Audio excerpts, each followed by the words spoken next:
All right, Gamar Jobat, hello in my native Georgian. Welcome to Sapere Aude number 261. And today we will try to look at a very interesting topic from a perspective of a practitioner. So the topic is the spiritual reflections of the Sufi Freemason, Islam, Sufism, and Freemasonry. That will be delivered by Brother Salman, Sheikh. So in continuation of the series of public lectures, we have the honor to host Brother Salman Sheikh, who is a Masonic lecturer, author, and writer. His writings have been published in various Masonic magazines in USA, such as the Pennsylvania Freemason, Rocky Mountain Mason, and the Southern California Lodge of Research. He has given lectures to various lodges and Masonic bodies online and in person, such as SRIA, Societas Rosencreux in Anglia, and lodges in the USA. He has produced over 100 YouTube videos and lectures on the study of Masonry and its comparison to various paths to find the oneness in all of them. He recently published a new book, The Spiritual Reflections of the Sufi Freemason, Volume 1, which is available on Amazon in an ebook and paperback format. He is the first person in his family to become a Mason and follow the Sufi Tariqa, or which is order, at the same time.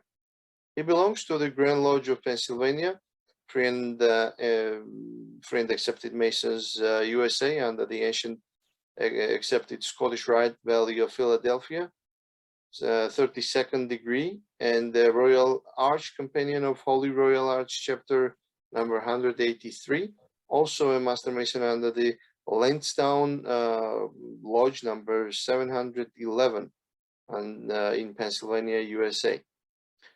So the topic will be covering the spiritual journey and reflections of a seeker whose journey has taken him from the east to the west, from the west to the east, in search of answers.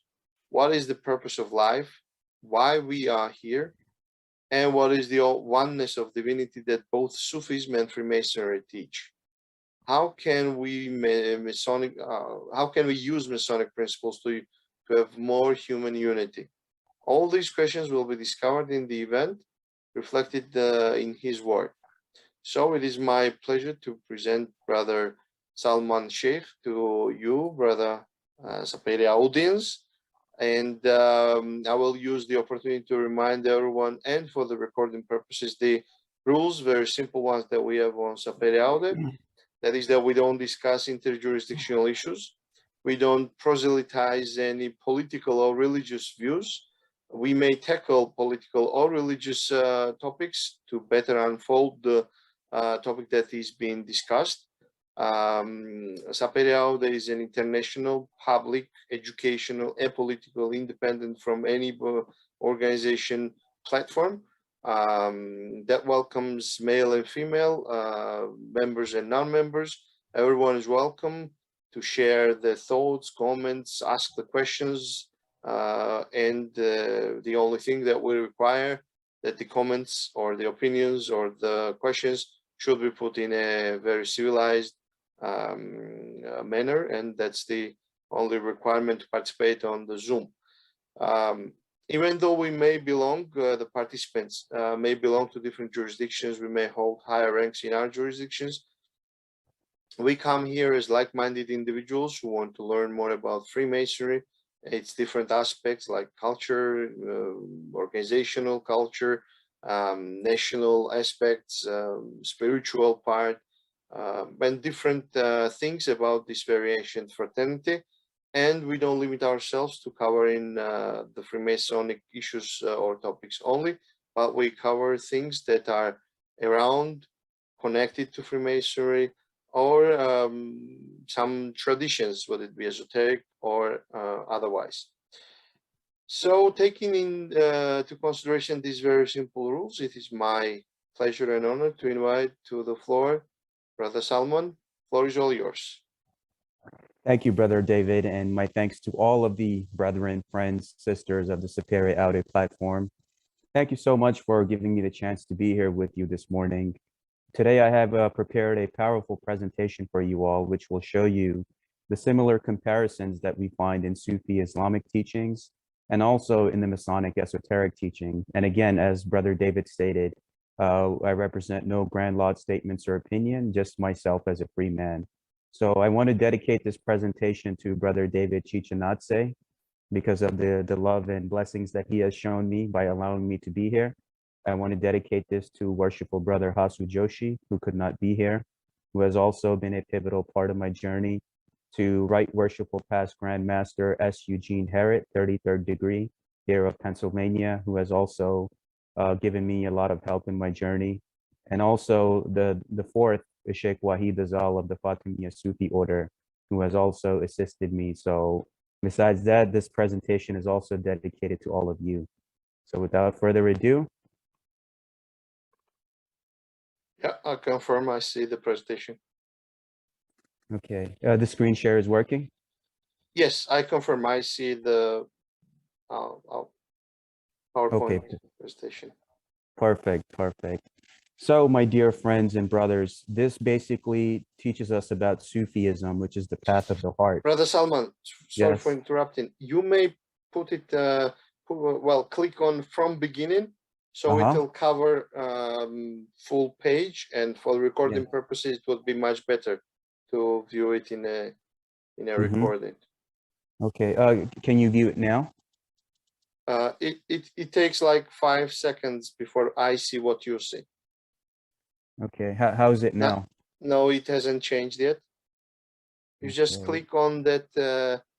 No, what I will do is I will manually change the slides by myself.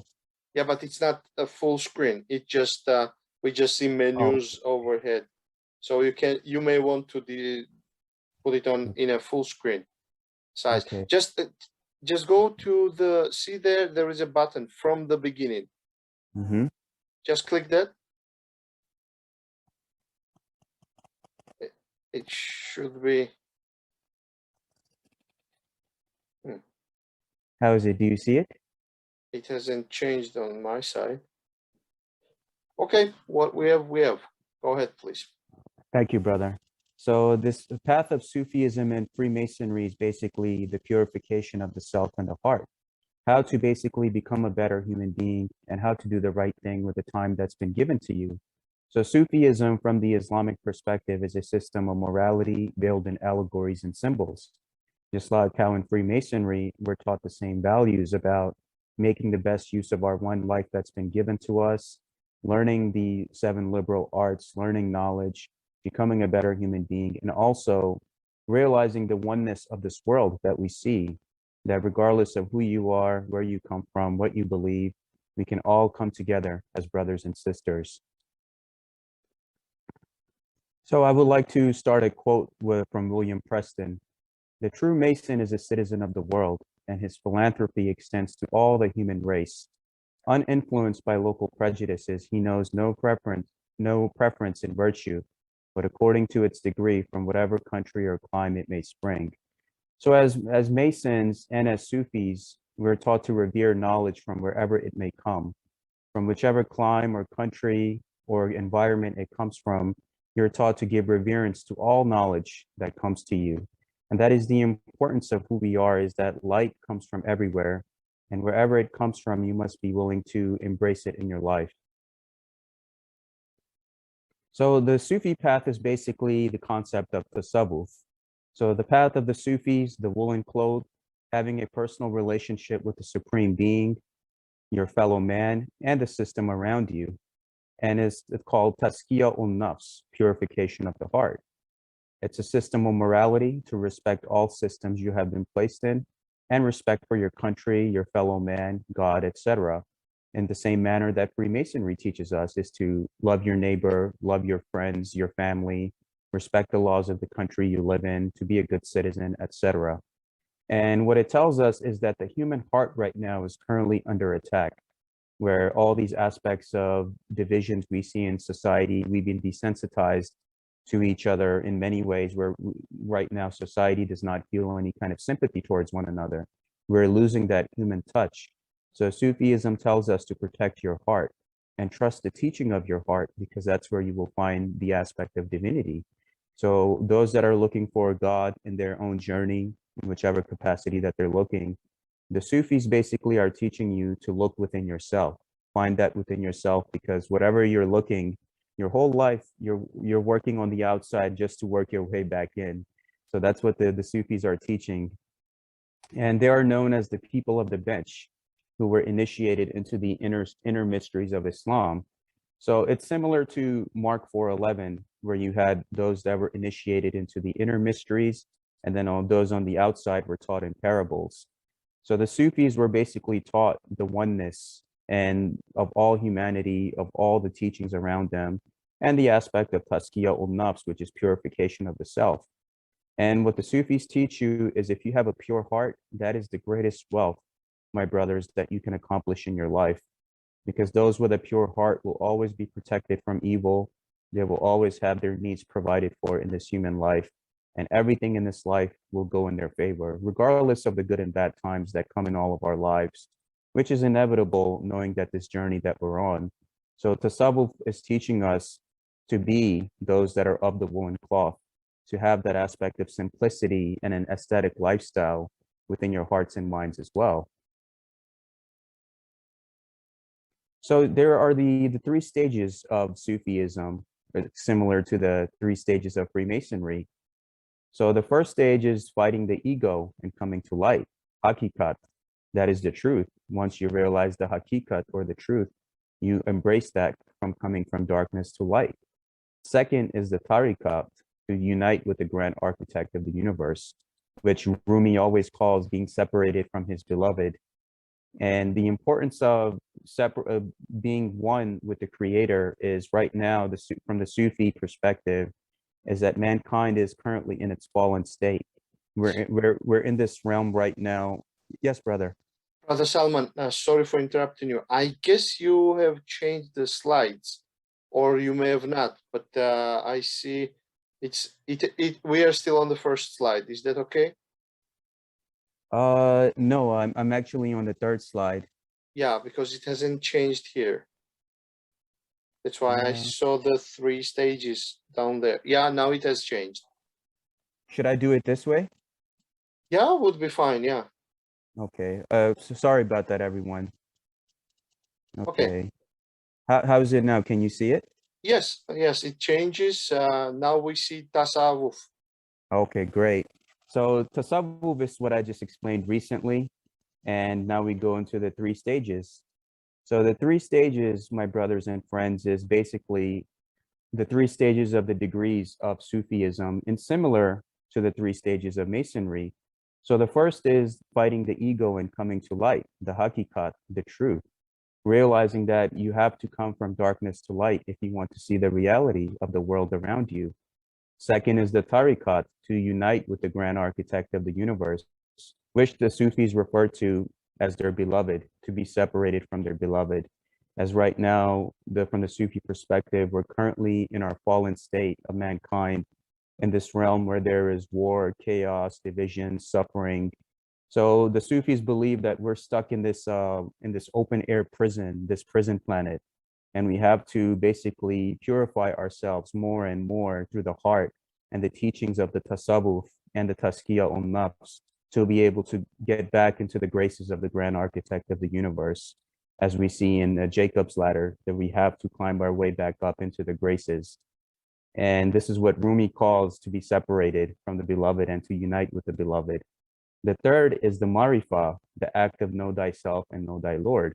So when you get to the third stage, the marifat, that is basically to come in conclusion, realizing that everything in this life is an illusion in many ways. So the Sufis believe that we're all an extension of the creator, experiencing this reality through each other and through itself. So myself, Brother David, everyone on this platform, we're all an extension of the same being that's experiencing the same reality. So they're basically saying that I see God in me and I see God in you. And that is the Sufi perception, that if we can see that within each other, then how can there be any hatred in the world? And this is what even Freemasonry exemplifies, that where else in the world can we all come together, Muslims, Christians, Jews, come together and love each other and call each other brothers under the guidance of God. So now we're dealing with the four worlds and the four realms of knowledge, the four whales. First one is the world that we're in right now, which is matter, earth, water, air, fire, and ether, similar to the quadrivium, the aspect of knowing God and the world. So in this world, we're in these aspects of you have to make a living, you have to deal with the world, you're stuck in this human repetitive cycle like a hamster in a wheel. Every day you're dealing with the same thing, thinking that you're getting somewhere. Second are the spiritual beings and the spiritual realm, which are the jinns and the angels, heaven and hell, cause and effect. So the Sufis believe that the reality that you're projecting from your inner self is also projected from up there. So as above, so below. So whatever you're projecting in this life, because everything in your life is a mirror reflection of you. Any person you come across, any event you come across, any situation you come across, it's usually a reflection of your past, present, and future. So the Sufis believe there is no such thing as time. Everything is happening simultaneously at the same time.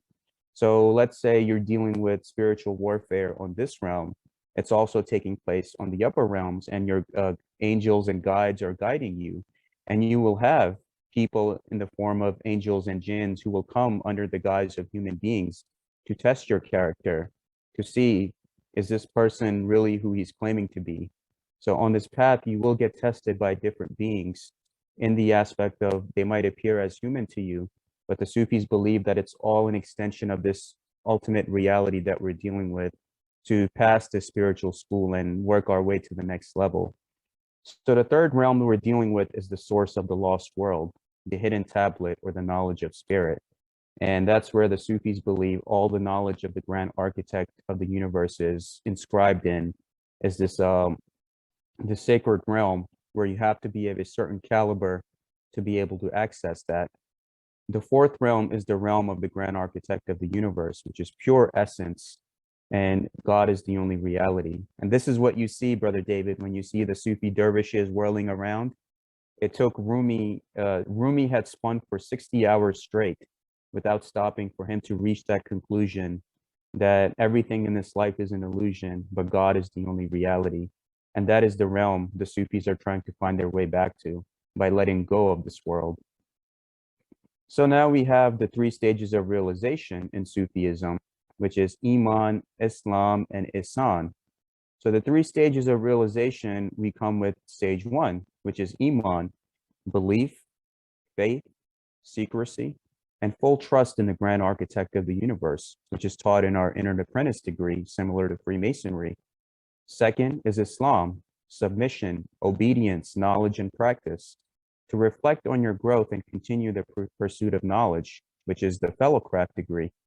Third is Ihsan, a righteous, upright character and living a good life with the time you have been granted, a master mason, die before you die. So the first one, Iman, is basically telling you that when you've been entrusted to be a man of your word, you have to be a man of your word. Otherwise, there is a spiritual price you have to pay for that. And you have to realize you have to put your trust in God and not fear any danger in your life.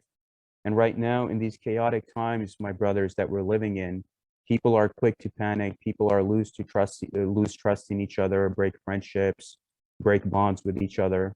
And that is us being led astray from the path. We're taught to always put our trust in God. Just like how you have the Masonic black and white tiles, that you will deal with the duality of yin and yang and good and bad in your life. But you must be able to embrace those lessons by embracing everything that comes your way without fearing any danger in your life. And that's the first degree, what it tells us, to not fear anything, and also to basically have that aspect of keeping your word, secrecy. Second is the submitting to the divine. And whichever path you follow, you can submit to the divine in any way, but it's the aspect of submission, letting the will of the grand architect of the universe's grand sublime plan be carried out in your life without being rebellious or resisting in any way. And to reflect on your growth, that did I just come into this life to pay bills and die? Or do I have more of a purpose in this life? And what am I here to do? Who am I meant to see? Where am I meant to go? Who am I meant to interact with? Those kind of things. and to continue the pursuit of the 7 liberal arts, which is in the Masonic aspect, you're taught to do that in the fellow craft. And the aspect of die before you die, the Master Mason. So the Sufi is basically telling you to let go of everything of this world. It's materialism, it's pettiness, how people are taught to cheat each other in businesses, lie to each other, and backbite each other. It's telling you that you must let all of this go if you want to ascend to a higher realm. So all 3 stages must be honored fully, or you are just following mere rituals without any meaning, and inevitably leading to hypocrisy. You must practice what you preach, otherwise it's all meaningless and wasted effort. So in the Masonic aspect, even when all these teachings are being professed, if there's the aspect of talking about things, then there's the practical phase. Are you putting your teachings into application with your family, with your loved ones, with your neighbors, with your friends? I mean, it's nice you go to the Masonic events and Sufi events, even for myself, and you're taught all of these great moral lessons, but it won't mean anything unless you're in a position where you're putting it into application. And that's what the Sufis are emphasizing. Now we have the aspect of dealing with the pillars. So you have jihad with the self. Now the word jihad is basically to conquer yourself, because you yourself, what the Sufis teach, you're your own greatest enemy and your own greatest friend. And it depends on how you want to pursue those ideals and reflections in your life. So honoring the pillars in Islam, you have the 5 pillars, which is Tuscan, Doric, Ionic, Corinthian, and Composite. First, with the I, Shahada, to declare your faith in the grand architect of the universe. S, Salat, prayer, to always be in a state of prayer. Now, when we refer to somebody as worshipful master or as worshipful brother, most of the naysayers who have these misconceptions about Freemasonry would say that you can't serve 2 masters at once. So what the Sufi says that you're not serving 2 masters at once.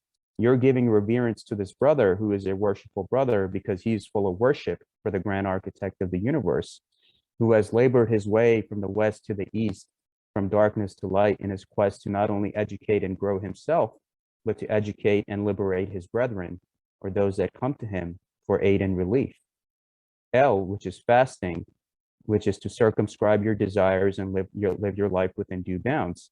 Not do anything in excess, do everything in moderation, because anything you do in excess, you fall out of balance. And that when you fall out of balance, you ultimately end up damaging your temple and those that are around you. So you must do everything in moderation in your life.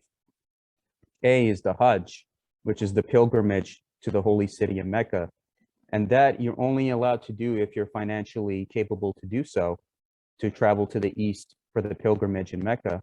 Same thing in Freemasonry. We are not taught to take on any extra work on ourselves, which could be detrimental to ourselves and our family if we are financially unable to afford it.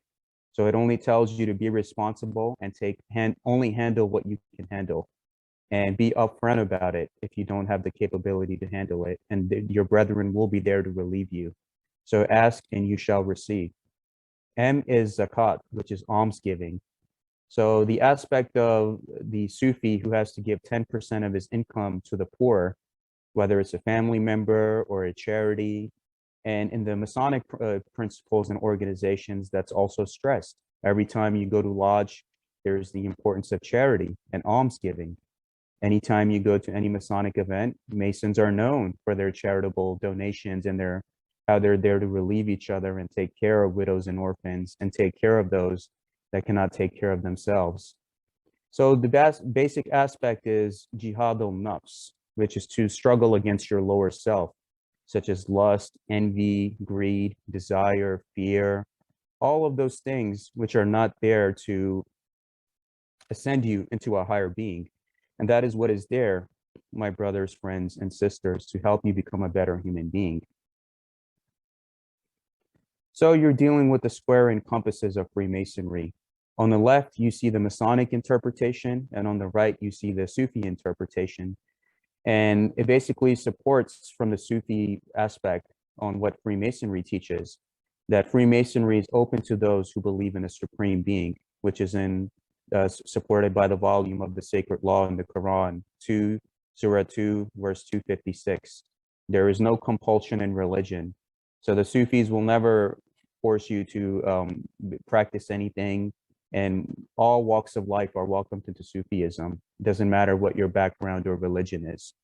And the aspect of from darkness towards light is emphasized. Min az-zulamati ilai an-nuri, to basically be in this quest from darkness to light and not waste the time that the human life has given you. So the Sufis believe in the Muhammadan reality. Now, most people, when they hear the name Muhammad, they think of the 6th century prophet that manifested in Arabia. But the Sufis believe that we are in part of this Muhammadan reality. So when we see in the Masonic teachings, when God says, "Let there be light," this is the light that the Sufis view as in their perception. And the light of Muhammad, what they believe is when there was darkness and there was primordial chaos before the creation of anything, everything was just this darkness and abyss and chaos. The light, God created this light. And from this light, all the humans, animals, galaxies, planets, stars, the moons, the sun, everything came from this light. So if we all come from the same source, how can we have any hate for one another if we all originate from the same source? And that is what the Sufis refer to as the light of Nur Muhammad, or the Muhammadan reality, is that once you realize that oneness, that everything is one, and you and I are all just manifestations of the same being, experiencing this reality through each other, then so much love and empathy can be created.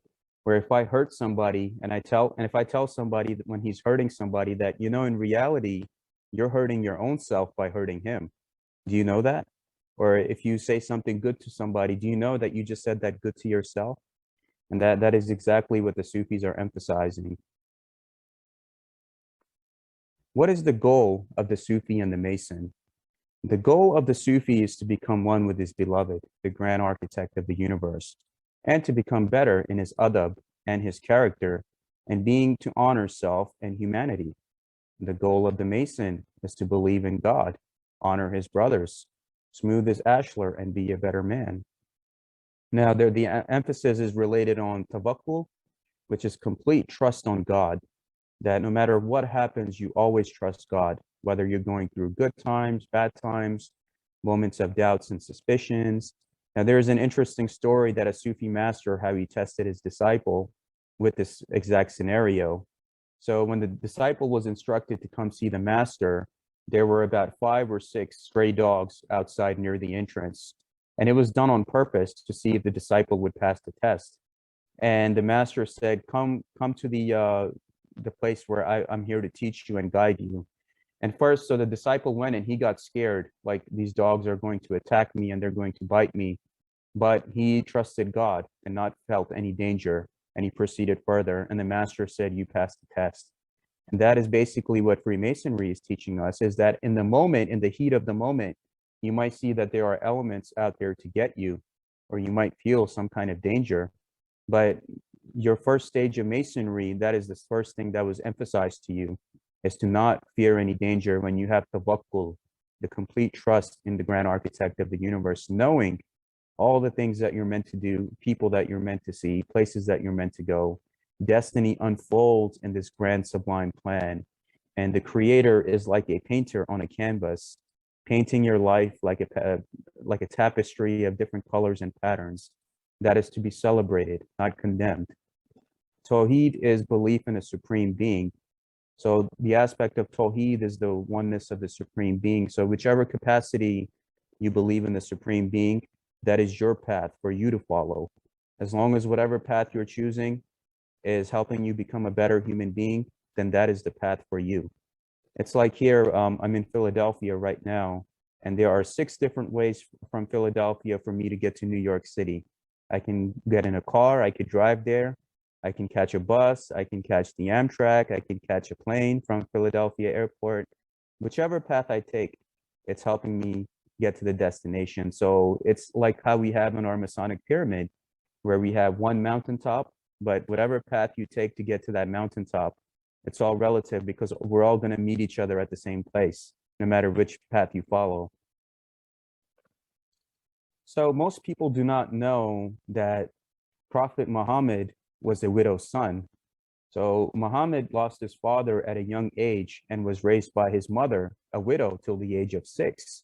And he married Khadija, who was also a widow at the age 25.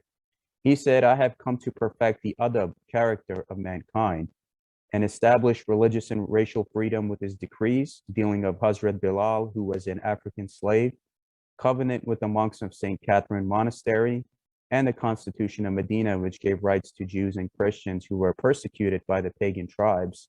Now, this is basically what Saladin followed when he allowed Christians safe passage in and out of Jerusalem, because the Sufis are taught to be defenders of the faith, just like how the Knights Templars are the defenders of the faith. You defend everyone, just like how you would give reverence to your faith and your family and your loved ones. You do the same for all the believers that are there, Jews, Christians, alike, everyone. Instructed mankind to become one ummah community and be on the level, and instructed to take care of widows and orphans, which is a reference in the Bukhari hadiths. So what the Sufis give reverence to is they follow the example of Muhammad, the widow's son, as the perfect example and as a guide that they seek to emulate. So he's telling you to perfect your character, to basically become one ummah, regardless of race, religion, or where you come from. Take care of widows and orphans. So those that are Masons, this sounds very familiar because that's what we are taught as well, to have equality of all mankind, the brotherhood of man under the fatherhood of God, to be on the level.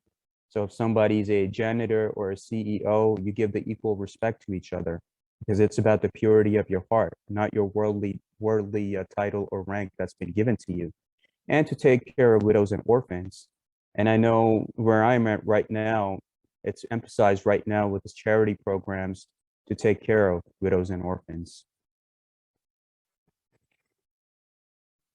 So the Sufis also have the aspect of finding the lost name of God, the ineffable name. So in Islam, in the Sufi aspect, they are the 99 names of Allah, and the 100th name is missing. And they say that whoever has a heart that is pure and he passes the test of Tazkiyah ul-Nafs, he's the only one that can gain that access to knowing that 100th name of God. So even the word Allah for Sufis is a substitute. That is not the real name of God. The real name of God is the 100th missing name, which even the Masons in their lessons and allegories are taught to labor towards that realization. So one of the names of the 99 names is Al-Basir, the all-seeing. And they say the camel knows the 100th name of God, which starts with the letter G. So Al-Basir, he is aware of the deeds done in darkness. And the Sufi basically instructs, there's a story that a Sufi master instructs 3 of his students, and he gives them all a chicken. And he tells them, go take this chicken somewhere where you can kill it and no one will see you. So the first one takes it in his home and kills it there. The second one takes it in the forest and kills it there. Now, when the third one, of course, it happens in 3. So the third student, he comes back to the master and he tells the master, I couldn't kill this chicken anywhere because wherever I went, God was watching me and he was going to hold me accountable. So this is the lessons that the Sufis are taught, that no matter what happens, you have to realize that you're always being watched. There's always a spiritual price to pay for your actions in this life, on how you deal with yourself, how you deal with your family, how you deal with those that you conduct business with. And you must, and this is a part where the application comes in, where you're taught the morality of Freemasonry, or those that follow Sufism, you're taught the morality of Sufism, but if you fail to put it in application, then there is a spiritual price you have to pay for that. And that is what they're teaching us with the aspects of the ineffable name of God, that those actions are brought where your heart technically gets weighed on a scale and it has to be lighter than a feather. So we also have the brethren of the white cloth. On the left-hand side, you have the innocence of the lambskin of the Master Mason's apron, where in Freemasonry, there are no strangers, only friends that you have yet to meet, which is a beautiful saying, knowing that if I'm wearing a Master Mason's apron and I see another brother wearing a Master Mason's apron, there is no introduction needed. that immediate love and bond and brotherhood develops as soon as you see another brother. And that is the beauty of this journey. On the right-hand side, you have the holy city of Mecca. When the pilgrims go to Mecca, the holy city in the east, to do their pilgrimage. And as you see, it doesn't matter what their race or background is, they're equally divested and on the level. And the white cloth, which is known as the ihram, or phonetically what's referred to as hiram in the Sufi perception, is you all become hiram, and you all wear this white cloth of equality and death, because they tell you that on the day of death, this is how you're going to be covered. So they're already preparing themselves to be on that journey, knowing that money or titles or referrals cannot buy my way into the graces of the grand architect of the universe. Similar in Freemasonry, what you're taught, that it's not money or anything of that nature which can buy your way into the brotherhood. It's about having a pure and simple heart. That is what helps you. That is what will guide you. And that is what will protect you. And this is what changed the heart of Malcolm X when he went to Mecca, because the other forms that he was being taught to hate white people. But when he went to Mecca, he realized that everyone is equal, everyone is on the level, and that is what changed his life. And that is exactly what we're being taught, is that anywhere anyone that's teaching you hate or division of any kind, just know that that person has their own agenda, and that person is not of God, or not representing themselves as a true moral man. Anything that's promoting unity and equality, that is of the nature of the grand architect of the universe, because we're all under this one canopy of heaven together, trying to do the right thing with the time that we've been given. So now we have the aspect of Momento Mori, my brothers and friends, which is to basically what Freemasonry teaches us with the symbolism of the skull, that this one life that you've been given, don't waste your time, make the best use of your life while you've been giving. And it also tells you about the black and white tiles, the white lodge and the black lodge, that both good and evil come from God, and you must believe in destiny. And it's referred to in Sufi teachings that every soul will taste death, and we test you with evil and with good as trial, and to us you will be returned. And in Freemasonry, you're also taught the lessons of making the best use of your one human life, and also the aspects of the duality, living in both the black and white tile nature, knowing that both good and bad come as trial from the grand architect of the universe. And you must embrace each venue, each situation, each circumstance that comes in your life. Because face it, honestly, if any of us, if it was always a good time all the time, we wouldn't be who we are today, with our wisdoms, with our lessons, knowing right and wrong. It is just the nature of this order and chaos that has been set by the grand architect of the universe. Order out of chaos, you cannot have one without the other, because if one exists without the other, then either or loses its purpose. And that's how good and evil has been set in this realm, meaning it cannot always be a good time all the time. There is that aspect of balancing out good and evil, how it's reflected in your life as well, and how you must make the correct moral choices with the time that you have been given. And that ultimately depends on each person, because even as we're taught in our Masonic teachings, that every man has walked this road before you. But when your time comes, you have to walk this alone. You will be given the lessons, you will be given the teachings, but how you choose to walk this road, it's up to your own free will and accord. So the Sufis are always taught to be on the level with their brothers and sisters. Now, this is an image that we have here from the Scottish Rite House of the Temple in Washington, D.C., where you have all of the Holy Scriptures, volumes of sacred laws laid on the altar. And this is referred to what the Sufis believe, the teachings of the Qur'an, where it says that those who believe in the Qur'an and those who follow the Jewish scriptures and the Christians and the Sabians, any who believe in God and the last day and work righteousness, shall have their reward with their Lord. On them shall be no fear, nor shall they grieve. And 49:10, it tells you that the believers are brothers. So make peace between your two brothers and be mindful of God, so that you may be given mercy. This is emphasized in Masonic teachings when we're taught when 2 or 3 are gathered together, your presence is amongst them, the presence of the grand architect of the universe. and also relates to Psalm 133, where it teaches us, behold, how good it is for brethren to dwell in unity. So it's telling us to make peace with one another and know that all of your brothers are here as believers, whether they're Jews, Muslims, Christians. And Freemasonry exemplifies that, my dear friends and brothers, is where else in the world can we come together and love one another? If we can do this in Freemasonry in today's time of chaos and division, then why can't the world? And right now, Freemasons have to take a very active role, and I cannot stress that enough. The leadership of Freemasonry has to take an active role in emphasizing those teachings to the brethren and encouraging them to do the same, because our light is needed right now in this world, which is full of darkness.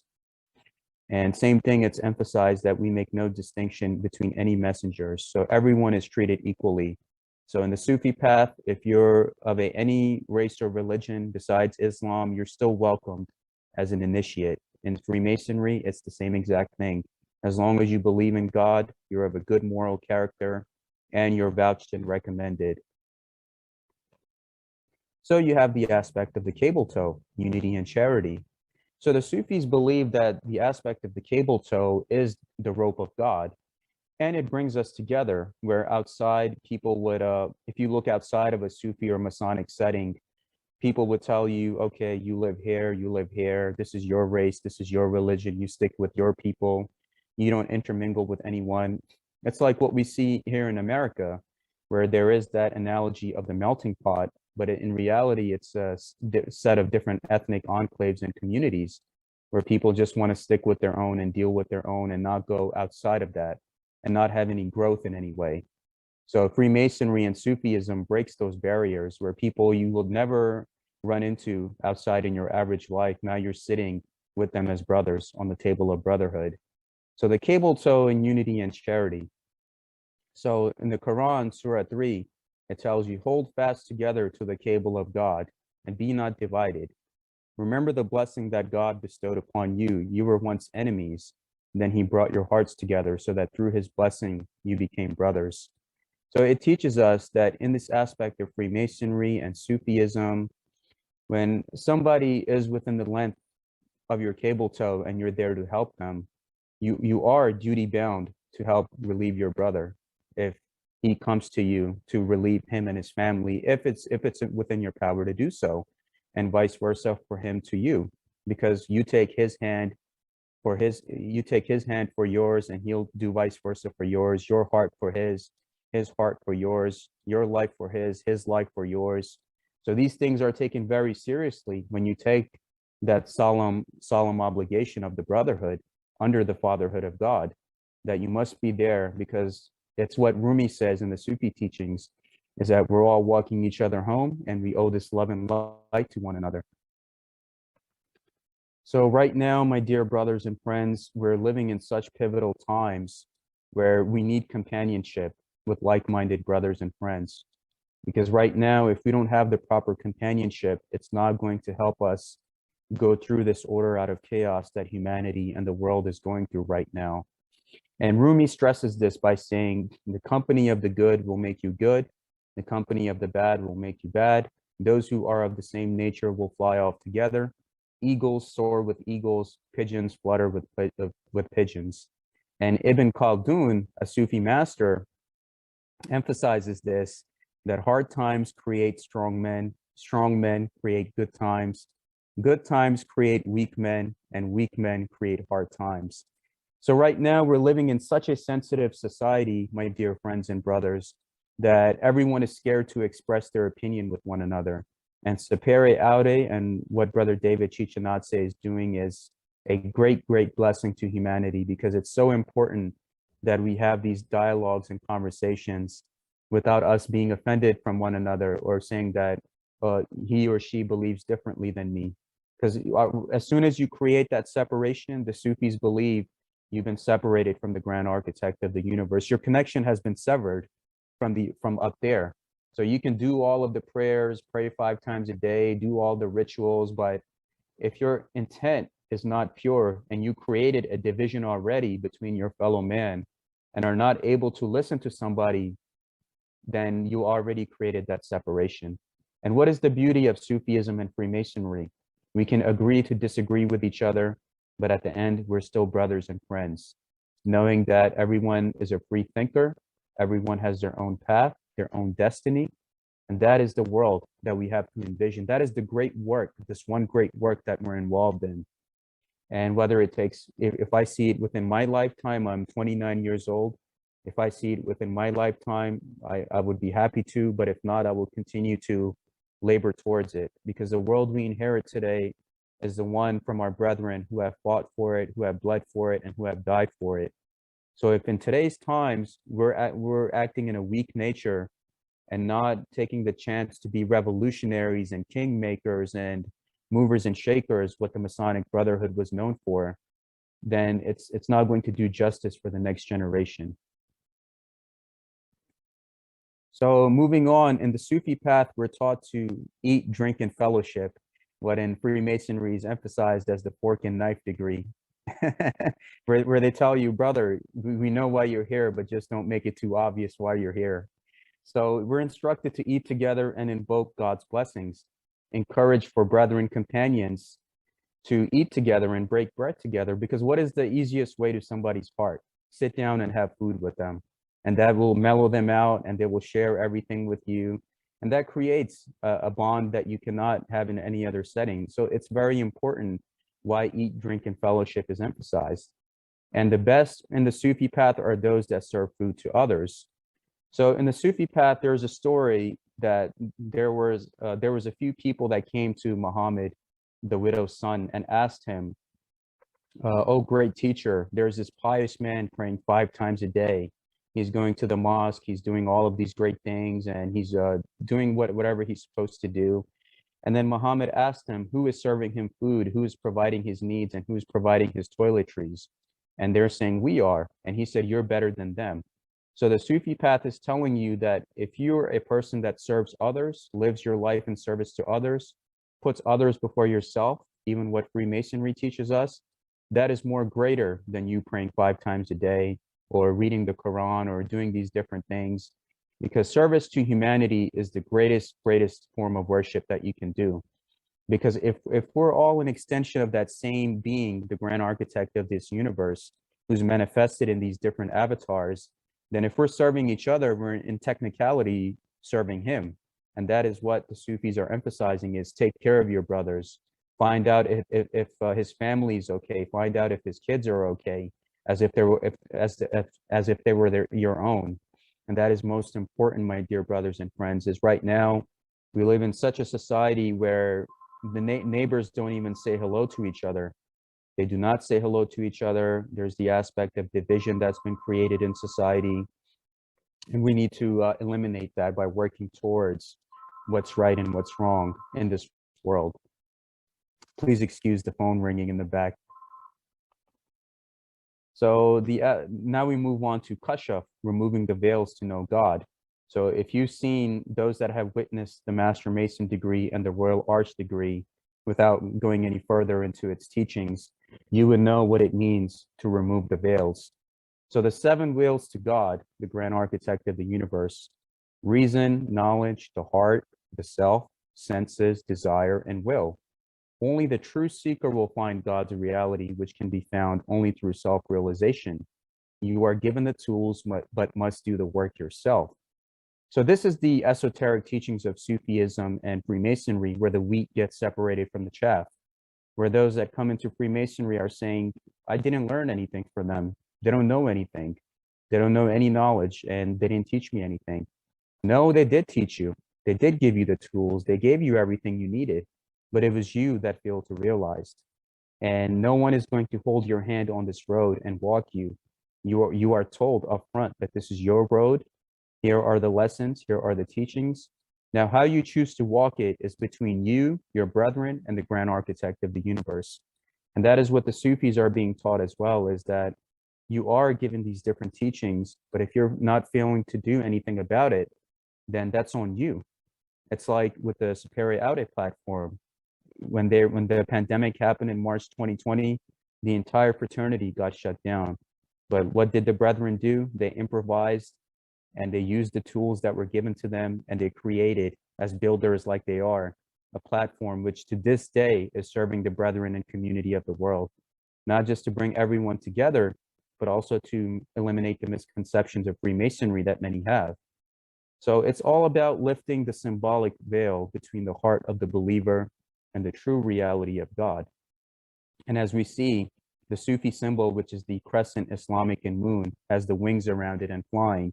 And I had a dream one time where I was in the Grand Lodge above. I was in this beautiful white building with beautiful pillars, and I saw the Masonic square and compass that had the wings around it, and it was flying around me. And I still remember that dream vividly to this day. So we also have the aspect of the Sufi. He's a good man. First, your family, the 24-inch gauge. So the 24-inch gauge teaches you to divide your time properly between yourself, God, your neighbor, your vocations, and your family, as the lessons of Freemasonry teach us. So the social responsibilities of Sufism concerning are based on kindness, consideration of others. Your first obligation, my dear friends and brothers, is to your family, then to other relatives, neighbors, friends, and acquaintances, orphans and widows, the needy of the community, our fellow believers, our fellow human beings and animals. So Freemasonry teaches you is first put your job first, your financial health, your physical and mental health, and the health of your family. So if being in Freemasonry, most people forget it's a volunteer organization. If being in Freemasonry is taking too much away from you in your time, where your family is being neglected, your health is being neglected, your finances are being neglected, you're going in debt, then that means you're doing something wrong because you're not following the lessons of the 24-inch gauge. Everything has to be done the right way. You come to Freemasonry when you have a good career, you're able to sustain a job, you're able to sustain a family, sustain a relationship, because that is the mark of a true good man, because you already have a solid foundation about you.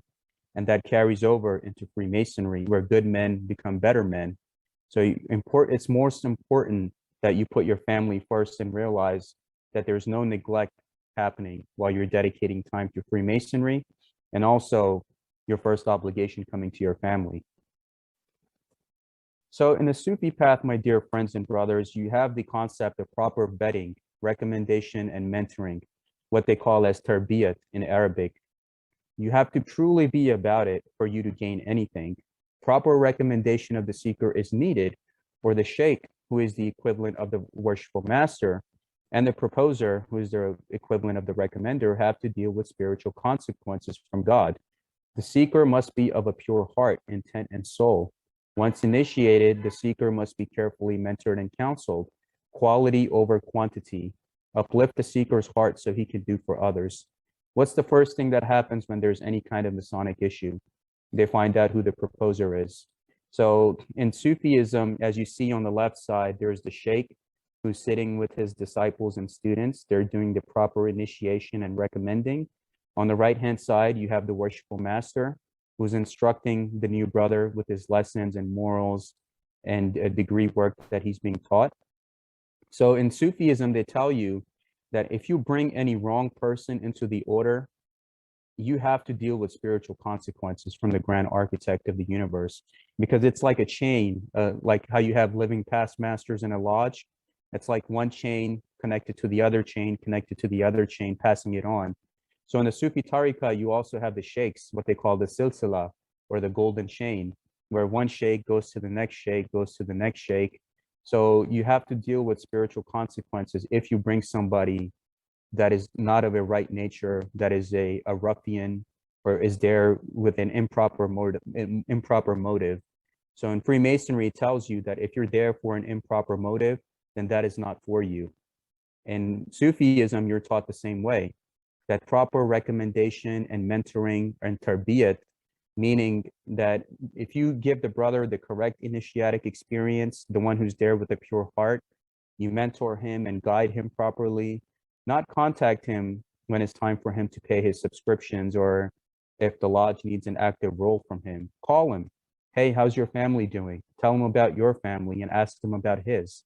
That is the importance of developing that proper mentoring and education and tarbiyat, on top of what we see going on in a platform like this in the post-pandemic world, where we see the brethren who have been given the tools and they have adapted to serve the needs of their brethren who are hungry, for education and knowledge. Now you have the aspect of the Islamic lunar cycle, Masonic moonlight lodges, lodge on the moon, Sufi and Masonic comparison. So it was not uncommon, my dear friends, for Masonic lodges to meet at the full moon cycle. This is the origin of the tradition. In some jurisdictions, that a lunar month was the minimum time between degrees.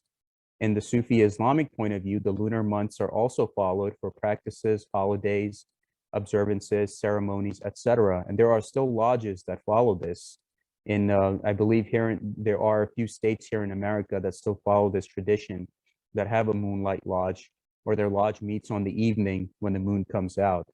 So in the Sufi tradition, when they see the sighting of the moon, that's when they celebrate the Eid holidays. When they see the sighting of the moon, that's when they'll celebrate Ramadan. And in the Sufi initiatic paths, when you're conducted from one stage to the other, it happens on full moon ceremonies. So everything revolves around the moon, because the moon is of a feminine nature. And we must hone that feminine and masculine within ourselves, because if the moon is not there, so many things in this world would fall apart, including the controlling of the tides, how we ourselves are 75% water. So everything, it comes from that feminine nature. So we have King Solomon in Sufism, who the Sufis refer to as Suleiman al-Hakim. And Suleiman al-Hakim was one who had asked, when the grand architect of the universe asked him, Suleiman, what is it that you most desire? And he said, oh God, I only desire wisdom. And with wisdom, he was given everything else: control over the dominion of man, control over the jinns, the ifrit, and all of these different beings that served Suleiman and his goals. And we see right now, Suleiman is buried, his resting place, it is Al-Aqsa Mosque, which is at the Temple Mount, and protected by Sufis in many ways to this day. So Suleiman's teaching are telling us to always put God first. And if you put God first and don't desire anything else besides wisdom, then all your needs in your life will be met. And that is the teachings that the Sufis emphasize of Suleiman al-Hakim, that even after his death, the jinns and men respected and loved him so much that they continued serving him even after his death. And that is the mark of a true man: lived respected and died regretted, what even Freemasonry teaches us. So we also have the Arabic word. If you look at Star Wars, you always see the Masonic references that they make in the stories of Star Wars. Al-Jedi, and Al-Jedi is an Arabic word meaning the master of the way. And if you see the symbol on the bottom right, it is of the Jedi Council in Star Wars. And that is the same symbol that a lot of the Sufi groups use as well. There's a Sufi group in Sudan who use this symbol in their flag. And we see on the top, we see this whirling dervish. He's whirling around the planets and the galaxies to become the Jedi, to become the master of the way. Now we move on to Ikhwan al-Safa. So the Ikhwan al-Safa were the Freemasons of Basra from the 9th century. And this is referred to in Mackey's Encyclopedia, #2, Mackey's Masonic Encyclopedia, excuse me, #2, page 601. The above image resembles the three lights: the sun, the moon, and the Sheikh, the worshipful master, which you see on the Masonic teachings as well. The three lesser lights, which you have the Sheikh, or the worshipful master, the sun, and the moon, because astrologically, the lodge represent astrology in many ways. So when you're in the lodge, you have the junior warden, the senior warden, the worshipful master. It's all being represented, the aspects of the sun rising and the sun setting, then the moon and the sun, and how the worshipful master is there to rule his lodge, to make sure everything gets handled with justice and equity. So it's all there as a balance, an astrological balance, where the worshipful master is representing the grand architect of the universe, and you have the wardens that are representing the sun and the moon. And in the Sufi aspect, it is the same thing, where everything works in hand with each other.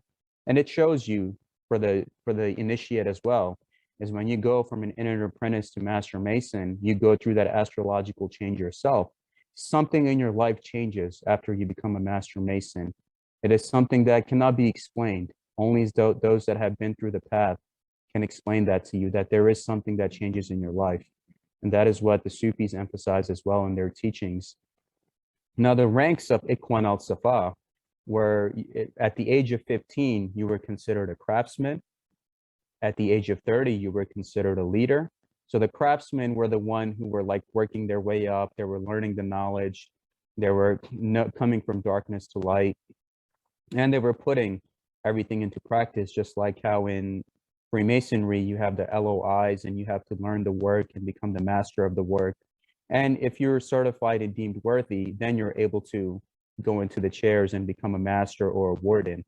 Second are the leaders, which you have to get to the age of 30 for you to be considered a leader. These are the wardens and the masters.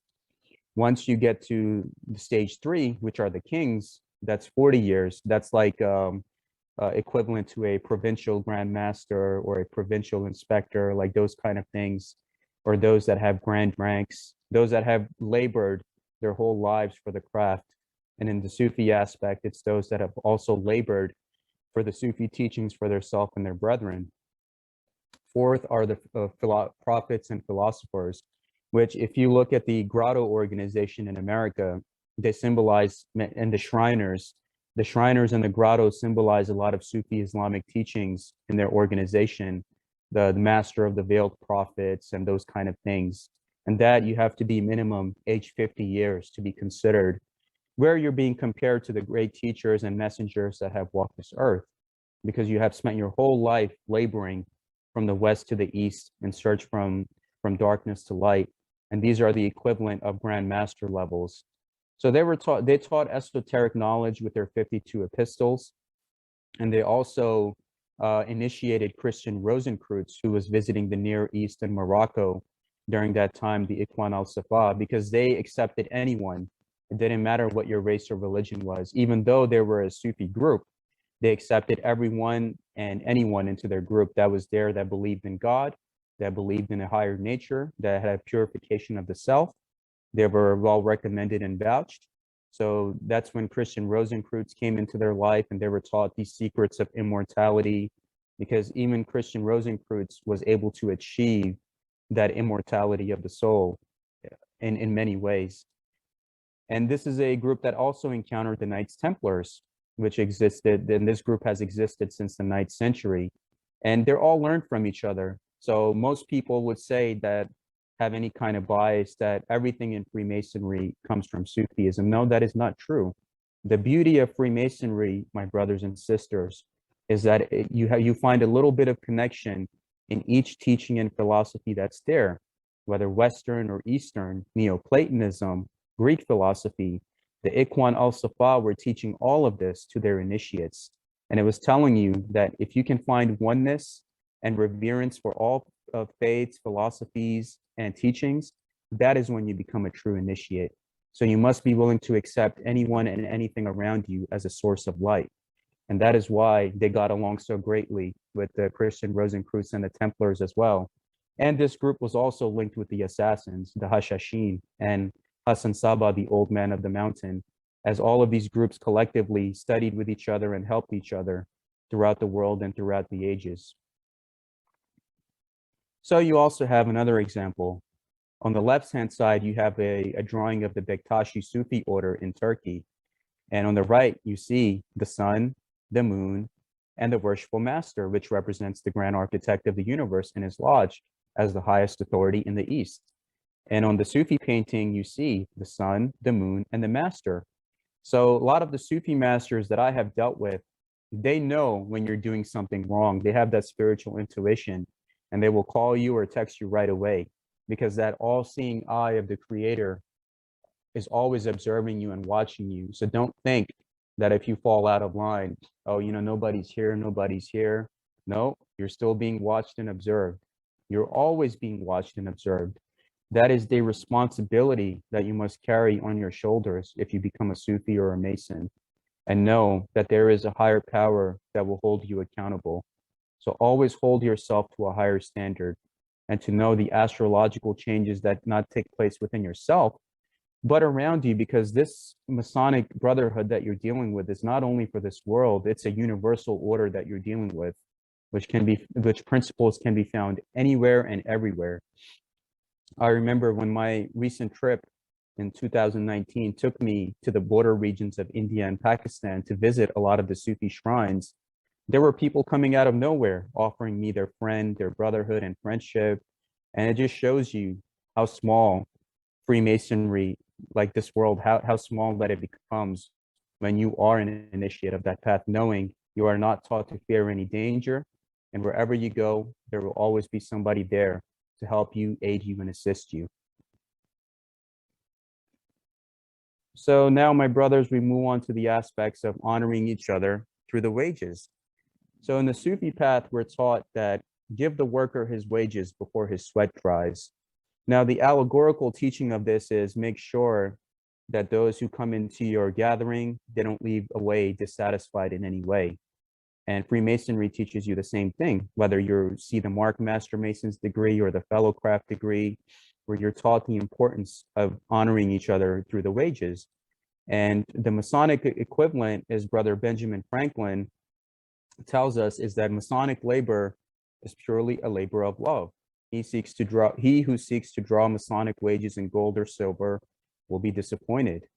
The wages of a Mason are earned and paid in their dealings with one another. Sympathy begets sympathy, kindness begets kindness, helpfulness begets helpfulness, and these are the wages of a Mason. And this is what the Sufi, my dear friends and brothers, is taught as well, is the importance of honoring each other through the proper wages to make sure none leave away dissatisfied. Now we have a quote from Rumi, who says that every moment I shape my destiny with a chisel. I am the carpenter of my own soul. And then we see the Sufi dervish who's whirling and letting go of this world because he wants nothing to do with this world and its greed and ego and pettiness and malice and divisions. He wants to be united with his beloved, the grand architect of the universe. That is his only true goal in this life. And in this life, you are a temple which you have to sculpt. So you are a rough ashlar and you have to sculpt yourself up into a smooth ashlar, each a way in your thinking, in your knowing, in your doing, and in your understanding. Just take a moment and think about in your life, is there anything that I could have said better? Is there anything that I could have done better? Is there anything that I could have handled in a better way? Is there anyone that I need to apologize to? And it's telling you to put your egos down and love and respect each other. Now we move on to the acacia tree. So in the Sufi aspect, they tell you the pledge of Rizwan, which is known as the acacia tree. And it says that God was pleased with the believers when they were pledging allegiance with you. And they were placing allegiance with Muhammad, the widow's son. They were pleased when they were pledging allegiance with you by placing their hands in your hands under the tree, how Masons take each other hand in hand. The companions and brethren of Muhammad, the widow's son, taking the oath of Rizwan under the acacia tree. This pleased the grand architect of the universe. The companions were rewarded with eternal paradise, and the acacia tree is a tree of heaven native to desert areas of the Islamic world. In Freemasonry, the acacia tree symbolized the immortality of the soul, that the master mason will always live on. So that what the Sufis are teaching you is that if we're all an extension of this divinity taking place in these different avatars, then you never really truly die. You just go from one form to another. And that is the immortality of the soul that the master mason is taught as well. And it's telling us the importance of companionship. Right now in the Western world, we're taught the aspects of individualism, just worry about yourself, don't worry about the other person. Nobody gets anywhere like that. Our ancient brethren, our great brethren like George Washington, Benjamin Franklin, all these great brethren that have walked this earth, none of them got to their destination if it wasn't for the aid and assistance of the other brethren around them. So in the Sufi aspect, they're telling us that you follow the example of Muhammad's teachings, but Muhammad wouldn't have been able to accomplish anything if it weren't for the brethren and companions who were there to aid and assist him. So we have to give reverence to our brethren and know that we're all walking each other home and we need each other. Ultimately, the human nature and this journey, whether you're of the left-hand path or of the right-hand path, you need each other. We need each other. Whether it's somebody that gives us a shoulder to cry on, somebody to talk to. As Freemasons, we are taught, hey, brother, if you need somebody to talk to, please give me a call. And that is very important. We can't get to our destination just by ourselves. Everything, our brothers are there to guide us. And that is what the pledge of the acacia tree that the Sufis are teaching us. Now we have the aspects of the 7 liberal arts, which are rhetoric, grammar, astronomy, geometry, arithmetic, music, and logic. And as we see on the left-hand side, this is a picture from the 15th century, where the Sufis are being taught the 7 liberal arts and sciences. So here we have the compasses, here we have the square, which is telling them to square your actions, and the aspect of the compasses, the astronomy, where all of the stars have Arabic names. You have the hourglass, which is telling you to basically don't waste your time with the time that you have been given. Don't think that this life that you're in is going to last forever. So the Sufis believe right now this life is a dream realm, that this life we're in is a simulation. We're stuck in this open air prison because we went against God in some way, shape, or form as rebellious devils. And that's why we've been placed under this quarantine or lockdown until we get our act together and become better human beings. That's when we'll be able to ascend to higher realms. So that's what they teach us. And this also, Ikhwan al-Safa, is referenced in Mackey's Encyclopedia, number 2, page 601, as a pre-1717 group that taught the arts and sciences. And as we see, they have the Masonic tools displayed in their paintings to have the love of knowledge and each other. Now we have the importance of music. So the Sufis emphasize much use of music. And basically, on the left-hand side, you have Nusrat Fateh Ali Khan, who emphasizes like the teachings of the Qawwali, because the Sufis have like Qawwalis and different forms of musical expressions to revere their love for the grand architect of the universe. And it is one of the 7 liberal arts revered by both Sufis and Masons, used for setting the mood of social gathering, ritual, initiation, and meditation and contemplation. Sufis have their nasheeds, their qawwalis, poetry, etc., expressing love for God and your fellow man. In the Masonic settings, you have your odes and hymns, where you have to do your odes, your hymns, have this reverence and love for God that we have in our musical teachings. And the Sufi is taught the same. They express their love for God in their teachings as well. So you have Nusrat Fateh Ali Khan, you have Abda Parveen, you have all of these great Sufi musicians that are there teaching and expressing their love for God, just like how Masons do in their odes and hymns. So we also have the incense, and the Sufi Masonic overview of it is initiatic, ceremonial, and celebration, where Thomas Smith Webb on the Masonics wrote on the Masonic symbolism of the pot of incense. The pot of incense is an emblem of a pure heart. This is always an acceptable sacrifice to the deity. And as this glows with fervent heat, so should our hearts continually glow with gratitude to the great and beneficent author of our existence for the manifold blessings and comforts we enjoy. It is interesting that although the pot of incense is accepted as a symbol of Masonry, the particular type of incense burned is never mentioned. Incense used in many mystery schools of initiation, including King Solomon's temple, the tabernacle, used in both Sufi and Masonic initiations. And I know when I was initiated into Sufism, there was, at the 4 corners of the room, each corner had a form of incense and a form of music that was playing. So imagine incense and music, having that in a lodge, that would definitely skyrocket the attendance. When you have like a place where it technically brings you all together through the love of music, and incense with like shares and stimulates the senses, and it has like an initiatic bond to it as well. So it's taught in both Sufi and Masonic aspects as well.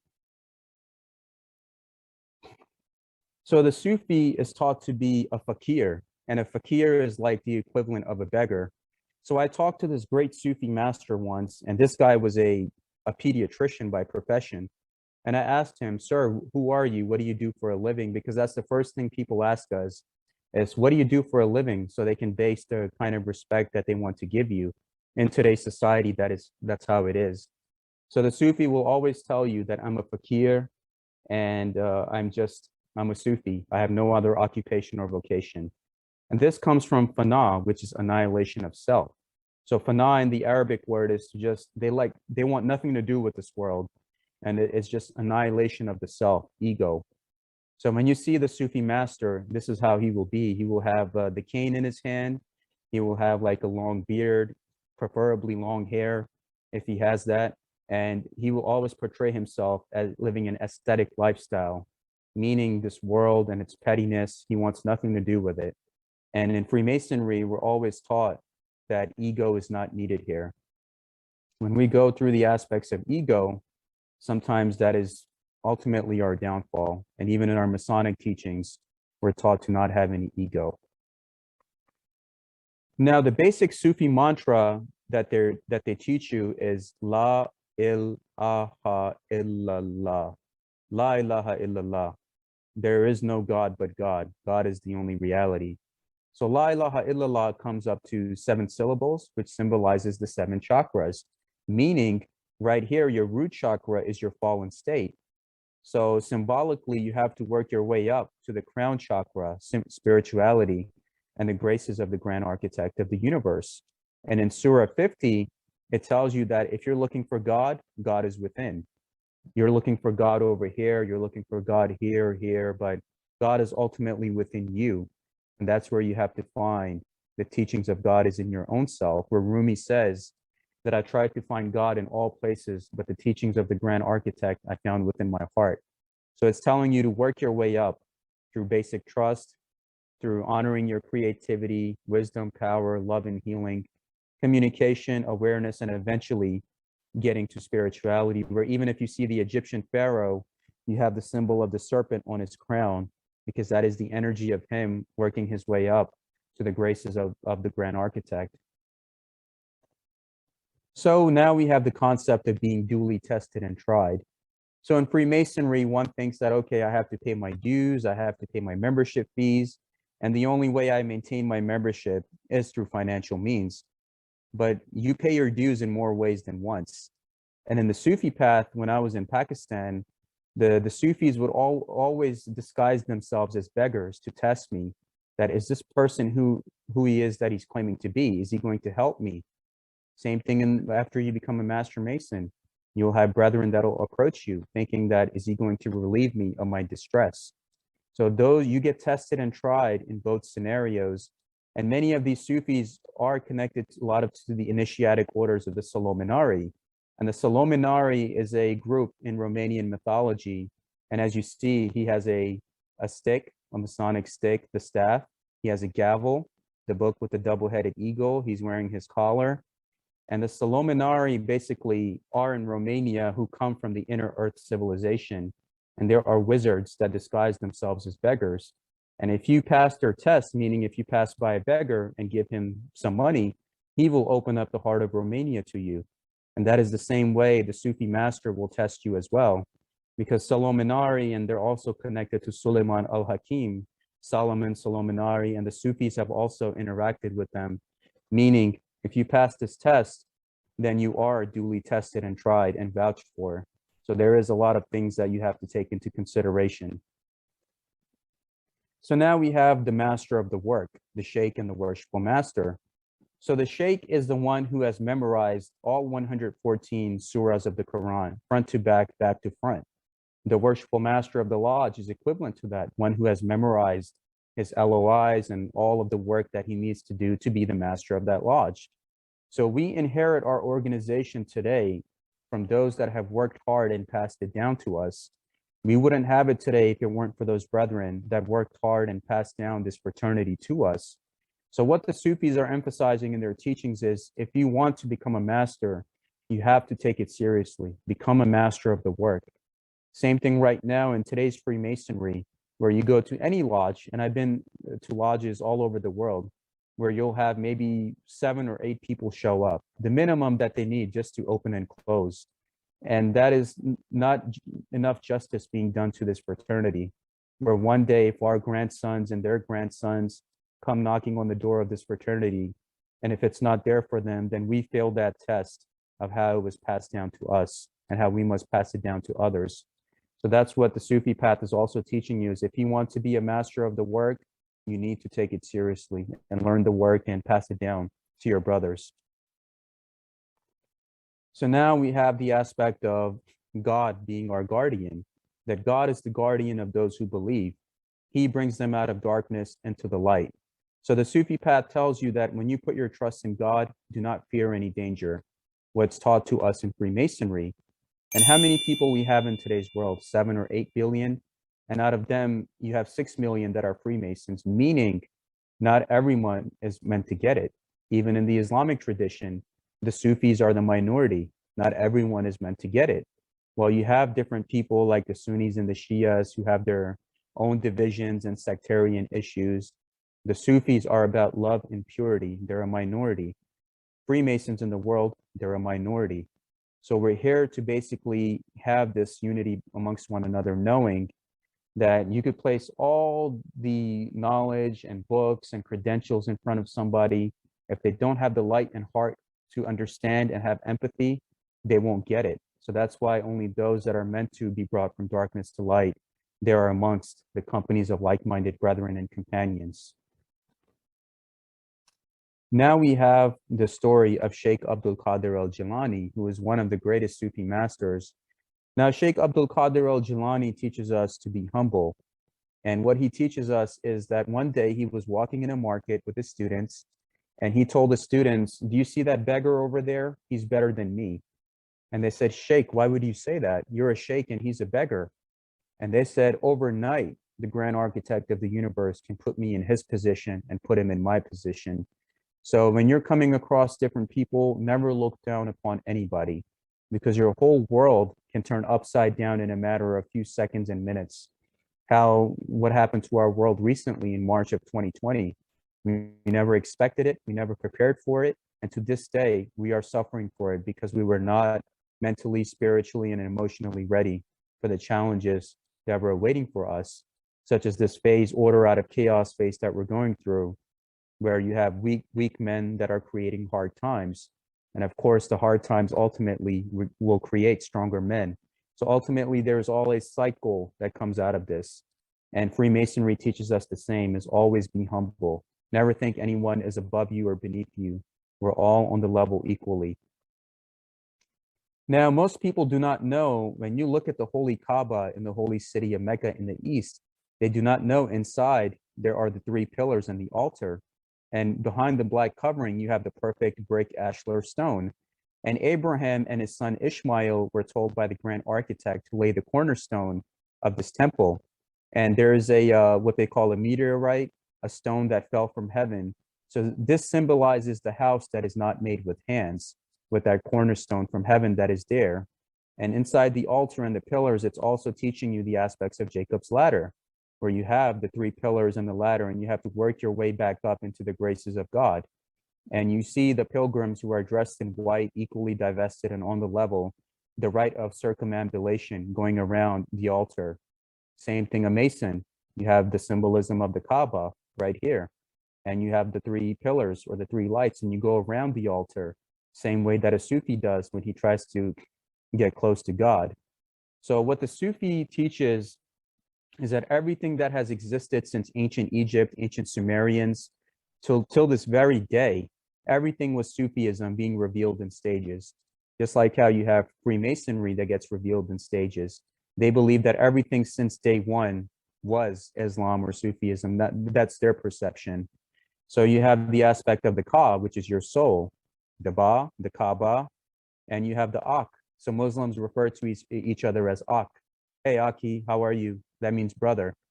So you have the Ka, the Ba, and the Ak, the 3 stages of the soul. And you have the 3 pillars, the perfect ashlar stone, the house not made with hands, which was laid by Abraham and Ishmael, and how we must go around the altar ourselves 7 times to have our own form of initiation. And that is one of your duties as a Sufi, is to do this in your life. So most people realize the aspect of the wool that the Knights Templar wear on top of their heads. So the wool basically symbolizes their interaction with the Sufis. Now, this is what the Sufis believe, that basically when the Knights Templar were there studying with the Sufis and the Ikhwan al-Safa, they also studied with the assassins, and that is what the picture on the bottom left symbolizes. So the Sufis, the assassins, and the Templars, the Ikhwan al-Safa, They were all studying together in these mystery schools, and knowledge was being passed from each other, where the Sufis learned from the Templars, and in vice versa, they learned from them.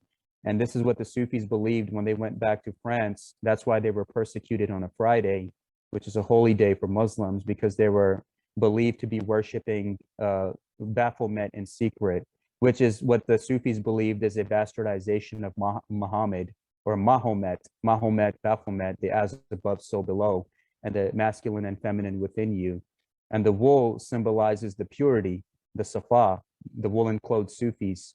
So you have the Al-Banna Sufi order, which was tied to Hassan Saba, the old man of the mountain, and the assassins, who taught the Templars that you might have the cross, but we will teach you the meaning of the cross. And they taught the aspect that if you fold the cross, it turns into the perfect ashlar cube of the Kaaba, meaning that there's truth to be found in all walks of life, meaning whatever path you follow, there is truth. So there was no condemnation, but there was actually celebration, where they celebrated each other's knowledge and brotherhood. So the Knights Templar supposedly went extinct in France, but as we know with the many chivalry orders that is not true. Same thing with the Assassins' Brotherhood. Supposedly they went extinct when the Mongols came and wiped them out, but there are certain sources that say that they are still around today. So you also have the aspect of Gematria, which is the Kabbalistic aspect of letters and numbers and how God created the letters and numbers. So if you type the word Freemasonry with the Jewish cipher, it comes up to 787. And in the Arabic numbers, we get the Arabic numerals 787. And this means, the numerical value of this means Bismillah ar-Rahman ar-Rahim, in the name of God, the Beneficent, the Most Merciful. So everything is for God, by God, the brotherhood of man under the fatherhood of God, which both Freemasonry and Sufism are symbolizing. So when I looked at the square and compasses before I became a Mason, I said that's Bismillah ar-Rahman ar-Rahim. But I realized as time goes on that there were different connotations to the Masonic teachings of squaring the virtues and how I viewed it as a Sufi when I viewed it as a path of God. So in today's world, my dear friends, there is such a lack of a spiritual discipline. Why are we all in a time of chaos? Because most people lack the time to have some kind of a spiritual discipline. Right now is a time where whatever path you're following, if you have some kind of a spiritual discipline that's helping you become a better human being, take time to dedicate 20 minutes, 30 minutes to that practice and become better. This is what the Sufis call zikr, or eating the word of God, where they're always like doing zikrs on their beads. And when you're on the Sufi path, you're taught, okay, you have to recite Bismillah ar-Rahman ar-Rahim 10,000 times a day, or La ilaha illallah 10,000 times a day. And that is you basically, because words are spells. When you're manifesting your words and spelling, you're manifesting that protection around you. So they're telling you to protect yourself in these times, you need some kind of a spiritual practice and some kind of a proper guidance and mentorship, meaning you also need a guide. So on top of having a spiritual discipline, you need a guide. That's symbolized in Freemasonry too, where you cannot be initiated unless you have a guide. Sufism is the same. If you do not have a sheikh or a guide, then you're still wandering in darkness, even if you're claiming to be a Sufi. So most people, when they look at the Western movies and cartoons like Aladdin, they will see the magic carpet, or the magic carpet in the Cave of Wonders, that when you get on it, it flies you into higher dimensions. So the magic carpet is basically the Islamic prayer rug, and it's in the shape of an oblong square. And it tells you that you are the temple. And if you look at the symbolism of the Islamic prayer rug, it's the Islamic rug. You have the arch of initiation and the pillars. And on the top, you have the Kaaba, the perfect ashlar stone, the house not made with hands. Inside of it, you have the pillars and the altar. And that's what you're symbolizing. And if you go to a Sufi organization or a Sufi mosque, you see outside of it, you see nothing but shoes outside, because you're supposed to take off your shoes, because inside you're walking on holy ground and you cannot enter unless you remove your shoes. Same thing when you pray on the Islamic rug, you have to remove your shoes. And when you pray and you go into these different gestures, because it symbolizes the lunar cycle in many ways as well. You're uplifting yourself to the state of the heavens. And that is what the magic carpet symbolizes when you see it in movies and video games.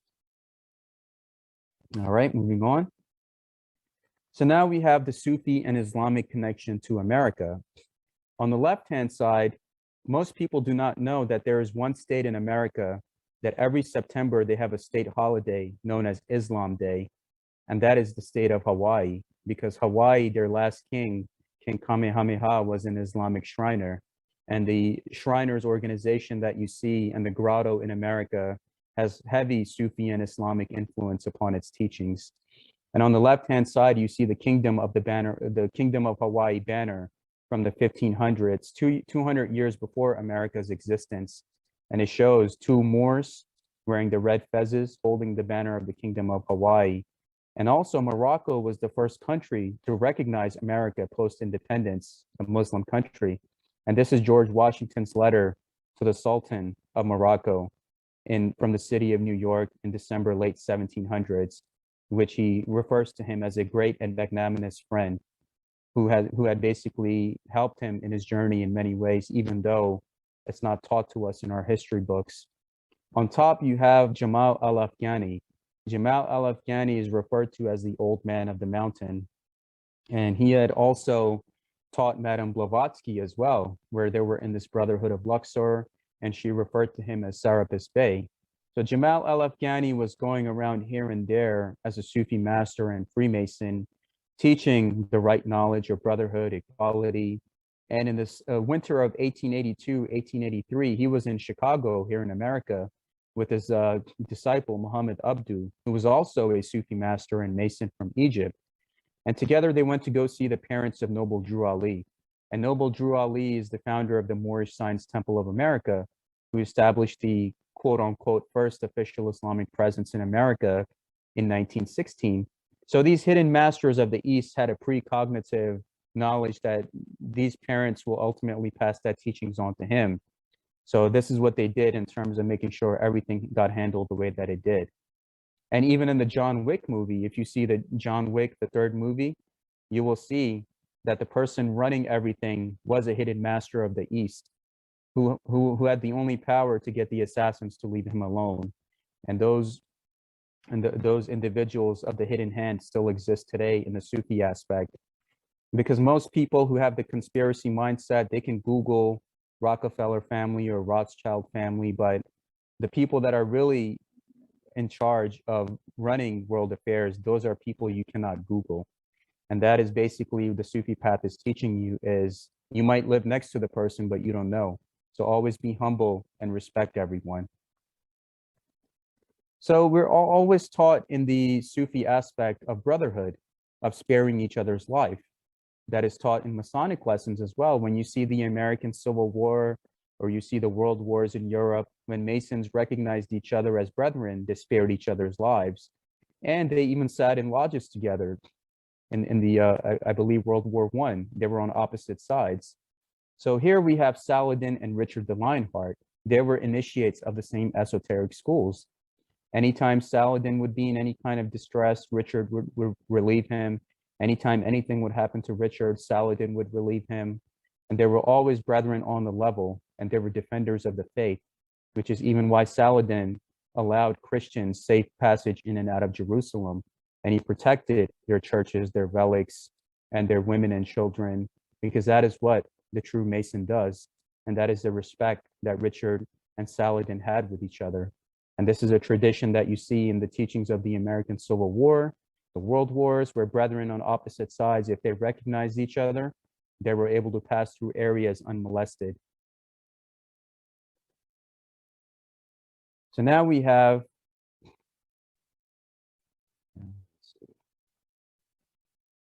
excuse me.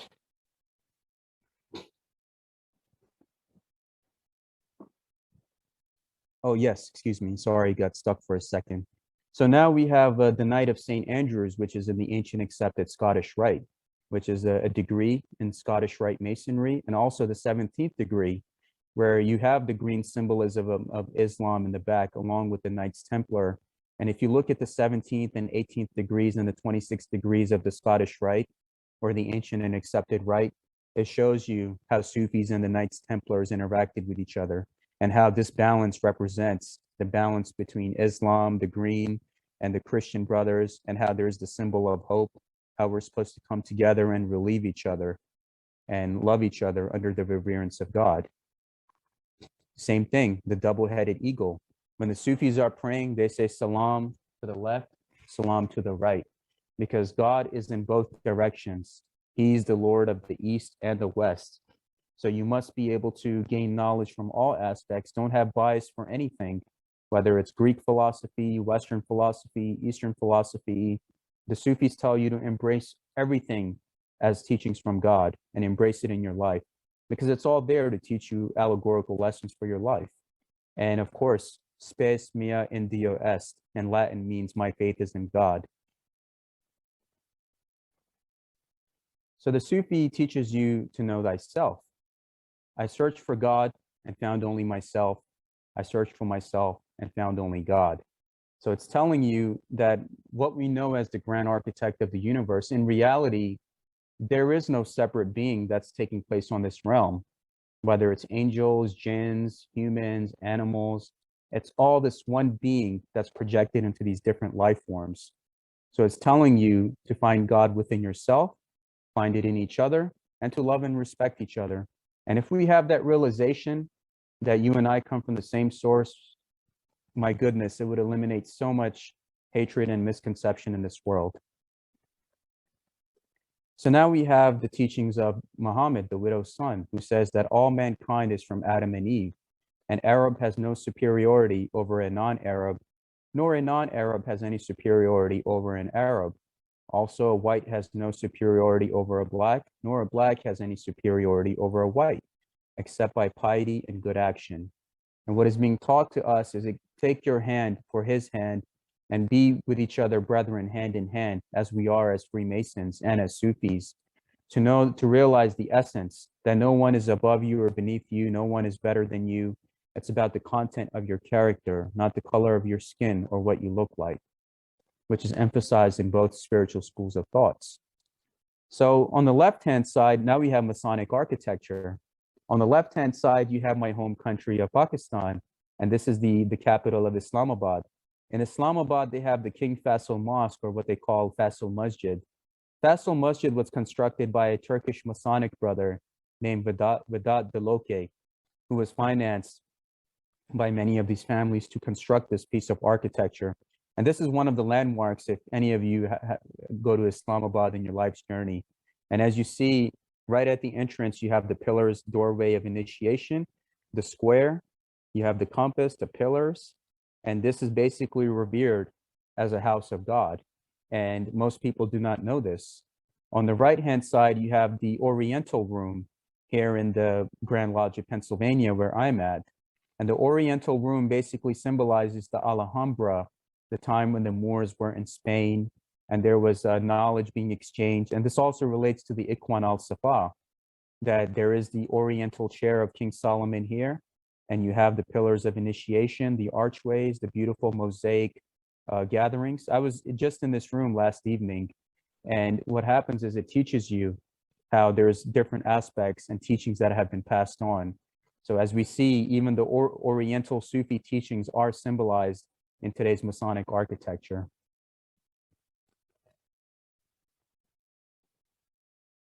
So again, for the Sufi, it's about the rite of circumambulation, the pillars, the altar, the winged Sufi heart to fly to the graces of the grand architect of the universe, the magic carpet.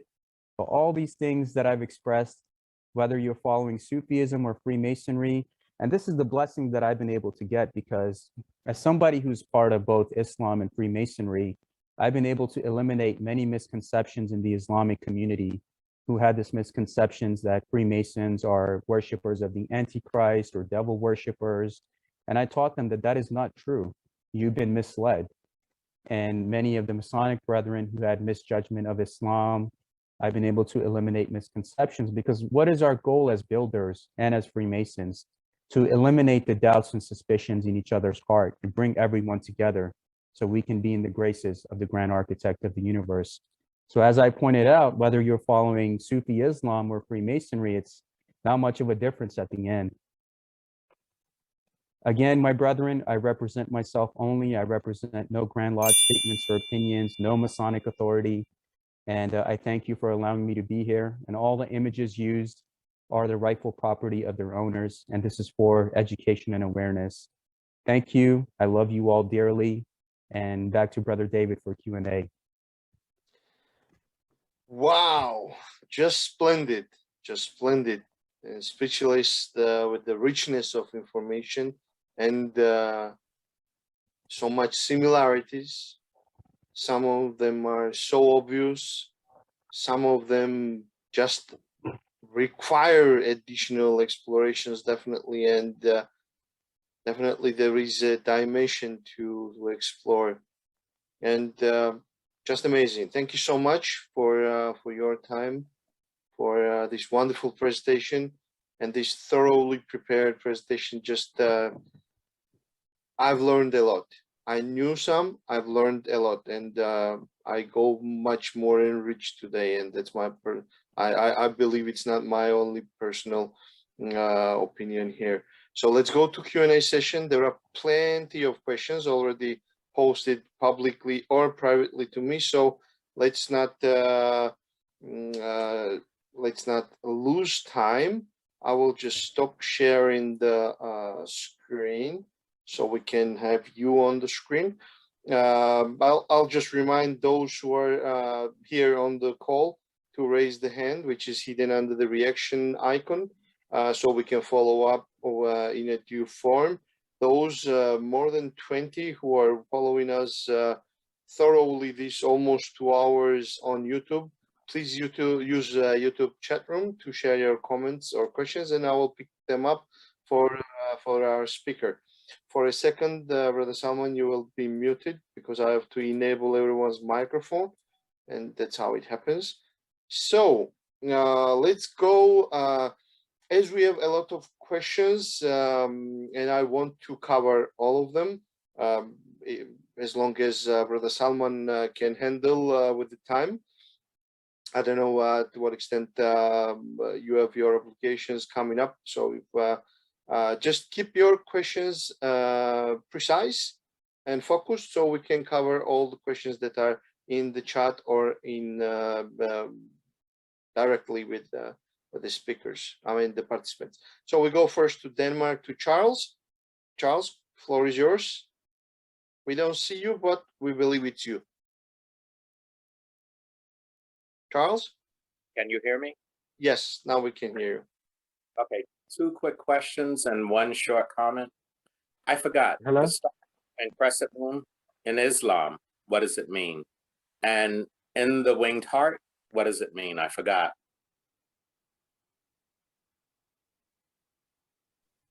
The winged heart, my brother, is basically No, the winged heart, I know, but the star and crescent moon within the winged heart.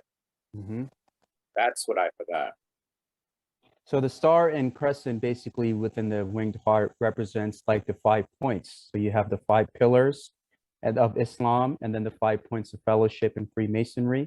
And also the crescent moon symbolizes that everything in Islam is followed by the lunar cycles. So it symbolizes the 5 points, and the crescent is symbolizing the feminine nature of how like Freemasons follow the lunar cycles. Okay, and actually I was thinking more of as a Muslim, when you for the answers, not so much a Freemason. The other was, a quick comment. In one sense, you kind of made me believe that there's now a branch of Sufism that is a Muslim, right? There is. Really? Okay, Yeah. go now. It was just new to me, and I was like, it's mixing this too well. Like this has been long time prepared. So then I started believing that you guys, okay, thanks, that was it. So it is. I thought you were just trying too hard to make a comparison. No, I was just, my goal and intention of this to eliminate misconceptions, which I've seen in the Islamic community, where many believe Freemasons to be devil worshippers and those that go against God. And what I've shown in this presentation as a Muslim Freemason is that all of that is completely untrue. And that is my goal, to bring the Ummah together. That's true, you know. But anyway, I need to let you go because he said there's a long list. There's Thanks for a your long time. list. but you can come back. I mean, let's give the opportunity to others. And... shot, so I want to go to sleep. Okay. Okay. So Charles, thank you. I'll go to the question. I will pick up one question from chat, then I'll pick one question from YouTube, and then we'll come back to Brother Burton. And Brother Burton, don't unmute yourself unless you are given the floor, because the recording will be blinking with different pictures. So please, I will mute you for a second and I'll give you the floor definitely. All right. So what did you say? I said that I'll give you the floor, but do not unmute yourself without giving you the floor, please. All right. So the question comes from Carlo. Okay. Question comes from Carlo. The notion that we must choose our actions implies agency at some level.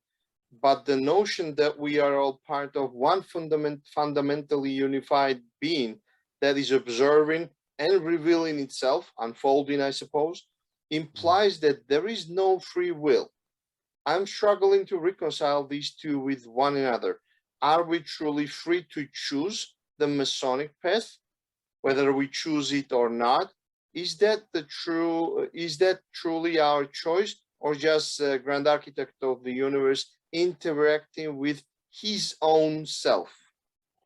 Well, that's a wonderful question. And basically what the Sufi path is telling you, that sometimes you're thinking you're choosing a certain path, but it's that path that's actually choosing you.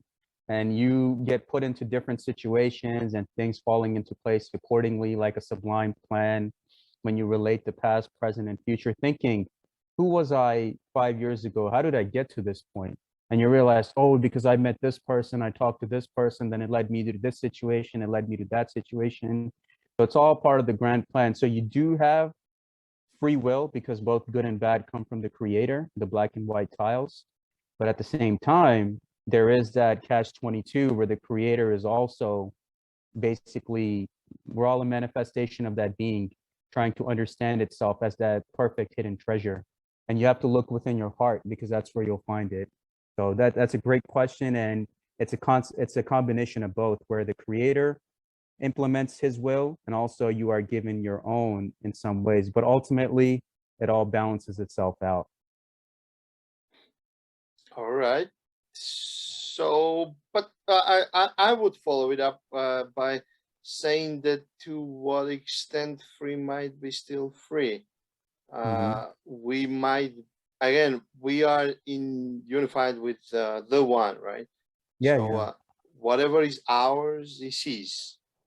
Exactly. There might not be any distinction. So whatever we perceive as our own will of David, of Salman, or whoever, may be exactly not ours, but his. So that concept still stays unclear, free. Yes.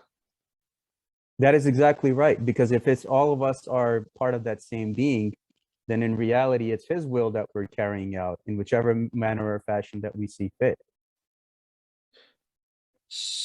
Okay, so, okay, the concept of free will still is questionable, I suppose, or we need to dig into it better. So it's the path that chooses you. You don't choose the path. You get brought to that path that is meant for you. So it's like how it is in certain Masonic settings where they tell you that you will get the tap on the shoulder. So it's basically, it will come to you if you're of a pure heart, intent, and mind. Okay, can we put the question the other way? Sometimes, not sometimes, in ancient times, you would use the illustrations to bring the concept into life and make it understandable and absorbable. So what would be the Sufi parable or illustration, if you will, for man's free will? If something comes to your mind at the moment, of course, You can Oh, skip yes. the question. So, you know, with Maulana Rumi, who is the Grand Master of the Mevlevi Sufi order, the whirling dervishes, he gives the perfect example that when I searched for God, I only found myself. And when I found myself, I found only God. So whatever will is being carried out is the will of the creator. And in Arabic, they say kun fayakun, meaning be, and it is. So when the creator decides for something to be, it comes into existence. And that's exactly what the Sufis believe is we're here to let go of this world and to become one with their beloved. So it's Oh, the will of the beloved. okay, let's take that answer. Thank you. I'll pick the question from YouTube and I'll come back to the participants. The question comes from John Jones, Research Lodge number 147. That's the nickname on YouTube. The answer might be long, but you kind of try to elaborate as you wish. How is Sufi Freemasonry different? How is the Sufism and Freemasonry may be different, or Sufi Freemasonry, Well, if it makes? Sufism is basically an initiatic path of its own self. So whether any Sufi tariqa you join, you will go through these expectations of being initiated, being brought from darkness to light, being given different forms of knowledge where you once you pass a certain level, then you move to the next level and then the next level, all under the guidance of a sheikh or the equivalent of a worshipful master. If you join a Masonic lodge, it's kind of the same thing. Now, the numbers 787 that I pointed out in the Sufi lodges back in those times, they would have the numbers 787 written outside of those lodges. And there are many Sufi institutions that refer to themselves as lodges, such as the Bektashi or the Naqshbandi. There's so many different tariqas that are there that are the equivalent of lodges, having a master, disciples, brethren, students, and you're there for the same goal: eat, drink, fellowship, light, knowledge, do good charitable work. It's the same exact thing. All right, thank you. Let's. I don't see the hand of Brother Burton. He, I guess, changed his mind. So we go to the question of Alexander Peter Popescu. An awesome, enthusiastic, and very enriching and enlightening presentation. Very grateful. Please allow following questions. The first question would be, as far as I know, and as stated by Hamed Abdel Samad, Mauchanad Khorchid, Ruth Koopmans, and others, Prophet Muhammad did not give rights to Jews and Christians, but persecuted them when the Near East was conquered by Islam. See how I would best answer that question without getting into any form of division Yes, is please. at what Prophet Muhammad taught was to love and respect Jews and Christians as your own brothers. Well, you have basically the covenant of St. Catherine's Monastery, because when he was being persecuted by the pagans in Mecca, it was the Ethiopian Christians who gave him refuge against his enemies. So we're taught to love and respect our Orthodox Christian brothers, our Jewish brothers, and we're taught to have this reverence. But ultimately, see, we go to the human question.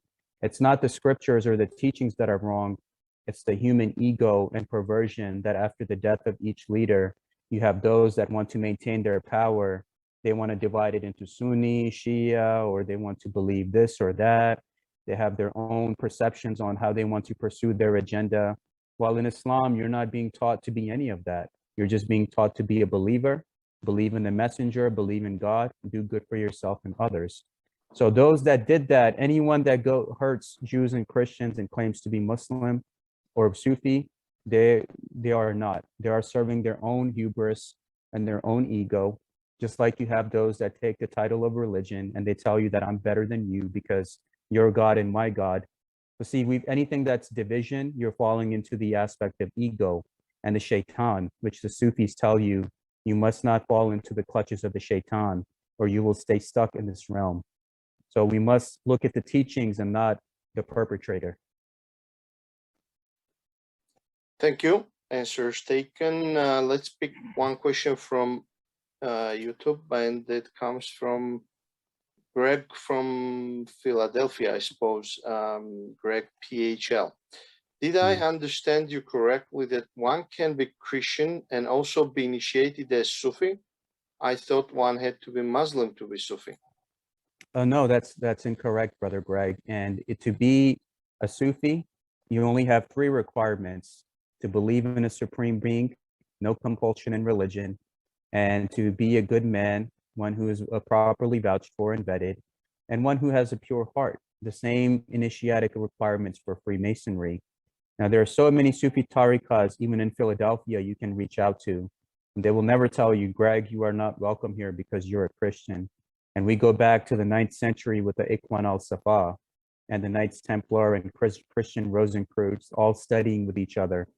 And that's even supported in the Masonic resource, Mackey's Encyclopedia number 2, page 601, where they were referred to as the Freemasons of Basra that welcomed anyone and anything into their circle as long as their intent was pure and they were there to seek knowledge and light and impart it upon others. Thank you.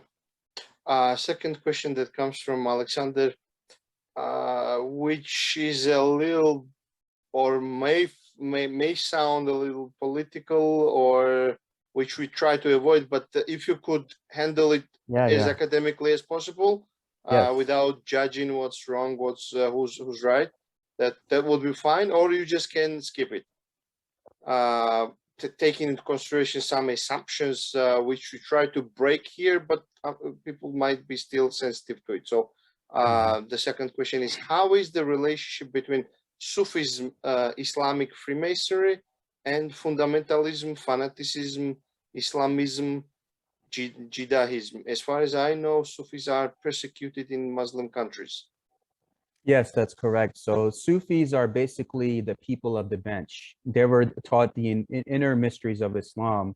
Similar, if you read the Holy Bible in Mark 4:11, when Christ said that there will be those of you that will be taught the inner mysteries, while those on the outside will be taught in parables.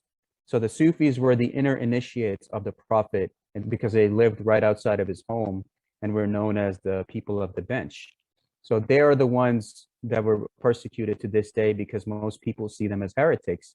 Now, those are the ones that fall into the divisions of your God and my God, because in Islam, we're taught to love and respect everyone. But again, when you fall into those territories and leaders where everyone has their own agenda of dominance and control, you will always fall into the human fallacy because we're imperfect beings, right? If we were perfect, we would not be in this realm. That is what the Sufi says, that if you have to get out of this imperfection, a rough ashlar becoming a smooth ashlar, so you can be reunited with your beloved. And that's exactly what it is. No one is perfect, whether you see it in Freemasonry and Sufism. People are going to be people sometimes, but you must realize what the teachings are telling you. Super. Thank you so much. Wonderful answer. Let's go to another question from YouTube. Again, from Greg, what can you recommend if I want to learn more about Sufism, both in books and here in Philadelphia? You already mentioned it, but also there is a question from John Jones, Research Lodge 147. How can I find more information on Sufi Freemasonry? So is there any practical link we can give, or maybe I can share your email if you don't mind, or just whatever answer you want. If they can email me, so whoever's asking for reading material or reference material, I can give you a detailed answer via email with the proper sources, links, reading materials, and proper education material. And for Brother Greg, if you can email me too, I can refer you to a Sufi order in Philadelphia that you can go, and you're more than welcome to sit down and learn from them. Super. I will share in a moment Brother Salim's email in WhatsApp, so just bear with me to ask another question from Alexander. Are there analogies, parallelism, and similarities between Sufi, Baha'i, and Asheshians, Ismailis, Zaidites? Yeah, so the what we have in the Hashashin is basically they were the followers of Hassan Saba, the old man of the mountain, and the Assassin's Brotherhood, which many in the Sufi circles believe that they still exist today, and they're still around. Even supposedly they were wiped out.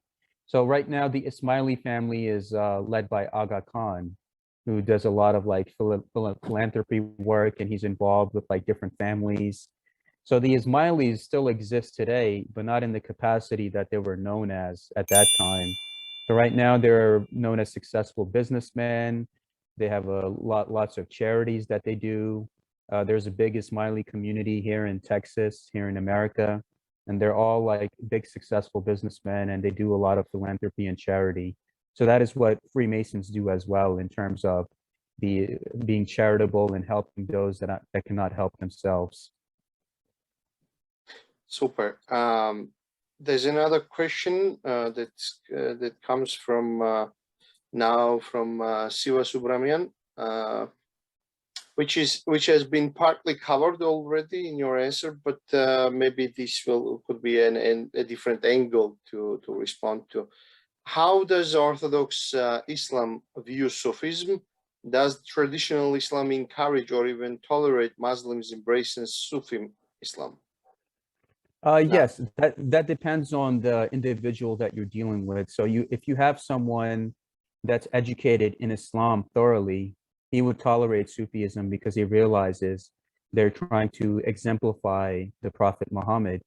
Now, what happens is when you go to these tribal lands, let's say you go to Pakistan, Afghanistan, certain parts of India, what happens is those people are mixing a lot of the cultural values and traditions with Islam.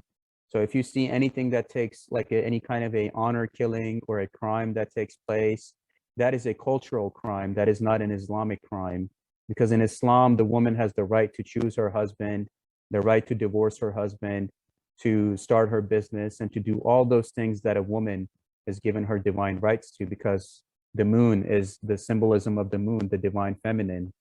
So you're taught to honor the divine feminine in Islam, but when you go to these different parts of the world, they're mixing their cultural values and crimes with Islam. And most people that view it on the surface thinking that this is what Islam teaches, but that is not true.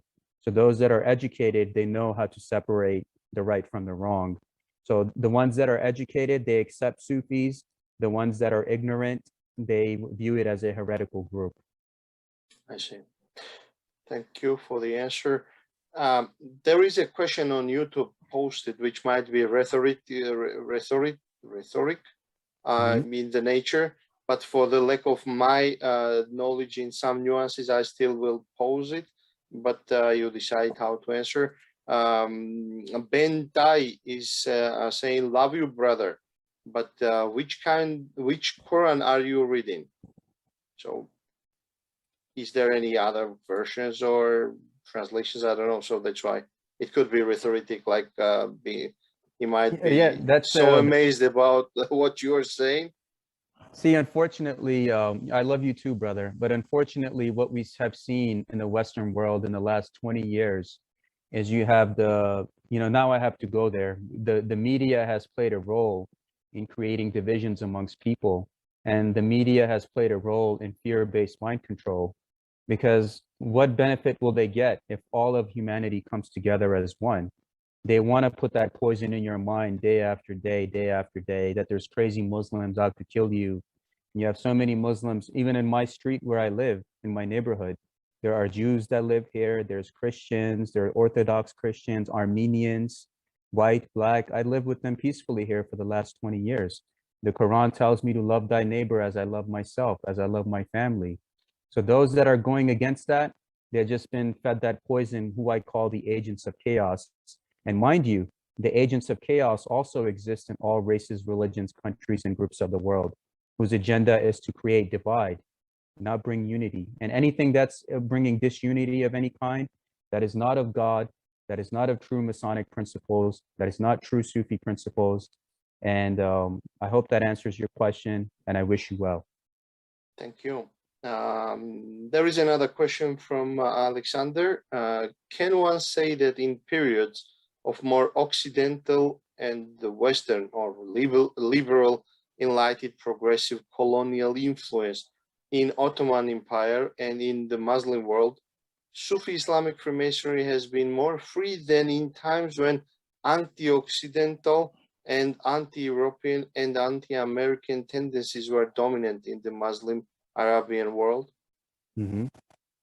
So what we say is in the Sufi aspect, they always teach you to be a free thinker. And again, we have to come back to who benefits from this aspect of the world being in war and division all the time, right? And if you look at the nature of the world, majority of the wars or crimes committed against humanity were for natural resources, like King Leopold going to Africa and massacring millions of Africans for rubber. Does that mean that all Europeans are evil? No, that is not true. That is the action of one man, right? So if you look at the actions of those that commit genocide or the Inquisition or anything, that doesn't mean Christianity is bad. When I came to this country, I was 5 years old, and right above my street, there is a church. I went to the church, I made friends with the Christian community, I read the Bible with them. On the same day, I had the Quran classes, I went to go read the Quran. Then in this, they have a Sikh temple here, the Sikh Gurdwaras, who serve food to the people. Twice a day, in their temples, they serve food to the people. And I realized everyone is teaching you the truth in their own way. So there's one mountaintop, and there's so many different ways to get to this mountaintop. So who's putting this poison into the hearts and minds of the people? So, about your God and my God, or your belief or my belief, he, she, they, them, or this or that. You have to get out of that. Otherwise, you're going to stay stuck in this realm. That's what the Sufi is telling you.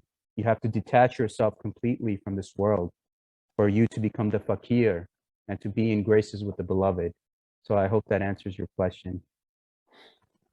Thank you. We have a few questions from Brother Khalid. Dear Brother Salman, thank you for your lecture. I have a few questions that I hope you appreciate. Could you please comment on the concept of justice in Islam, Sufism, and Freemasonry?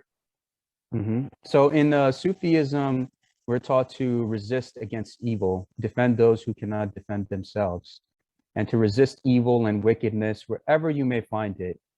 And this is what we see, even what Martin Luther King said, Dr. Martin Luther King Jr., whose holiday just passed by. And he said that those that are silent, they're complicit in the atrocities taking place. So Sufis are taught that even if my life comes in danger, I will protect the life of a brother and his family.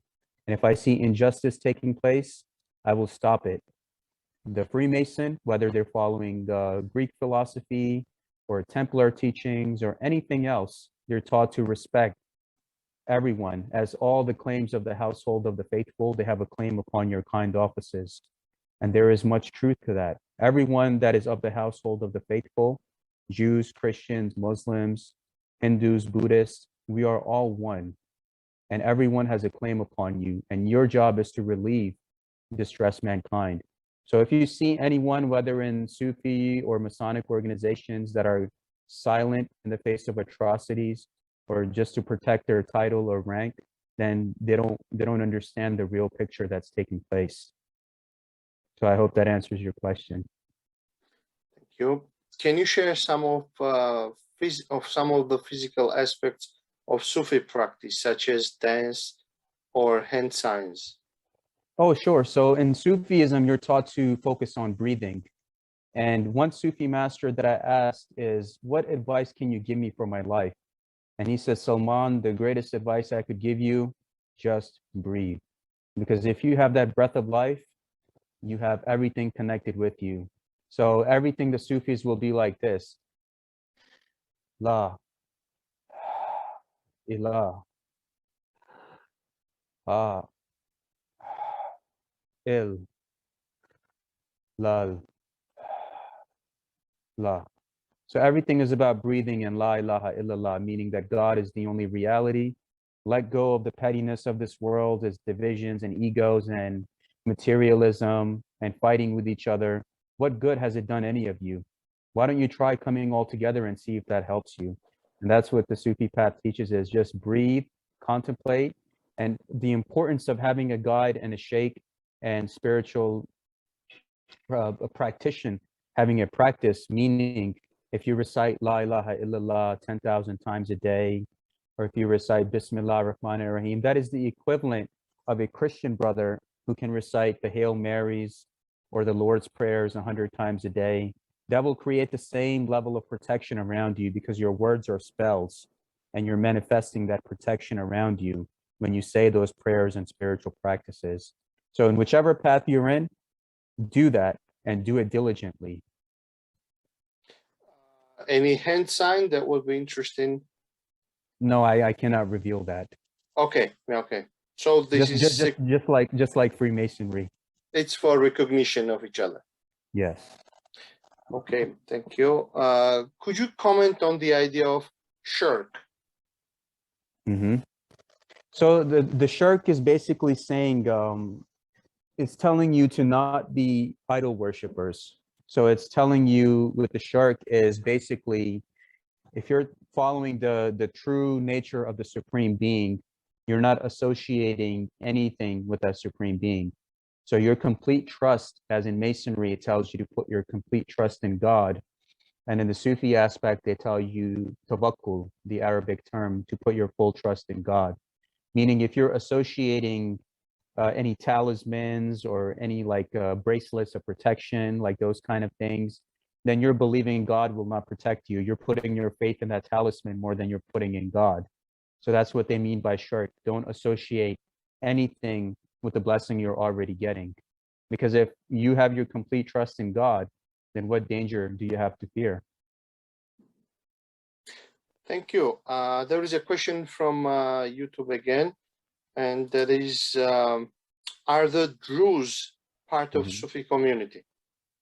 So the Druze are a secret group in, I believe, in Lebanon or Syria, around that area. Yes, exactly. So the founders of the Druze were Sufi sheikhs, but the Druze kind of went off into their own philosophy, meaning they teach Greek philosophy, they teach Neoplatonism, have Islamic symbolism, and they are a tight-knit group, meaning if you're born within the Druze, you have to marry a Druze. You cannot go outside of that circle. And there are certain levels of initiation even in the Druze society. And I've done a YouTube lecture on this for my channel, where what happens is there are certain levels of knowledge that you're taught, but once you get to a certain level, then the priests of the Druze initiate into your higher path.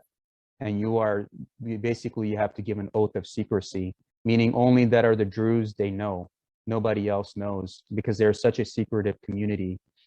They also have a Druze community here in Philadelphia that runs a few restaurants, and the food is good. They're very nice people, and I always had good interaction with them.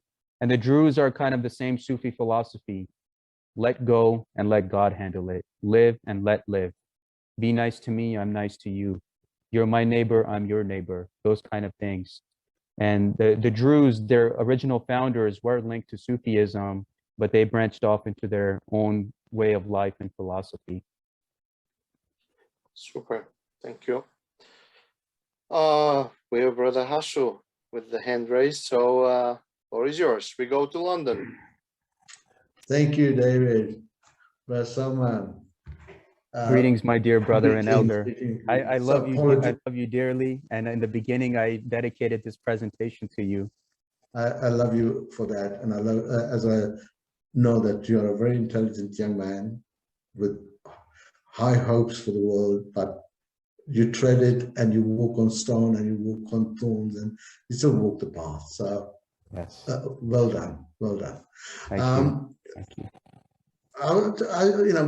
It's a beautiful presentation you did. You know, it's creates a ethos of love and unity, and to think of others before you think of yourself. Yes. One of the things that you may, I don't know if you have another presentation or not, or whether is that there is no part in the presentation representing anything about women and how women fit into Sufi philosophy. And it's because we have women Masons, and women form 50% of part of the world. So how does that fit into the whole concept or ideals? Sure. So the Sufi path that I follow, Brother Hasu, is the Fatimiyya Sufi order. And Fatima is basically the daughter of the Prophet Muhammad. So the Sufis basically give reverence to the divine feminine. So just like how in Freemasonry, you have the concept of female masons, in Sufism, you can have a male sheikh or a female sheikha. They refer to her as a sheikha. She can also start her own community, initiate both men and women who would like to come into her leadership. And it's given reverence to Fatima al-Zahra, which is the daughter of the Prophet, and reverence how she was one of the great lights that after the light of Nur Muhammad was manifested, that was one of the lights of the divine feminine that created this world. And most people do not know this. Many Sufis refer to Allah or God as a she, that God that you're dealing with is a female being, not a male being. So they would tell you that to give reverence to your mothers, and what Muhammad teach us, that heaven lies at the feet of your mother. So those that serve their mothers, those that serve their wives, their daughters, their sisters, you already created the heaven on earth for yourself if you respect the one that is the creator of mankind. Then, like in our Hindu tradition, we give respect to the Ma. Yes, and it's very interesting that even if you go to India, you always, if you pass a Sufi saint's place, everyone will stop and bow, because it's a tradition that they have transcended beyond Islam or Hinduism or Buddhism or whatever. They are beyond all that. They are, so you always go past or go in and go around the shrine, or however you want to acknowledge. So the tradition of the Sufi being the link to the Supreme, without any color, race, religion, or any form, is not different in practice in India. Yes, exactly, because majority of the Sufi saints, Brother Hasu, are in India. Yes. Like you have Khawaja, Garib Nawaz, Yes. and over there, they're always serving food to the people, loving and respecting each other, regardless of who you are. Most people do not know this, my brother, is that when you look at the reality of all teachers, so the Muhammadan reality, they tell you that Buddha, Muhammad, Krishna, there was the same light that was being manifested in different avatars, and it was the same being that was coming back over and over again to teach and guide humanity. There's a surah in the Holy Quran called the Elephant, and it says that Muhammad was born in the year of the elephant, which if you look at the Hindu tradition, that is the Lord Ganesh, who is the remover of obstacles. So in the surah Elephant in the Quran, it tells you that these elephants came into Mecca and it removed his enemies from there a year before his arrival. So basically, if you look at it, a lot of the Sufis believe Ganesh and Muhammad to be the manifestation of the same Kalki avatar. It's, as I said, the intricate connections and the intricate signs are not seen unless you open your inner eyes, your mental eyes, and you see beyond just the physical aspects. Yes, yes, and that is so important, because there's a reason why secrecy and obedience is taught to us, because if this knowledge goes into the wrong hands, then there is a destruction that comes with that. So it's just like in India, you have King Ashoka and the 9 unknown men of King Ashoka. And there's a knowledge and responsibility that comes even with Sufism and Freemasonry, meaning if you don't take the responsibility seriously, then there is a spiritual consequence you have to deal with. Yes, well, the ultimate is that, isn't it? That you have to deal with that finality where you have to see yourself and see what you've done. Stand in front of the mirror and you see no reflection if you've been perfect. Yeah, that's exactly right. Thank you. Thank you. Thank you so much. Thank you so much, Brother Ashu. Just a technical question. We've been around more than 2 hours and 30 minutes. So do we still have time? You're okay? Yes. Because there are plenty of questions. I would love to go through them. Yes, definitely. You're fine. Then another question is if we need any technical break for a minute or two, or we can continue. Yes, we can continue. All right, great. All right, then I'll go to the questions in the chat. Could you share, that comes also from Brother Caleb, and could you share the influence of science, philosophy, and myth in the world of Islam and Sufism? Oh, yes. So if you look at algebra, algebra and advanced mathematics come from the Sufi traditions.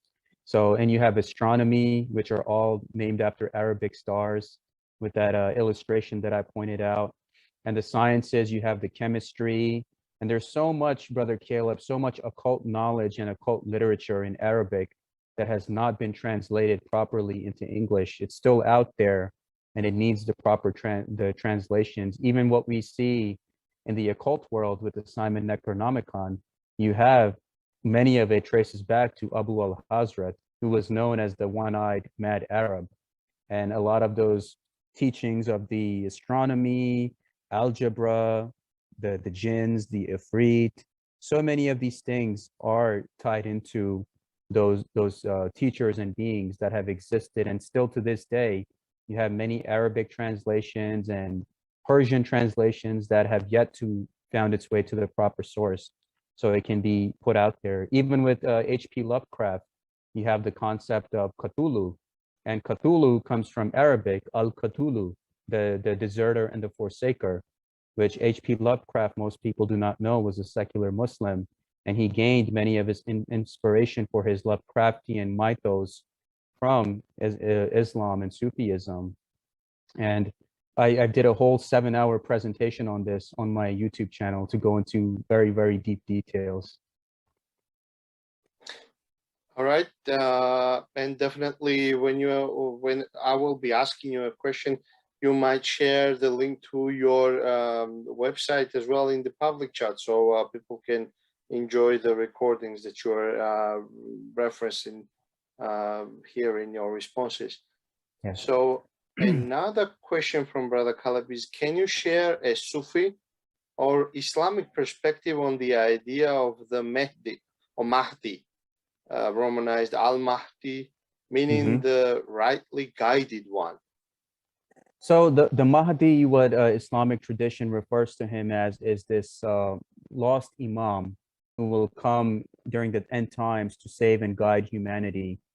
And the Mahdi is basically a hidden Imam that when the world goes into so much severe chaos, because how the good forces of this world operate is that they will never interfere in humanity's evolution unless there is like a severe need for them to do so. So they are just observing humanity, and they have no concern with what we're doing because we have our own problems we need to deal with. So they only interfere when it's absolutely necessary to our survival. So the Mahdi is from that same concept, the hidden Imam, who together with the Prophet Isa, who we refer to as Jesus Christ, together they will come in the end times and destroy all the evil in the world. And there's going to be 1,000 years of peace. And that is how the aspect of there's going to be a battle that will take place one day. On one side, you will have the good, and that will consist of people of all races, religions, countries, and groups of the world. On the other side, you will have the evil, and that will also consist of people of all races, religions, and groups of the world. So it will be a battle between good and evil that will take place one day, and these hidden imams and these hidden teachers will come, and they will interfere and help humanity when humanity is in a position to not help itself. All right, there is a question in YouTube that I will take before following up next question from Brother Caleb, and that is, and there might be some clarification needed as well. Sure. John, Research Lodge number 147, is asking, are the initiations of Sufi Freemasonry the same as it is for Freemasonry? So maybe, is there any Sufi Freemasonry? I don't think so, right? Yes, there is. In Turkey, they have the Bektashi Tariqa. And in the Bektashi Tariqa, what happens is the initiations like Okay. without saying anything further, since this is a public platform. Yeah. Those that are Freemasons, and when you see the Bektashi initiations, it's no difference. It's the same exact thing. We actually had one lecture from a brother from Turkey last year, who explained some parts of the initiation ritual as Bektashis do in Turkey. It was Yes. very interesting. A lot of similarities. I don't know if Brother John, if you can rephrase your question. To my understanding, the logic of your questions, I understood that you may be thinking that there is Freemasonry, which is Sufi. It's not Bektashi you are asking for, I suppose, but the Freemasonry which follows Sufism in their rituals. So that might be present in the United States or not. I don't know. So I just wanted to clarify the question. Yes, Freemasonry and Sufism have a lot of similarities, but Sufism is something a little bit different. Freemasonry is own path, as you said.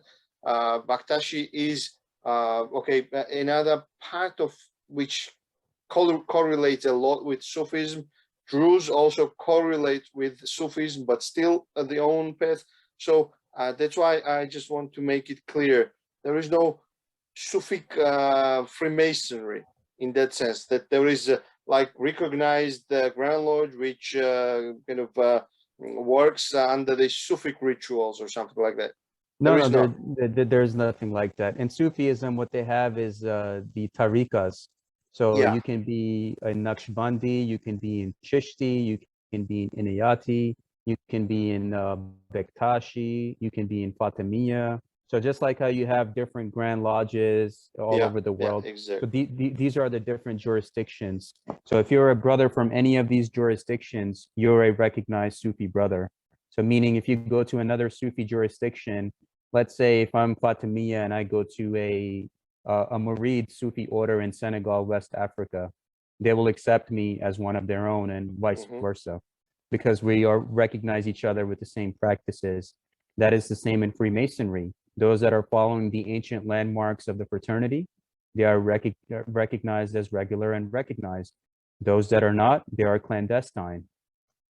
So yeah, that's the distinction I just wanted to make clear for Brother John, if he thinks that there is kind of Sufic Freemasonry in that sense. Sufism is its own dimension with its own families within, as you already explained. All right, if I'm understanding it incorrectly, you just rephrase, please, and I will pick the question again for Brother Salman. There is another question, again, Caleb, could you briefly discuss or emphasize the importance of submission and peace? Yes, so thank you, Brother Caleb. That is a beautiful question, and I thank you for asking that. So submission to the will of God. So that is basically Islam. So the Muslims believe that whoever submits to the will of God, he is by definition a Muslim. And that can be anyone who submits to the higher power. And the Sufis believe in the same thing, to submit to their beloved and let his will be done, kun fayakun, meaning that we're in this human life, this short human life, and we have to do the right thing with the time that's been given to us, which is exemplified in our Master Mason degree as well. If we're always resisting, if we're always not taking the counsel of our brethren who are there to guide us when we make mistakes, or take the counsel of our teachers and mentors, then we are not following the aspect of the submission, because Almighty God cannot appear to you physically in his own form. He will act through different people to guide you and teach you and to bring you to the light and destination that you're meant to get to. But if you resist any of that, that is also failing to submit to the will of God. So that is why they tell you to get close to God, you must honor your Sheikh.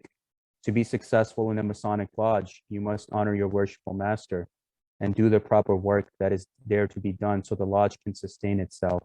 So it's all about submitting and not being a rebellious devil.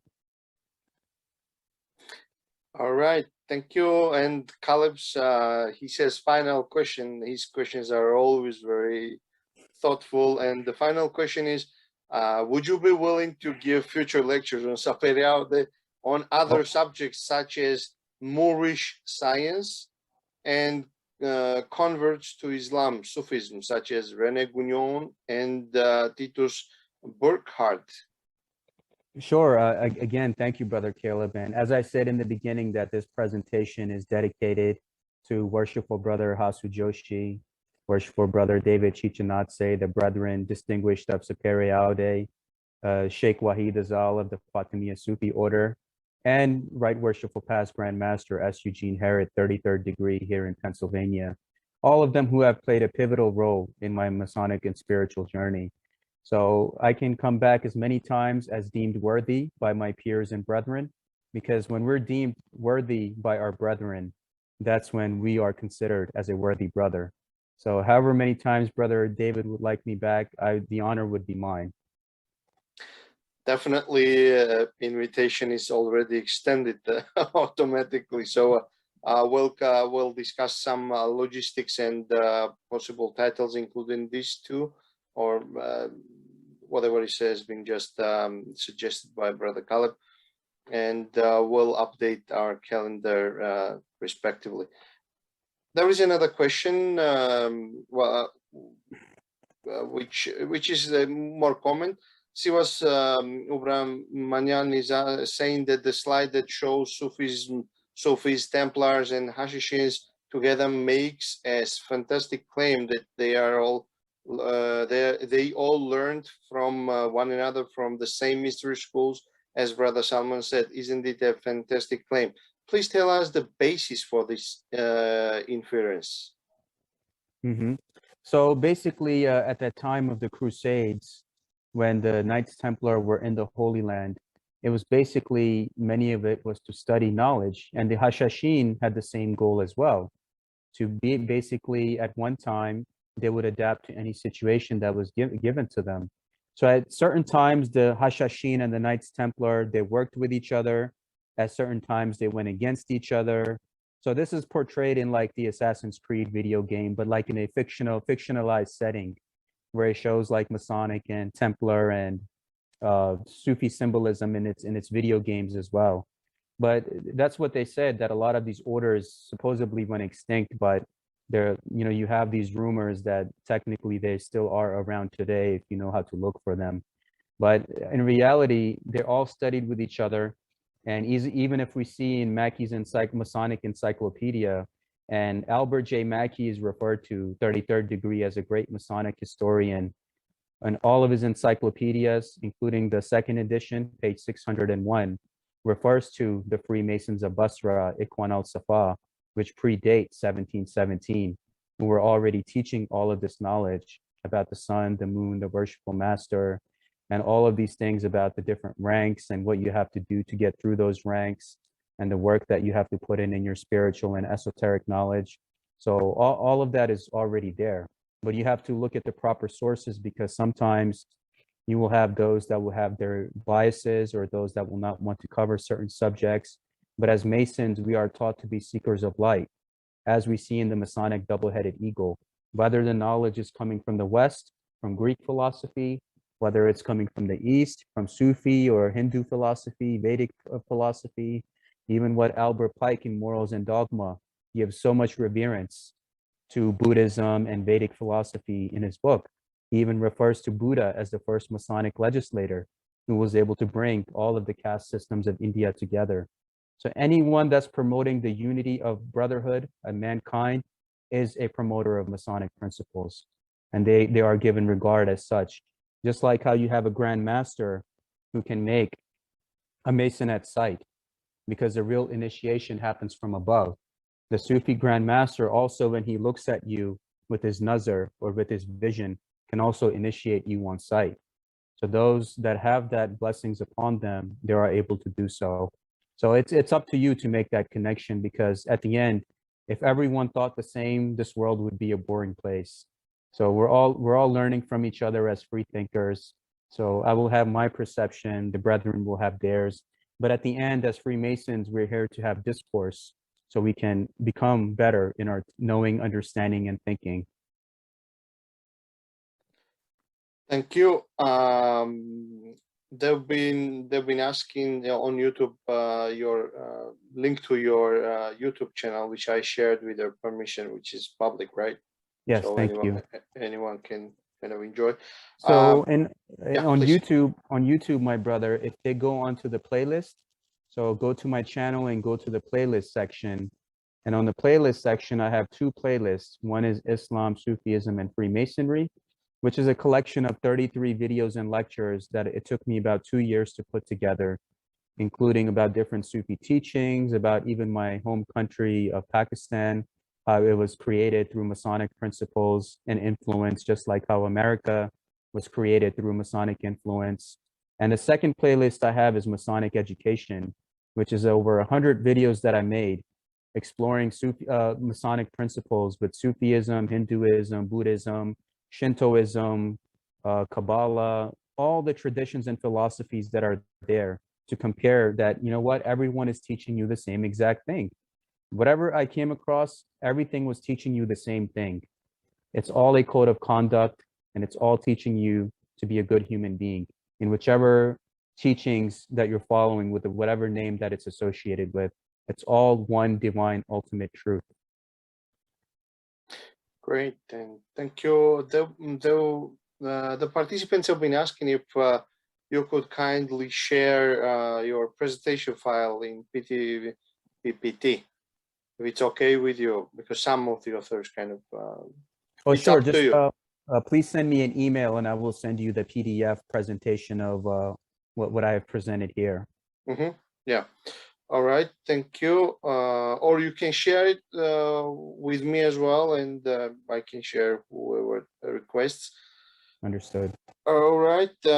Well, Patrick confirms that I can confirm that there are a lot of thank yous and a lot of very pleasant and kind words. So I'll be skipping them. You can save the chat, and definitely on YouTube and here there've been a number of very, very kind words for your very enlightening presentation.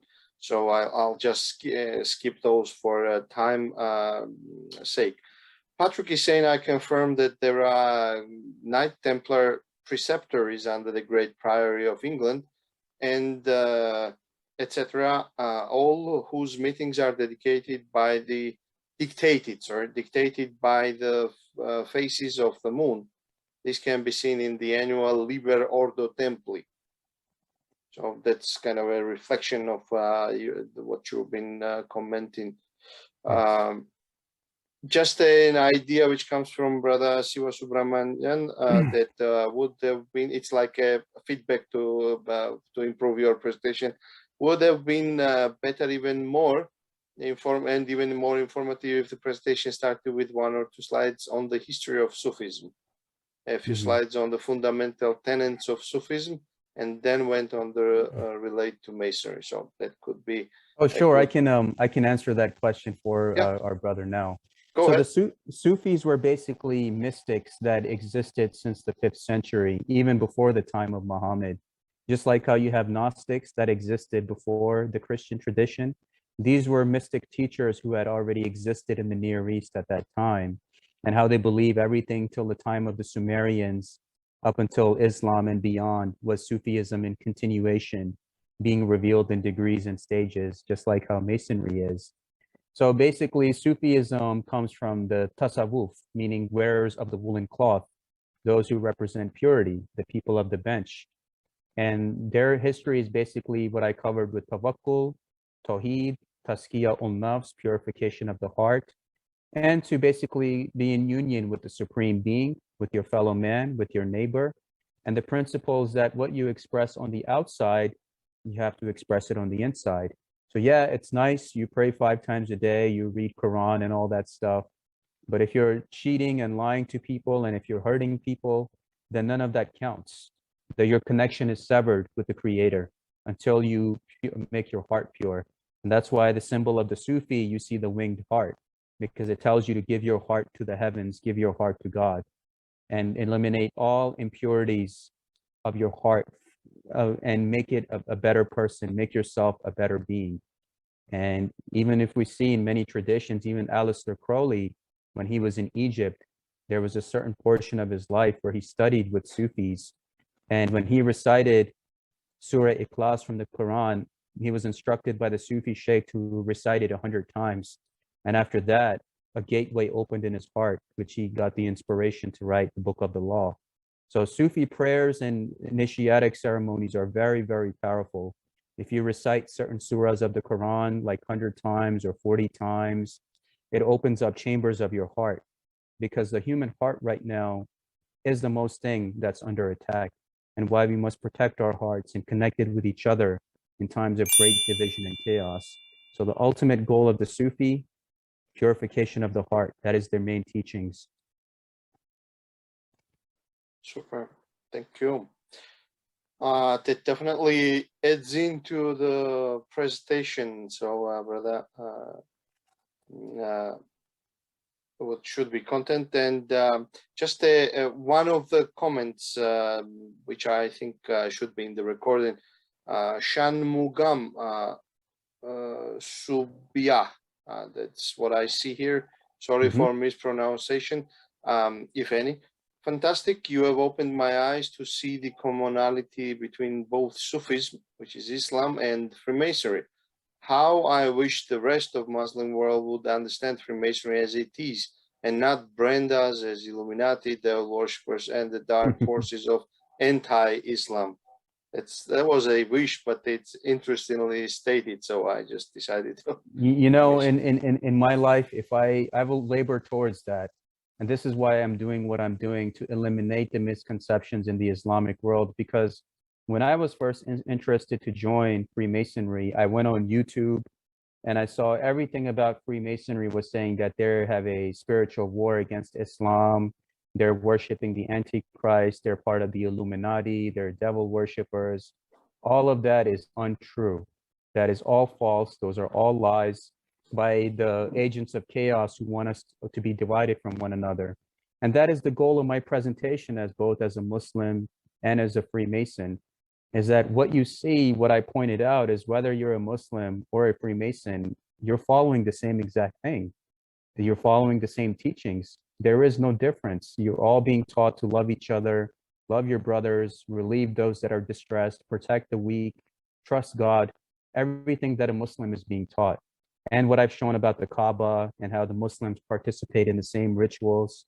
So in reality, we are all the same. So I hope that I eliminated the misconceptions in the Islamic world, and any Masonic brethren who have had any misconceptions about, the Islamic brethren in general. So because we're laboring towards this one great work, and to be a part of this one great work, we all have to put in our individual efforts, because the pyramid does not complete by itself. Every worker has to put in their own work, so we work our way to the top. Whether you're following one road or the other road, it's like me here in Philadelphia. There's 6 different ways I can get to New York City, which I can take a bus, I can catch a plane, I can catch a train, I can go in a car. Whichever path you follow, it's taking me to the same place. So in that regard, we must strive to eliminate the ignorance in Islamic communities. And I hope in my lifetime, I can see the reverse on the ban of Freemasonry on many of these countries, so it can start flourishing again. And I will labor towards that goal. Thank you, Brother Salman. Brother Patrick is asking, are there Sufi in South Africa? Sufis, yes, my brother. If you send me a private email, I'll give you to the reference on who you can contact. It's just like when a brother makes a potential recruit or candidate asks you, I want to join Freemasonry, and you ask him, where do you live?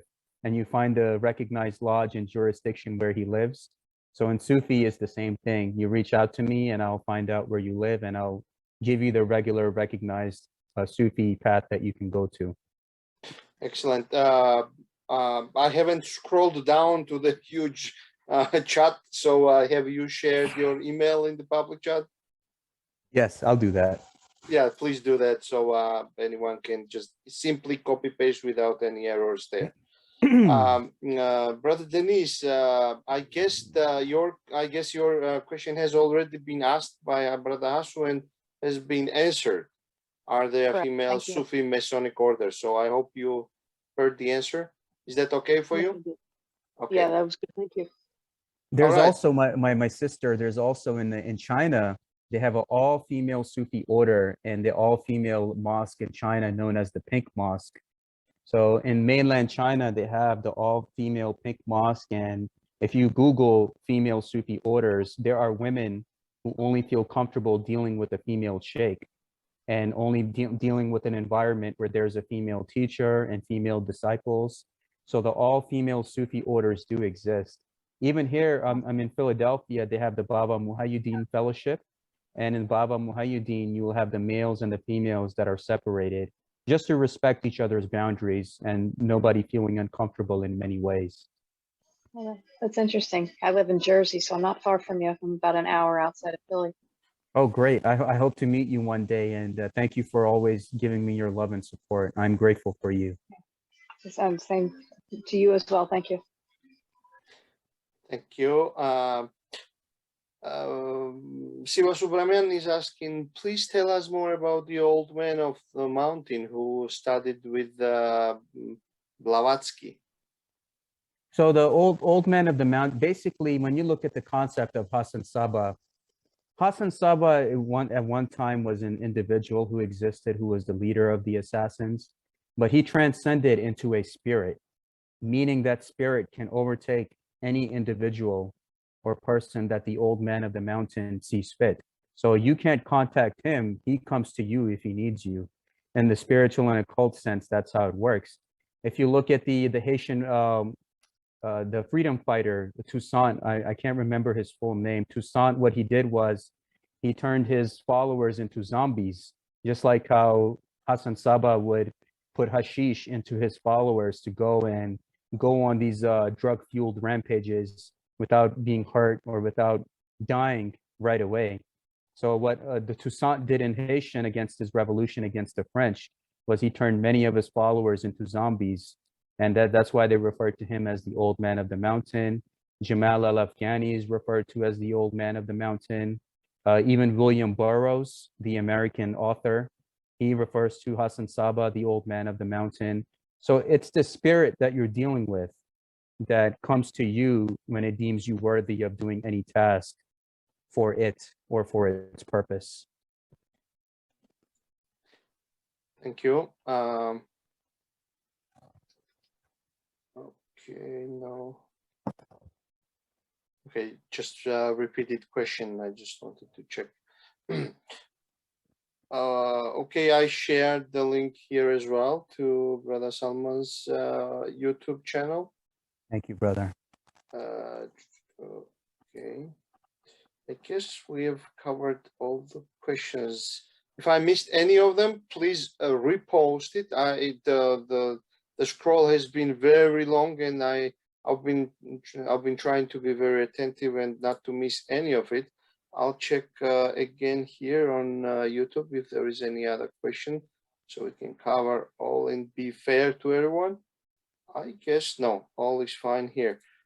I have my question or two, if you may, and then I will let you go. And we'll plan somehow to have another interesting lecture with you. You mentioned spiritual beings, jinns, some spiritual entities, and relation with them. There have been several very interesting lectures here on Sapere Aude, and also some private discussions on different this esoteric part of the universe. Let's put it that way. My question is, can you elaborate a little bit more about the spiritual realm of how Sufism takes it?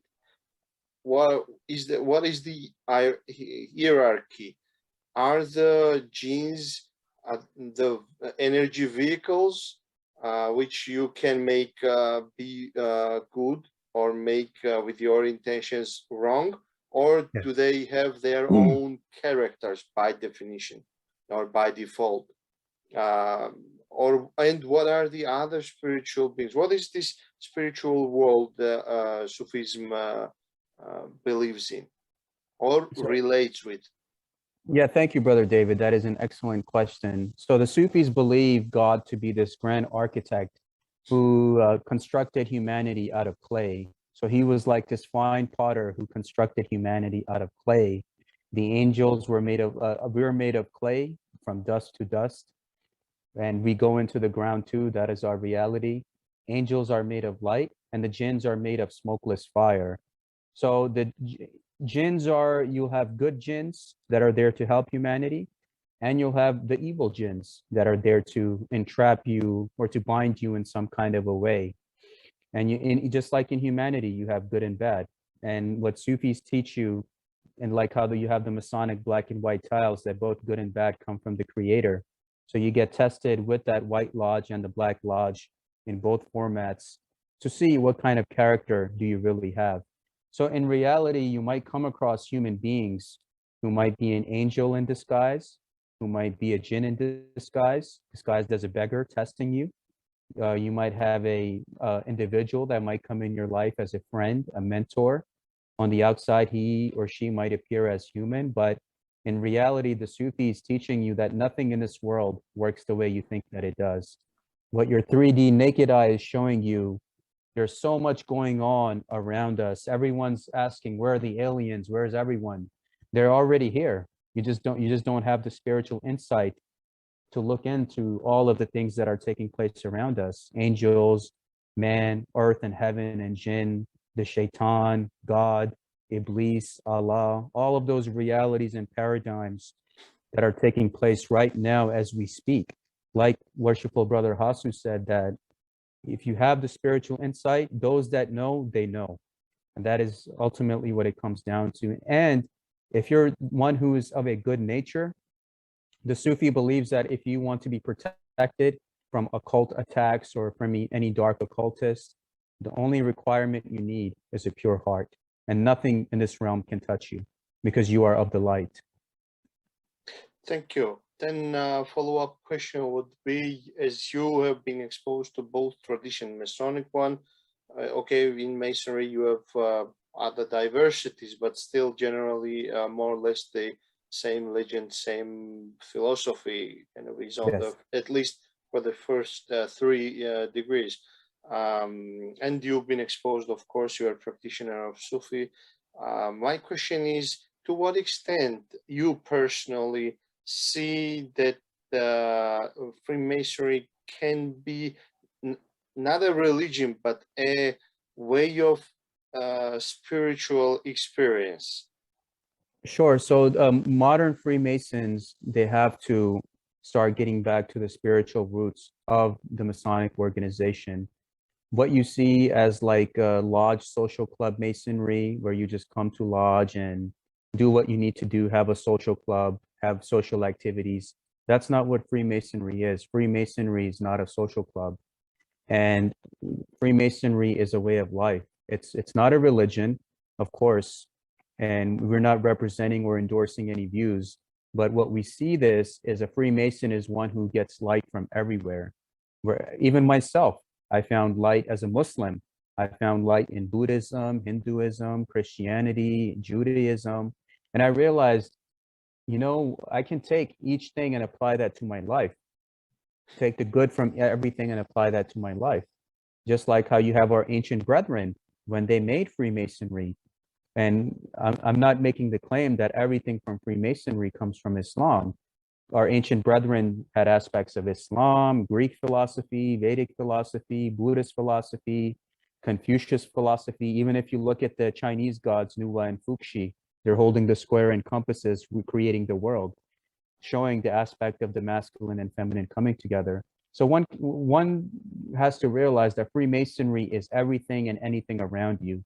It is the totality of the oneness of this existence. Love for your brothers, for your fellow man, for the grand architect of the universe. That is the ultimate truth.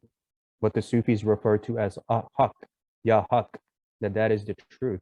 Anything else that goes against that is not of God and is not of a benevolent nature, in whichever form it presents itself. And that we have to stop being a social club. And for the Masonic leadership, please be open to the knowledge and the fervor and the zeal of this institution that the young brethren have, because that is the only way this fraternity is going to survive in the future, especially in these current times. Freemasonry is a work in progress, just like how we are a work in progress. So don't be tied to the same ideas. Listen to them, learn from them in the manner that they learn from you. Take your hand, put it in their hands, and they will give their hand back to you. That's how it works. Thank you. And one more question, and then we have Charles with the hand. One more. Okay, go ahead. Give me a chance for one more question, and then I'll give it to you. But the floor, right? Just once. Thank you. And my apologies. Just not to lose the sequence. Chain of union, which is a very important, let's put it that way, important concept in Freemasonry. Is there anything like it in Sufism or Sufi practices? And if there is, can you find can you see the similarities between the two concepts, if there is one in Sufism? Are they similar concepts, or maybe you have different interpretation of chain of union? So in Sufism, they have the reverence of the silsila. Like when you look at a Masonic lodge notice, it will give all the past masters that have served in that lodge. Everyone will be listed on that notice. Same thing in a Sufi order. If your silsila or tariqa has started from one sheikh and it comes all the way up to the current sheikh, it will tell you that you have this golden chain that comes from one sheikh all the way up to the present sheikh, meaning reverence for past masters, reverence for past grandmasters, because who we are today is because it was passed down to us. And in Sufi ceremonies, what we do is when they do the zikrs of La ilaha illallah, Bismillah Rahman Rahim, everyone joins each other in this simultaneous chorus, and they take each other hand in hand. And just like how Masons take each other hand in hand and do the odes and the hymns in their lodges. So it's all very similar in their own ways. Okay. So the meaning wise, also these two are the same, you may say. Yes. Excellent. They're just like how you have the silsila of the Sufi masters and the aspect of coming together in odes and hymns and singing and all the reverence for God and your fellow man. Super. Charles, floor is yours. And once again, apologies, I didn't let you speak. Oh, please, you don't have to apologize. I understand. This is about a question that was asked, and then the way it was sort of answered, you kind of ended it with like, okay, it's still a question. It's this thing about predestination versus free will. Mm-hmm. Something you actually was the answer perfectly.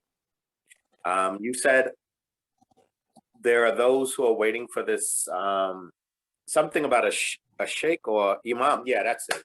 The hidden imam that comes at the end of time. Yes. And he will help us. Mm-hmm. And so that right there tells you that, yeah, God is watching, God is involved, but God is waiting for us, and God will help us along, but it doesn't mean it'll happen because it's still up to us. Mm-hmm. Well, it says that in the Quran that Allah does not change the condition of a people unless they change it themselves.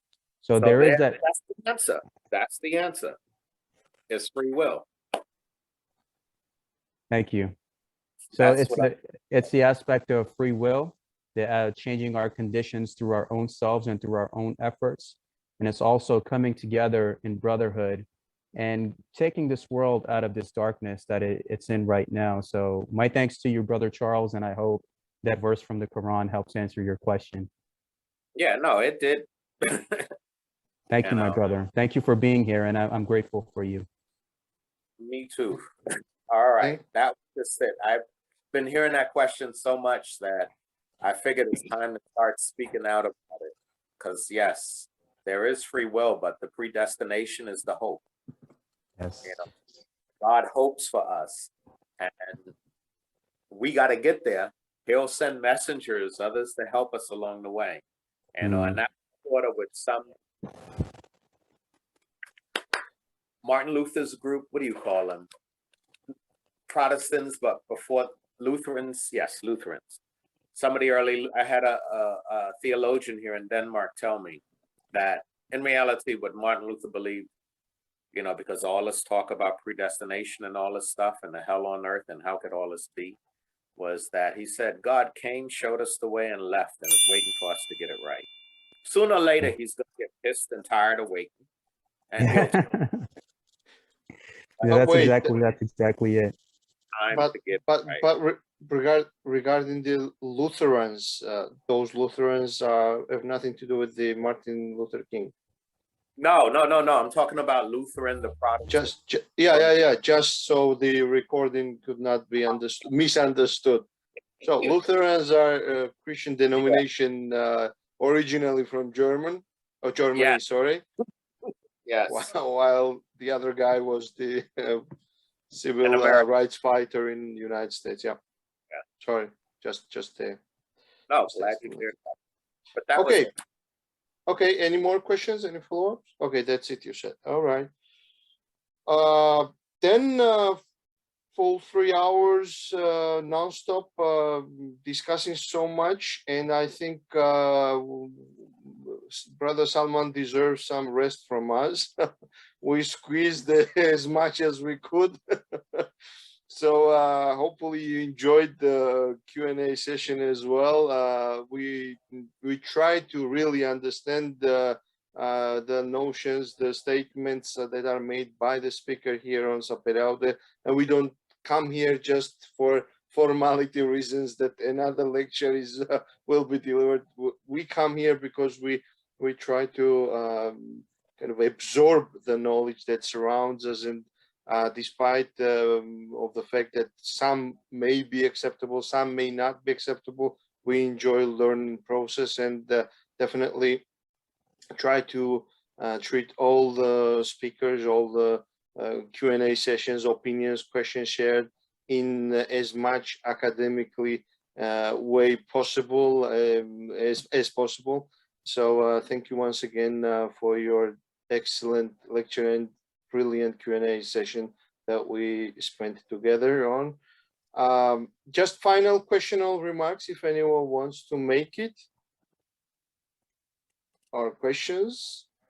All right, then Brother Salman, maybe you want to leave any final remark, any references you can reference to your YouTube, or leave any wise kind of remarks for those who will be watching this as a recording, whatever you feel is right for the final remarks. Floor is yours. Thank you, my brother. And again, I want to say that I do not represent any grand lodge statements or opinions. I represent myself as a free man, not for the purpose of dwelling into dogma or religious division, but as Freemasons for us to learn from each other.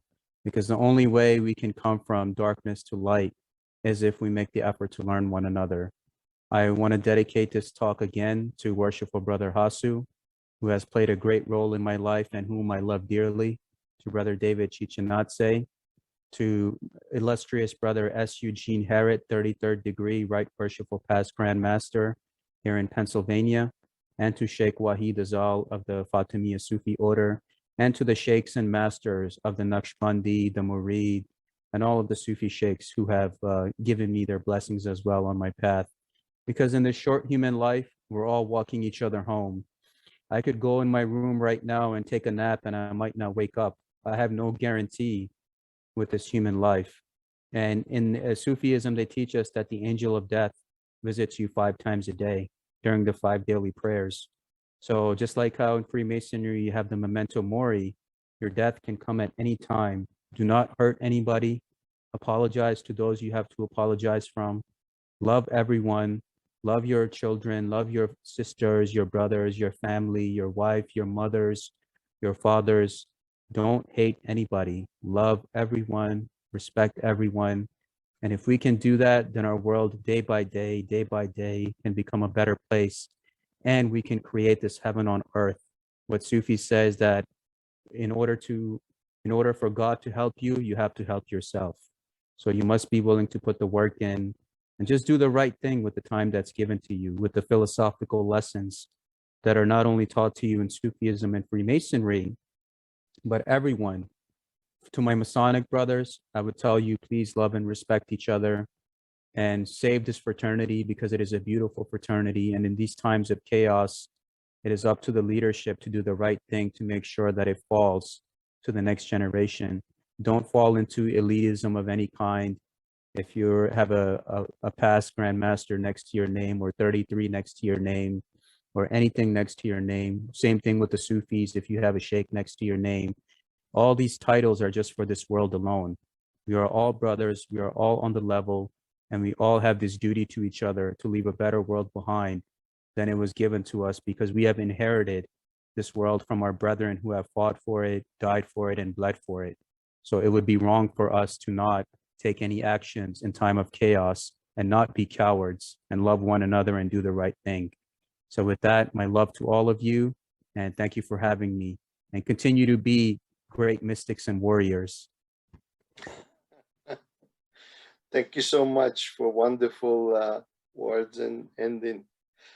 Thank you so much, Brother Salman, for your time. Thank you. Brilliant lecture, wise answers, and beautiful words.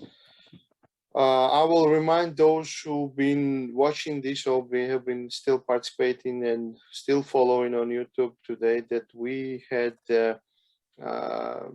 today had Sapere Aude number 261, and the topic of the discussion was with Brother Salman, and just 1 second.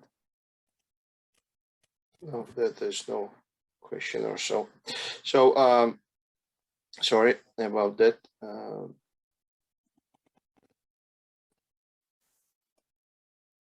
Apologies. So again, we discussed today parallel comparison between Sufism and Masonic teachings, and Brother Salman Sheikh has been generous enough to share with us a truly brilliant lecture. Thank you again. Today is 19th of January, 2022, and this concludes our lecture today. So Nahwamdis, that's goodbye in my native Georgian. So we'll be seeing you on Sunday. So bye-bye for now. Thank you. Goodbye.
I just shared the link if anyone wants to share it on the social media. YouTube Live is there.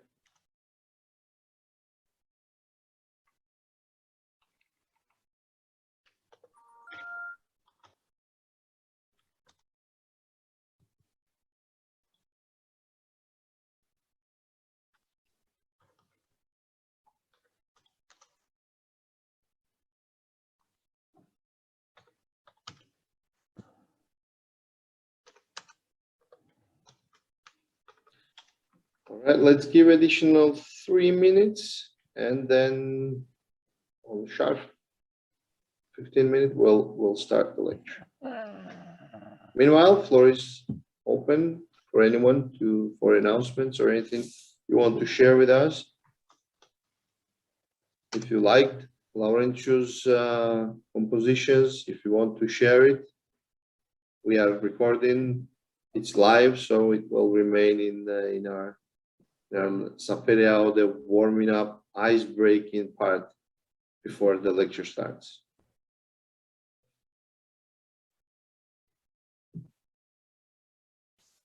Brother Stefan, you are one of the professionals in musical part, in art. So what was, if you had chance to listen to the concert? First of all, greetings to all. I watched it from the start. There was a technical glitch at the beginning. Somehow, unfortunately, it could have been what we know as a jack, either interfering with sound or with vision. But more or less during the 7th minute, after the 7th minute, it went okay. I tried to phone Laurentio, but obviously he couldn't talk. I guess I sent him a message. He came back, he gave feedback, and that way, luckily for everyone, then we could enjoy the show, which was very interesting.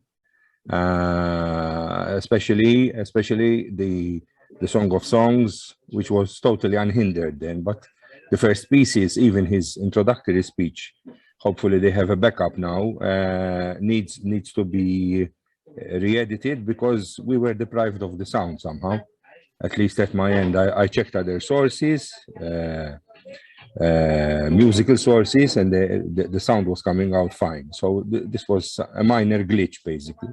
It happens. What I suggest is next time around, whoever does anything should have a dummy take, what we call it technically, so that at least one is 99.9% sure that technologically one is not betrayed in this sense. But this happens. This happens. Only on live TV you can get away from it, and the live performance is a live performance. But they did wonderfully. The picture was nice. There was harmony. At times, the music carried your soul to different parts. Language was not an issue in terms of the Song of Songs because it's profoundly spiritual. It gives you these moods and colors of the soul in more ways than one, and I really enjoyed it. I mean, I was doing other things at the same time, preparing as well, and it took me quite a long way, I must say, in so much that it's still echoing at the second room of my brain, second chamber of my brain, I would say. So I will be thinking on it once I lay my head on the pillow at night when I do most of the thinking, basically. So thank you, Laurentio, even though he's not here right now. I did thank him via WhatsApp. Hopefully he'll see it. Probably they are rejoicing now because it was a huge effort. That's my opinion. I mean, I'm not a musical savvy to that depth. I'm a theater person, but they did a very good job, which involved a lot of preparation, I would say. So bravo. Bravo, and thank you, Laurentio, for sharing the links and making it public. It will stay as a recording, I suppose. Maybe they will be editing the beginning of the concert. So anyway, it was a very, very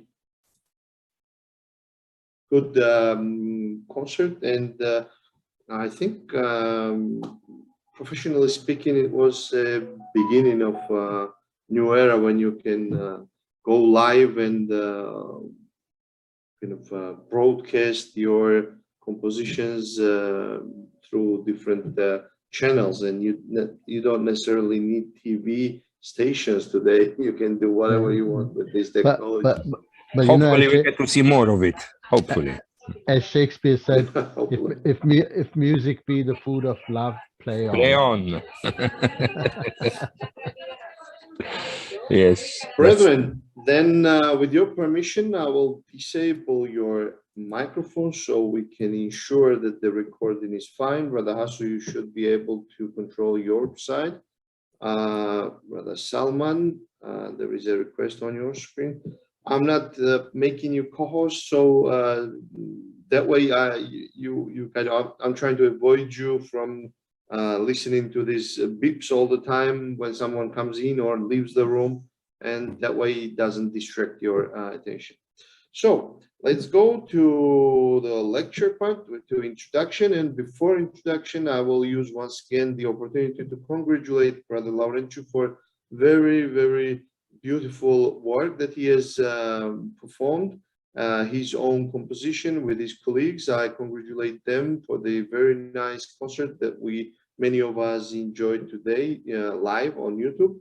And I hope it will be available as a recording for future references and future emotional joy for those who missed it to follow live. So once again, thank you, Brother Laurentiu, for sharing the links and making it possible for us to enjoy your work. From my side, I will start the lecture by introducing the topic, the speaker, reminding the rules, and then let's enjoy the lecture together. So, Gamar Jubat, that is hello in my native Georgian, and welcome to Sapere Aude number 308. Topic of the discussion is actually the continuation of the topic that we had a few months earlier, and it is parallel comparison between Sufism and Masonic teachings. And this is part 2, and it will be delivered again by Brother Salman Sheikh, who promised us to share very interesting slides, some things that we may have not know, and I hope we will all enjoy one more excellent talk from Brother Salman. I will use the opportunity to remind those who will be watching this in the recording that Brother Salman's talks that he gave to Sapere Aude are available on the YouTube channel of Sapere Aude, and I definitely highly recommend to go back, search it, and enjoy it, especially part 1, which is Sufism, and the other one was regarding the Mat principle. So both are available there. And of course, for those who may want to learn more about Brother Salman's excellent work, I would recommend Googling his name on YouTube, and you will find plenty of talks he has delivered through his own channel. And for those who might be interested in future, please check the description of this video on YouTube, and it will have the link so you can easily find Brother Salman's works. So let me start from there, that in continuation of the series of public lectures, we have the honor to host Brother Salman Sheikh, who is a Masonic lecturer, author, and writer. His writings have been published in various Masonic magazines in USA, such as the Pennsylvania Freemason, Rocky Mountain Mason, and the Southern California Lodge of Research. He has given lectures to various lodges and Masonic bodies online and in person, such as SRIA, which stands for Societas Rosicruciana in Anglia, and lodges in the USA. He has produced over 100 YouTube videos, lectures on the study of Masonry and its comparison to various paths to find the oneness in all of them. He recently published a book, The Spiritual Reflection of the Sufi Freemason, Volume 1, which is available on Amazon in ebook and paperback format. He is the first person in his family to become a Mason and follow the Sufi Tariqa, which is order, at the same time.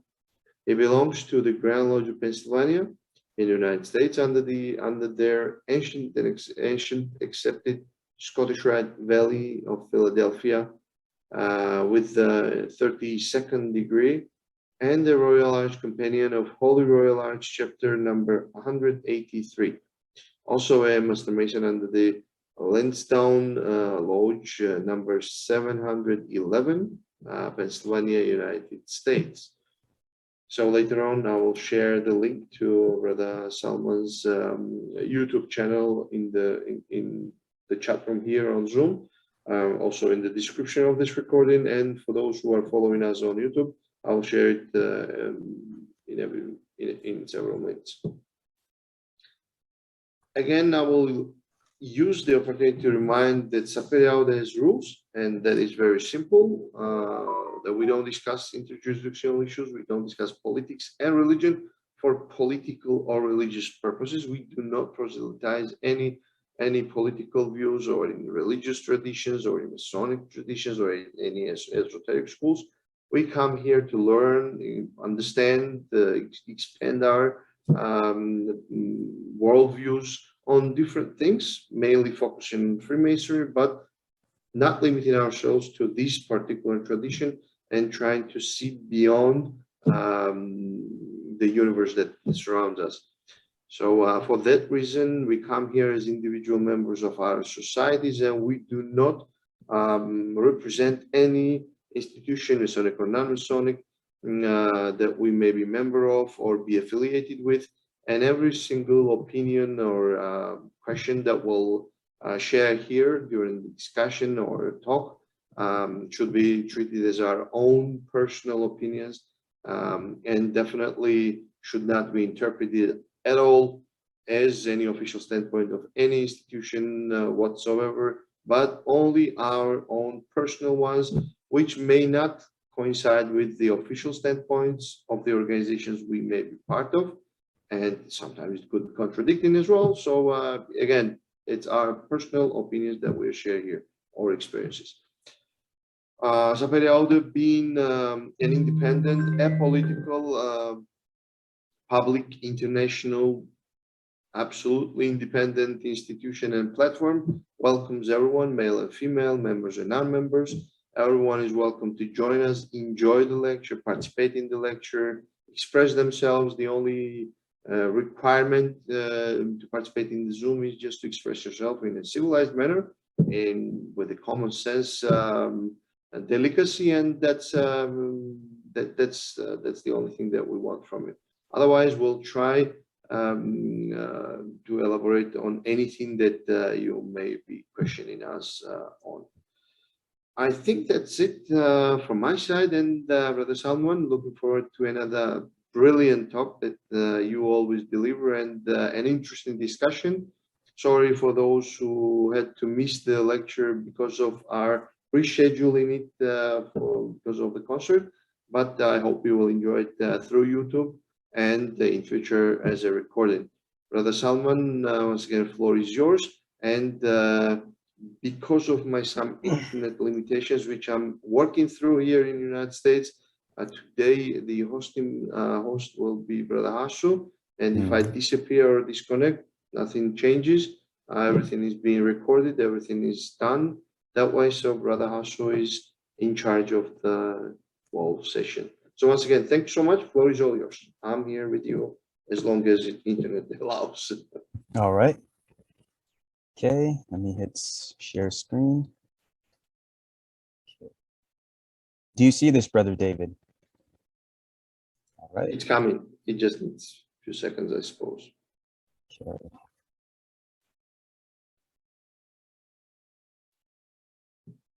It's loading. Yep. House not made with hands. Yep. It's full screen, all fine. Let me, I think it skipped the slide. Okay, here we are.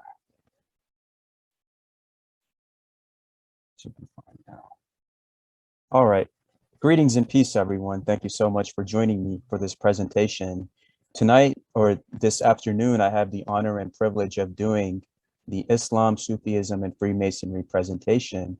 I was here in Sapere Aude this past January, and I did part 1 for the brothers and sisters of Sapere Aude. So this is basically a continuation of the same topic and lecture. And for those that will watch this in the future, I encourage you to watch part 1 before watching part 2. I dedicate this presentation to Brother David Chichinatse, Brother Hasu Joshi, and all of the brothers and sisters of Sapere Aude, the Right Worshipful Past Grand Master here in Pennsylvania, Brother S. Eugene Harrod, 33rd degree, to Sheikh Wahid Azal of the Fatimiyya Sufi Order, and also to Brother Angel Millar, and all of the brothers and sisters who have inspired me to do the work that I'm doing. And again, I represent myself only, and I'm not imposing my views upon anyone. And as free thinkers, we're all here to learn. So I thank you for giving me the opportunity. First, we start with the Kaaba in the holy city of Mecca in the east. And the Kaaba, when you go there, and one of the duties of the pilgrim is to go to the Kaaba in the east, if one is financially or physically capable to do so. Just like in the fraternity, you join if you are financially capable to do so. And when you go to the Kaaba in the east, there's the rite of circumambulation, basically the rite of initiation that you have to take. And you have to go around the Kaaba 7 times. 7, the 7th letter being G in Freemasonry, signifying God, and the completion signifying the 7 planets, where even if you look at the ancient paintings of Egypt and Mesopotamia, you see the 7 planets always in observance. So the 7 is also to signify the time that God took to complete the earth, that he completed the earth and the heavens in 7 days. 7 signifies the completion, and inside you have the pillars and the altar. And the cornerstone of this temple of God was basically laid by Abraham and his son Ishmael. Now there's a saying that there's a rock inside of the Kaaba. It's a meteorite that fell from heaven. And a lot of the Islamic and Sufi sources says that it came from heaven. So this resembles the cornerstone, the house not made with hands. And in here in the Kaaba, everyone wears the white cloth of the ihram, which basically signifies Hiram, that everyone becomes Hiram Abith. And you wear this white cloth of innocence, equivalent to the white lambskin of the Master Mason. And here, it doesn't matter if you're a CEO, you're a janitor, you're a teacher, you're a millionaire, billionaire, everyone is equally divested, equal on the level, wearing the white cloth of purity, walking around in their rite of circumambulation, across the pillars and the altar, the perfect ashlar stone, which is the Kaaba, to signify their completion and union with God. And if we look at the tracing board of Freemasonry, we have the 3 pillars of strength, wisdom, and beauty. And between strength and wisdom, you also have the Kaaba, the perfect ashlar stone on the bottom. And that signifies the same, the aspect of Jacob's ladder and finding that divinity within you, as Brother Hasu always says, that we always carry that within us. We just have to discover how to tap into it. And there's a hadith in the Sufi teachings which tell us that God is known by 3 signs, and that is the sun, the moon, and the eye of God himself, which in the Sufi traditions they refer to as Al-Basir, one of the 99 names of God, meaning God is always watching you at all times. And you are basically under 24/7 surveillance, and you have to be of a good character at all times. So the sun and the moon are representations of God, and the third representation. So even in Islam, in the Sufi traditions, there is the triune self of God being represented in 3 different forms: the sun, the moon, and the master himself. Which in the lodge you see what are the 3 lights: the sun, the moon, and the worshipful master. So even the lodge is astrologically is representing that divinity when you go from one station to another, when you go from junior warden to senior warden to worshipful master. And this is what this also signifies: the strength, wisdom, and beauty, including the black and white tiles. And we see the black and white on the Kaaba as well. And that signifies that throughout your life, you'll have good times, you'll have bad times. Not every day in your life is supposed to be a good day. Things come in waves. You just have to try to live your life to the best ability that you can and go your way up until Jacob's ladder and try to find that oneness and union with the beloved, because the goal of the Sufi is to basically let go of this world and to become one with his beloved, which is God. For him, this world is like an open air prison that he has to escape from. So the initiation rites among the dervishes. So whenever you join a Sufi tariqa, whether it's Bektashi, Naqshbandi, any Sufi order that's there, the candidate must be recommended by 2 members of the order who can vouch for his character to the Sheikh or the master. Once recommended, the initiate must respect all brethren equally, despite his worldly rank or title. Hold on a second. Okay. There it is. Oh, excuse me. Let me go back there. I think this is probably better. So the initiation rites among the dervishes. The candidate must be recommended by 2 members of the order who can vouch for his character to the Sheikh or the master. Once recommended, the initiate must respect all brethren equally, despite his worldly rank or title. The work entails of chanting the names of God, memorizing portions of the Qur'an, helping with public services, and period of seclusion and fasting. Now, this is equivalent to in Freemasonry when you are in a probationary period between different degrees. You are told to basically show your proficiency between intern apprentice, fellow craft, master mason, and you have to memorize the work. And there are also aspects of charity where you have to donate to the local school, do the alms giving, do the charities, and memorize the ritual and the prayers. And also a period of seclusion and fasting, which to the Masonic perspective is circumscribe your desires and live your life in moderation. And there's also a probationary period during recommendation and initiation. What happens in some dervishes' rites and some initiatic rites is there's a period of, let's say, 1 year, or some might have 400 days between each degree.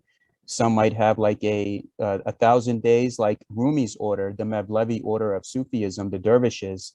Their probationary period is 1,000 days, where they observe you for that period of time. That are you doing the prayers? Are you doing the work? Are you learning the work? Are you memorizing different portions of the prayers and services and doing the work that you've been instructed to do? So the brother must promise to be faithful to his oath, protect and guard the secrets of which are entrusted to him, and live his life in obedience to the will of God. And in the Sufi traditions, the lodges are known as the tekkas. And the tekkas are usually where you go and there's a period where you get brought from darkness to light. In that period, what happens is you are basically told the nature of this world, that we are in this world to basically learn something. This is a spiritual school. We're here to walk each other home and uplift each other. And one day you have to leave this earth with nothing except your good deeds. And those concepts are also reminded to us in the initiatic rites of Freemasonry, where we are taught that one day you will have to lay down your working tools and you have to leave this earth and you have to find the aspects of your life in a good and honest way. Now we see the degrees of the Knights Templar and the Ismaili Islamic assassins.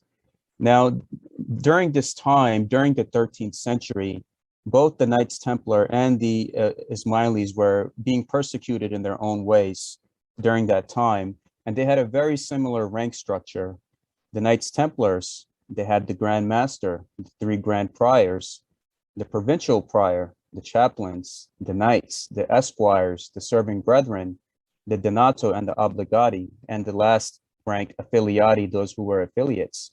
The assassins of Hassan Saba and the Hashashin and the Old Man of the Mountain, they had the Grand Master or the Prince of the Mountain, the Dais al-Kabir or the 3 great viceroys under him, the Dais or provincial masters, the Rafiqs and chaplains, the Lazik, who would be the military aspect, the Fadain, who would be the ones that would be ready to die to fulfill their mission, and the Batani, the secret brethren or affiliates. Now, during this time in the Middle East or the Holy Land, the Knights Templar and the Ismaili assassins always interacted with each other, and they always had a similar uniform. They both wore red and white, so when one was coming at you in battle, you could not tell who was who. There were times when they worked with each other, and there were times that they worked against each other. And both have had a great influence on Freemasonry, as there were different Sufi initiatic rites that they all studied under at the King Solomon's temple, which is now the Al-Aqsa Mosque. Beneath the temple, they have these different chambers, including the Well of the Souls, and even the place where Solomon used to pray. And to this day, those that go to that part of the world, they will be allowed to visit that place to be able to observe how things were done. So these two always studied with each other. Now, most people would say that the assassins were destroyed by the Mongols, but many of the Ismailis, they blended in with many Sufi orders, and that's how they were able to survive. Just like how there's a saying that the Knights Templar, after the wars, they went over back to Europe and they blended in with the different guilds of Europe, and that's how they were able to ensure their survival. Now, what happens is, like, now we see two different Freemasonries. Now we see a universal Freemasonry, where it doesn't matter what your rank, religion, or your background is, you're accepted into the Brotherhood. While there are some places where if you're a Christian only, that's when you're allowed to join. And those places, instead of displaying the square and compasses, they will display the cross. And that's when the strict and universal comes in. And even in Freemasonry, what we see today, basically as a form of Neo-Templarism, where we see those teachings signified in the different degrees. And it's teaching us the moral values of what it means to be a knight, which is to come together as one family and to be defenders of the faith, regardless of who we are. Because at the end, that's what also solidified the relation between Richard and Saladin, because it was not about basically prostrating one faith to be on top of the other. It was about to be a defender and a knight in chivalry of all faiths.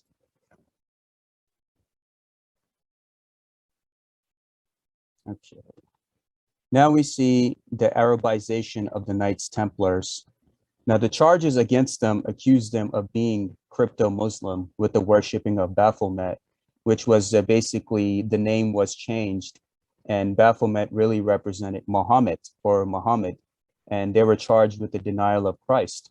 They were persecuted on Friday, which is a holy day for Muslims and Sufis. And the Templars, they were their own independent authority in the Holy Land. They made treaties in the Holy Land with the Muslims, contrary to French interests, and betraying Frankish armies to Muslims during periods of conflicts, because they were given this authority to kind of have their own personal jurisdiction on who they would deal with and in which manner they would deal with. Sometimes that would serve their purpose or would serve the purpose of the greater good. You have Robert of St. Albans, an English Knights Templar who converted to Islam and married Saladin's niece. And in the 1270s, the Templar commander in Sidon, Matthew Sawaj, also spelled Sarmej, and the Mamluk ruler of Egypt, Sultan Bebers, were blood brothers. Hugo de Pins, excuse my French if not, I'm not saying that right. He is the co-founder and the first Grand Master of the Knights Templar, who was a Moorish Sufi, and his grandfather had initiated him into the mysteries. So we already see that even during the inceptions of Sufism or Templarism or what we have today in our unity of Freemasonry, those bonds were always there. They were always there, forged together since day one. Now we have the Al-Aqsa Mosque, the Temple Mount, which is near and dear to all of us as Masons, with our own special affinity for it. Now, there's a Masonic meeting that has actually taken place in the Al-Aqsa Mosque, and this is something that has also appeared in the London Evening News of September 3rd, 1918. And it shows that the Freemasons in Palestine have held a Masonic meeting on the historic site of King Solomon's Temple, where Freemasonry is supposed to have originated about 1000 BC. This meeting was organized by the members of the New England Expeditionary Force in Palestine, the Mosque of Umar being on the site of the temple. The New Zealanders approached the great Sheikh in charge of the mosque for permission. Then occurred an incident showing the universal order of Freemasonry. The Sheikh listened to what the strangers had to say, and then to their amazement, he asked if there were any Masons among them. The rest was easy. He declared himself a Mason, and at the meeting, he acted as one of the guards of the lodge. The place within the mosque where the meeting was held is known as the Cave of the Rock of the Dome, the Temple Mount, and is believed to have been the Holy of Holies of the old temple, as it is today of the Mosque of Umar. Soldiers of all ranks were present, and after a lodge had been duly constituted and opened, resolutions were passed conveying fraternal greetings and good wishes to the various grand lodges, to the lodges in New Zealand and the brethren on service in France. So this shows you that one of the holiest sites for the Sufis in our faith and also in Freemasonry, this is a parallel comparison, that there is a Masonic meeting that has taken place in one of the holiest sites in Islam. And it shows the universal order that wherever you go, Masons will always be there to lend a hand to their brothers, to be able to make sure that everything goes accordingly. And the beauty and the universality of this order, which goes back since time immemorial, and it basically brings us all together. Now we have the Auld Lang Syne, which comes from Robert Burns in Freemasonry. And in the Sufi Zikr circles, where we go to the Sufi lodges, we also form a circle hand in hand, and we go around singing odes and hymns to the glory of the grand architect of the universe. Just like in the Masonic lodges, there are many lodges that still do this festive tradition where they go around in these circular fashions, showing the spiral nature of the universe, and everyone coming together for the sake of brotherhood, for charity, love, and coming together to show the aspects of universal brotherhood, and coming together to not only uplift each other, but also give glory to the grand architect of the universe. So that's a tradition parallel in both Sufism and Masonry. We also have the aspect of silsila, which is the spiritual lineage and recognition. And this is in parallel comparison to the Masonic silsila. So silsila is the spiritual lineage of a Sufi order in which they trace their grand sheikh to the lineage and being a descendant of Muhammad. For a majority of Sufi orders to be considered legitimate, their sheikh has to be a descendant of the Prophet Muhammad. Orders whose lineage does not go back to Muhammad are considered basically, how do you say, the orders that do not go back to the founder of the faith, they're not considered regular recognized. And they also have clandestine Sufis as well, basically Sufi orders that they make up their own Sufi order, and they are not connected to that silsila or that connection with the Prophet in any way. And in Freemasonry, the parallel comparison is that all Grand Lodges trace their origin to the Mother Grand Lodge, which is in England. If you're not recognized by UGLE, then that limits you severely in terms of Masonic recognition and being welcomed as a regular recognized brother on an international level. So that silsila is a parallel comparison to Sufism as well, where if your Grand Sheikh or if your order does not go back to the founder of the faith, then you're considered clandestine. So that's a parallel comparison that I found. We also have al-Fatwa, which is Islamic knighthood and mentoring from youth. Fatwa is the way of the Fatah. In Arabic, Fatah literally means a handsome, brave youth. After the enlightenment of Islam, following the use of the word in the Holy Quran, Fatah, plural, fityan, came to mean the ideal, noble, and perfect man whose hospitality and generosity would extend until he had nothing left for himself. A man who would give all, including his life, for the sake of his friends. According to the Sufis, Fatwa is a code of honorable conduct that follows the example of the prophets, saints, sages, and the intimate friends and lovers of God. And it is taught starting from a young age, and you are encouraged to learn self-defense, learn morality, allegory, the arts and sciences, anything that increases you to be a better human being in your life. In Freemasonry in America, we have groups like the Demolay, we have other youth groups like Job's Daughter, Rainbow Girls, and other Masonic groups as a parallel comparison. So in Al-Fatwa, you are taught basically Sufi chivalry, meaning if you see something going on, you try to help someone, and even if you have to give the shirt off your back to help someone in need, you do so. And it's basically, everyone in Freemasonry also teaches you that all humanity has a claim upon your kind offices. And Al-Fatwa and the knighthood and chivalry is there. And here in the parallel comparisons, we also see that in Demolay and other groups that are taking place, and Masons who take in a very serious effort to be involved in basically the grooming of their youth to be the leaders of tomorrow. And here in the Demolay concept, they refer to the Masonic leader as a father. So he's referred to as a Masonic dad. So in Al-Fatwa, you also have a sheikh or mentors that take you under their wing, and you are basically looking up to a father figure who's there to guide you, who's there to give you constructive criticism, who's there to mentor you, uphold you, and sculpt you into a great man. And that is a parallel comparison with Masonry and Demolay that I saw. Now you have the importance of free thinking. Now, in Sufism and Freemasonry, we are taught that all of us have our own views in our lives. If we all thought the same, and if we all did the same things, then the world would be a boring place. We would not get to learn from each other. So the importance of free thinking is very generalized. And one of the commandments of the Fatimiyya Sufi order, which I am also a part of, commandment number 3, it always tells you that always on the path of the great work of life to death, to palingenetic resurrection, rely upon what thine own inner light and what the truth within tells thee, and not what thy neighbor, preacher, rabbi, priest, minister, mullah, sheikh, guru, clairvoyant, astrologer, institution, corporation, superior, bureaucrat, politician, or popular consensus insists or demands that ye think and do.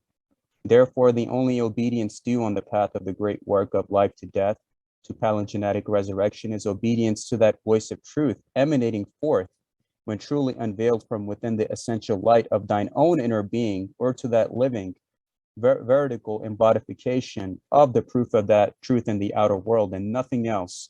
So listen most intently to that mighty voice of truth. So in Freemasonry, my brothers and sisters, we are taught that ultimately you are a free thinker, and everything happens with free will and accord. As a free thinker, in your own free will and accord, and you have to decide, you are given the tools, but you have your own path that you will walk. Like you are told in your initiation, that there are many who have walked this path before you, many good and worthy fellows before you. You will also walk, but this is your path alone. So you cannot let anybody put you in a position where your own free will and your own inner intuition is compromised. And that is another parallel comparison with Freemasonry, where we are taught to be free thinkers. Now we have al-Zahir, the exoteric outer, and the al-Batin, which is the esoteric inner. Zahir refers to the outer dimensions of the Islamic faith and what the outsider sees initially, such as the community prayers, mosques, charities, basic teachings, etc. In Freemasonry, this can be seen as the lodge community events, pancake breakfast, charities, and other outreach programs that the community comes to know the people as. Batin refers to the inner spiritual dimensions and what only the true initiate of the heart will have access to. The eye of providence knows who to select. In Sufism, the inner mysteries are revealed by the divine for those worthy. In Freemasonry, this can extend to special invitation-only esoteric bodies that one cannot petition to or apply for. You have to be seen as worthy and chosen and receive an invitation to be a part of the esoteric group or body within Freemasonry. So in the aspect of the Zahir, which is the exoteric outer, and Zahir also refers to one of the 99 names of God in Sufism. And that shows you the aspect of what we know as, there's 3 different types of Sufis regard those in the Islamic faith. One is a secular Muslim, one is a practicing Muslim, and one is a cultural Muslim, one who's basically born into the faith. They don't do any of the prayers, they just grow up and the identity was given to them by their parents. They were told, okay, you're from this country, this is your name, this is your faith. And they have a connection to the faith, even though they are not doing any of the practices.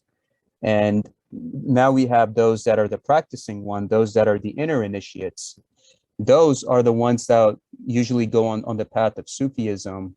And in the path of Sufism, you are given the interdimensional teachings of the faith, such as in Freemasonry. You can have those that even when they become a master mason, and they are a master mason in good standing, for majority of them, their journey will stop there.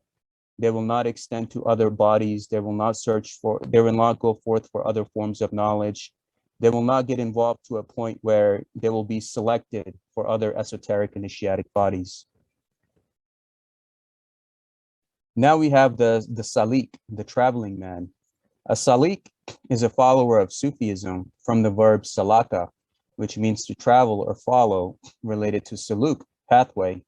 Suluk here specifically refers to a spiritual path, the combination of the two paths that can be followed in religion, the exoteric path or Sharia and the esoteric path or Hakika to find God. In Freemasonry, one who is a traveling man represents a worthy brother on his journey towards the east, from darkness to true Masonic light. Masons refer to each other as traveling men, while in Sufism, those that are a traveling man are referred to as saliks. And that shows you that we're on this journey, basically.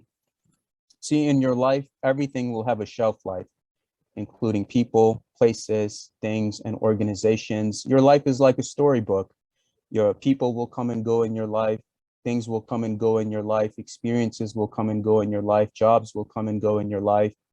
You cannot have any animosity towards anything if something is not there in your life anymore. But take your life as a storybook, like how in Freemasonry, we are always reminded of our death. In the Sufi aspect, it's the same thing. We're always reminded of our death.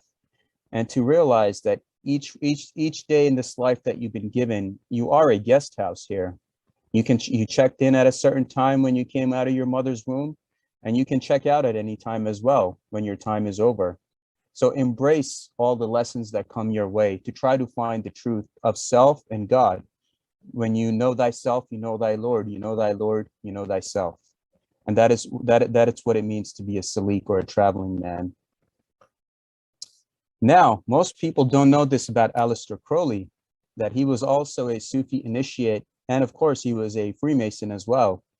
And we go to the concept of Aleph, Lam, Mim.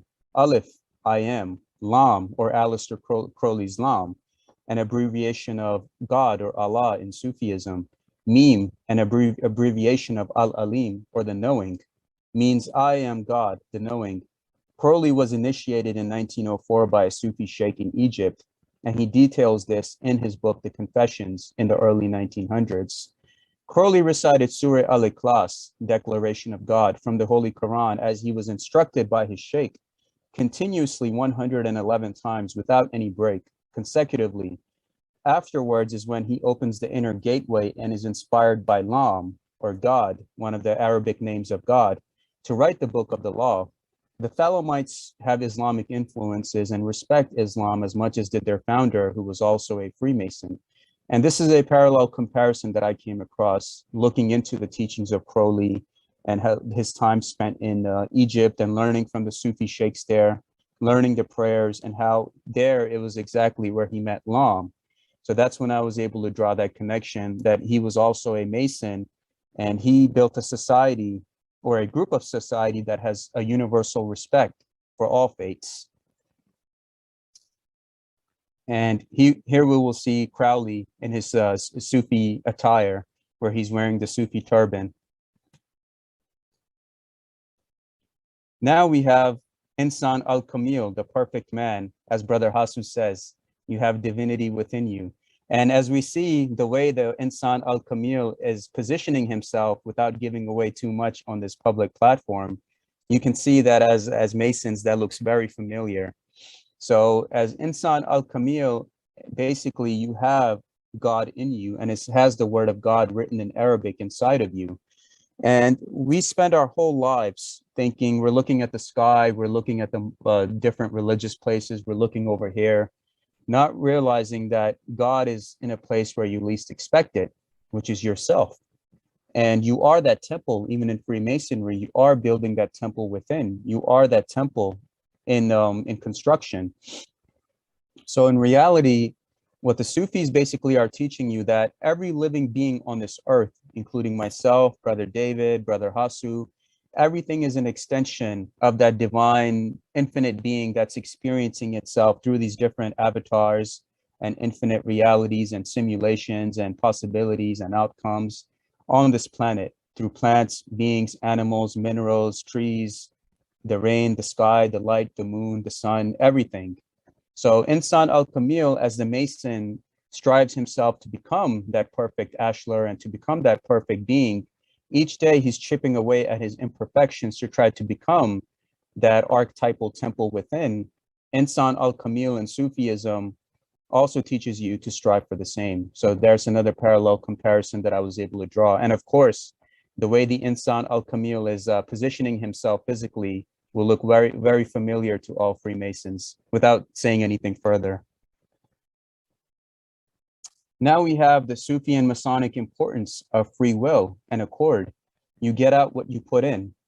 So free will in Sufism is that there is no evidence to indicate that each man's life is preordained, and that he has no choice or option in choosing between good and right, good and bad, right and wrong. And the teachings of the Quran and Sufism categorically rejects the concept of compulsion and clearly states that every human being is free to choose between good and evil. And there are verses from the Quran that says that there shall be no compulsions in matters of faith. And also, man will only have what he strives for. Just like in Freemasonry, if you want to be a Freemason, you have to ask a Freemason. In your life, if you want to accomplish something, you have to do the work. Nothing is going to be handed to you. You have to do the work. Just like in the lodge, you have to do the work to go from junior warden to senior warden to worshipful master to immediate past master, and so on and so forth. And in your life, everything in this world has been given to you. Just like when you were initiated into the mysteries of Freemasonry, you are told, here are the tools, here are the knowledge, here's what's been given to you. The rest, it's your road to follow alone. And you cannot blame anyone else while you're learning your own journey. So in the Sufi aspect, it's the same. You're given the tools, you're given the knowledge, but it's your journey and your free will and accord. What you decide between good and evil, that will be the matter between you and divinity. So moving on to Christian Rosenkreutz and Sufism. Rosenkreutz was initiated by the Ikhwan al-Safa, and the rose, the symbol of the rose, predates Rosicrucianism, and it was used in Sufism. So in Sufism, we see the painting of the rose with the religious inscribings on the painting. And the rose was basically attributed to Sheikh Abdul Qadir al-Jilani, who was the founder of the Qadiriyya Sufi order. And he was known as the Rose of Baghdad in Iraq, where he was stationed. And what happens in the Sufi teachings is when you become a master of the work, equivalent to a worshipful master or a sheikh, they give you a rose. They give you like a necklace full of roses. When you memorize the Holy Quran, front to back, back to front, you become a master of the work, equivalent to Freemasonry when you become a master. And the rose basically signifies your union with God, as I have even seen with the SRIA in their paintings and symbolism. There's a stairway that leads you to the mystical union with God. So when Christian Rosenkreutz was going through the Holy Land in the different parts of North Africa and the Middle East, he was initiated into the mysteries by Ikhwan al-Safa. And Ikhwan al-Safa, for them, it was not about just welcoming Muslims only.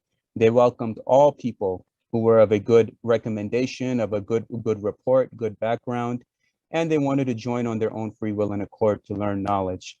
And of course, we see many symbolisms of Rosicrucianism and Freemasonry, and of course, the symbol of the rose, which is there to show us the mystical union of God.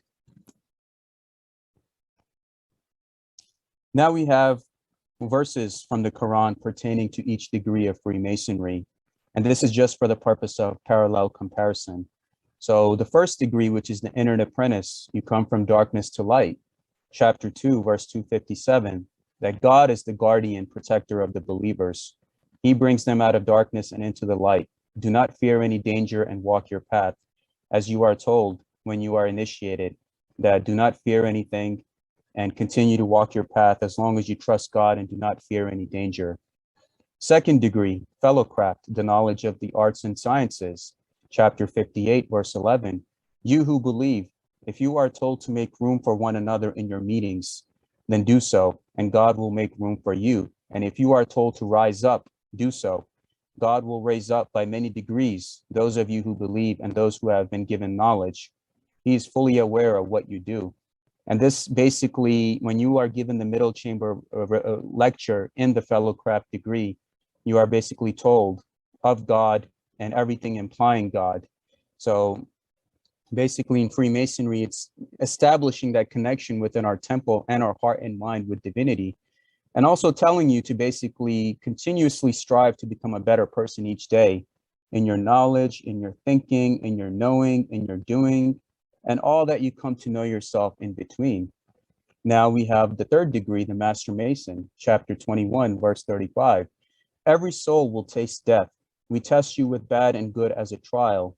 Then to us you will be returned. And that's Memento Mori, where you are taught death and resurrection. And you are basically taught that your life, your human life, that you came out of your mother's womb with nothing. And when you get buried in the ground, you're also going to go back with nothing. Just like we recently seen the Sheikh of the UAE in the Middle East who died. He was the owner of the Burj Khalifa. He had millions of dollars and pounds and dinars, you name it, he had it. But now he's buried in the ground, from dust to dust, from ashes to ashes. And that is the lesson of the third degree, that it's reminding us that you're not going to take anything with you except the good that you did for yourself and others. And also, if for those that have Muslim brethren in their lodge, this is for those that have a specific verse of the volume of the sacred law you have to open for each degree in each meeting. I hope this is useful for you in some way. Now we have Al-Kashaf, the unveiling of the royal arch. This is the stage that the Sufis get to when he removes the veils and knows the glory and holiness of God. The Sufi's journey is at a conclusion when he comes to this gnosis and unity with his beloved. The Sufi who reaches this stage becomes clairvoyant and one with spirit. In Royal Arch, you also see that your true journey as a Master Mason continues beyond craft masonry. And that's why you are highly encouraged after you get raised to be exalted in Royal Arch Masonry, because the story is not yet finished. You see the holiness of the Lord and the removal of veils as you go from raised to exalted. So basically, it tells us that in this 3D reality that we're in, such as right now, we're interacting with each other in this 3D reality. There are many veils that the grand architect of the universe has put before us, so we cannot see many of the beings who are coexisting here with us peacefully. Like many people are talking about, I want to find the aliens, or I want to find these other beings. I want to find jinns and angels and jinns or aliens or whatever. And they're looking up at the sky. No, everything is right here, but everything is covered with the veils. And that's what the Sufi is teaching you, that God has put veils on everything. And in the Masonic comparison, you are taught the same, that yes, you do become raised to the sublime degree of a Master Mason, but you do not learn the truth until you become exalted and the veils are removed and you know the holiness of the Lord. Moving on. Now we have basically Tassawuf, the aspects of Sufism, the wearers of wool and the people of the bench. The Sufis are wearers of wool, suf, that exemplify the prophets and teachers of purity. The wool is also worn by Knights Templars. As you see in America, a lot of the Knights Templar, they have the wool on top of their hats. As the grandfather of the first Grand Master, Hugo de Payens, was a Moorish Sufi who initiated him in the mysteries. They are known as the people of the bench that were initiated into inner Islam, similar to our Christian brothers in the volume of the Sacred Law of the Holy Bible in Mark 4:11, where Christ initiates those in the inner mysteries while those on the outside were taught in parables by Muhammad. So those basically, to follow Tasawwuf means good character and being aware of self and God. Everything is about the heart and purification of self. The true initiation basically happens in the heart. So if your heart is not in the right place, regardless of your rank or situation that you're in, you never really truly become a real initiate, regardless of your accolades, titles, or the numbers next to your name. This is the philosophy of Sufism and also the Masonic esoteric philosophy, that if your heart is not in the right place, then you never truly get initiated. For you to truly be initiated and the eye of providence sees everything, you have to be of a pure heart, a pure mind, and a pure soul in your thinking, knowing, doing, and understanding. Now we have the aspects of the 3 stages, the 3 degrees. The first stage is fighting the ego and coming to light, the hakika, the truth, where you accept that I have to serve a purpose which is greater than myself. It's not always about me. And that's when you come to the Brotherhood, whether it's Sufism or Masonry. Step 2, the tariqat, to unite with the Grand Architect of the universe. And that is when you become a Mason and you're brought from darkness to light, and you are given the tools and you are told in your life, continue to do the great things, trust God, and do not fear any danger. The third stage, Marifa, the act of know thyself and know thy Lord. And that is when you are raised and you are basically taught the mortality of the human being, that life can be fragile. You can leave this earth at any time, and you must come to the full gnosis of God. Do not waste your time here on this earth, and make the best of what is given to you. Now we have the four worlds and the four realms of knowledge, the four veils. The first is matter, earth, water, air, fire, and ether, the aspect of knowing God and the world. So this is basically us here on this 3D reality, us interacting with each other right now. The second are the spiritual beings, jinns, angels, heaven and hell, cause and effect. So basically, this is telling us about as above, so below, like we have the square and the compasses that come together, as above, so below. So if the world right now is in chaos and there's a lot of conflict and war going on, that means those wars are going up in the heavens also, when the good and bad conflict with each other. And that is also reflected here on the bottom realms as well. And what happens is that in our lives, we're thinking about finding different life beings or different forms. And again, we are told, even in a lot of the volumes of the sacred law, is that when the grand architect of the universe created us, we created mankind in our image and in our likeness. So if you're looking for angels and jinns and other beings, they're all walking amongst you, some of them under the guise of human beings. So sometimes you just never know who you're dealing with. And this path teaches you is that when you come to the initiation of this path, you will have different beings that will come and test you and try you in Freemasonry to be duly tested and tried, to be considered a worthy brother.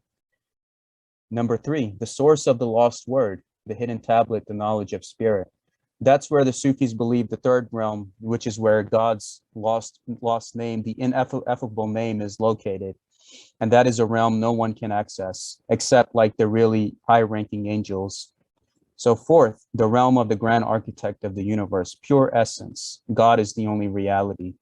So the Sufis have this significance that tell you, when you see them whirling around, the whirling dervishes, they want to unite with their beloved, which is the grand architect. And they tell you that when God is referred to as the one true and living God, there is a special significance behind that, because everything is connected to that one being. So that being is the only reality that has no beginning and has no end, the Alpha and Omega. And all of us are connected and a part of that infinite simulation and these infinite avatars, experiencing ourselves, through each other, and becoming one in that gnosis. Now we have the aspect of Iman, Islam, and Ihsan, the 3 stages of realization. The first being Iman, belief, faith, secrecy, and full trust in the grand architect of the universe, which is the entered apprentice degree. The second, in Islam, submission, obedience, knowledge, and practice, to reflect on your growth and continue the pursuit of knowledge, which is fellowcraft. So the lessons of the first 2 degrees are secrecy and obedience.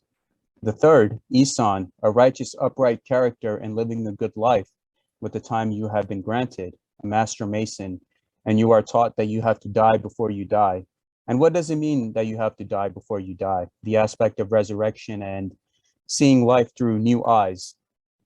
That is basically teaching you that in this life, whether it's money, you live in a nice neighborhood, good home, good cars, big bank account, one day you're going to have to leave that behind.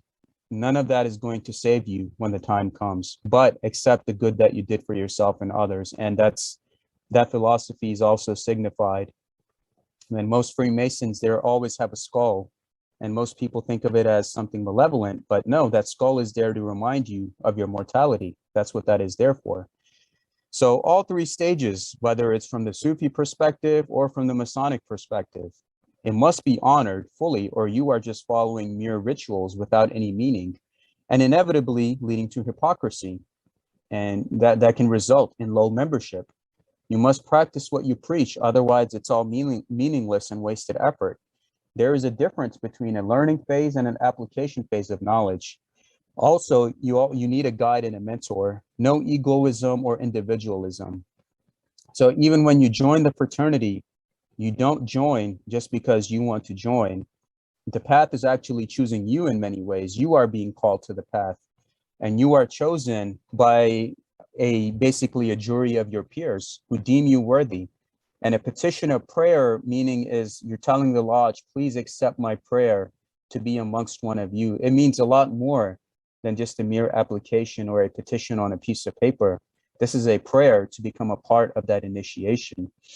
And you must realize that when Freemasonry is teaching you all of these aspects of learning, and it's telling you about the 24-inch gauge and divide your time, 8 hours for rest and refreshment, for your neighbors, for your vocation, for God, all those things.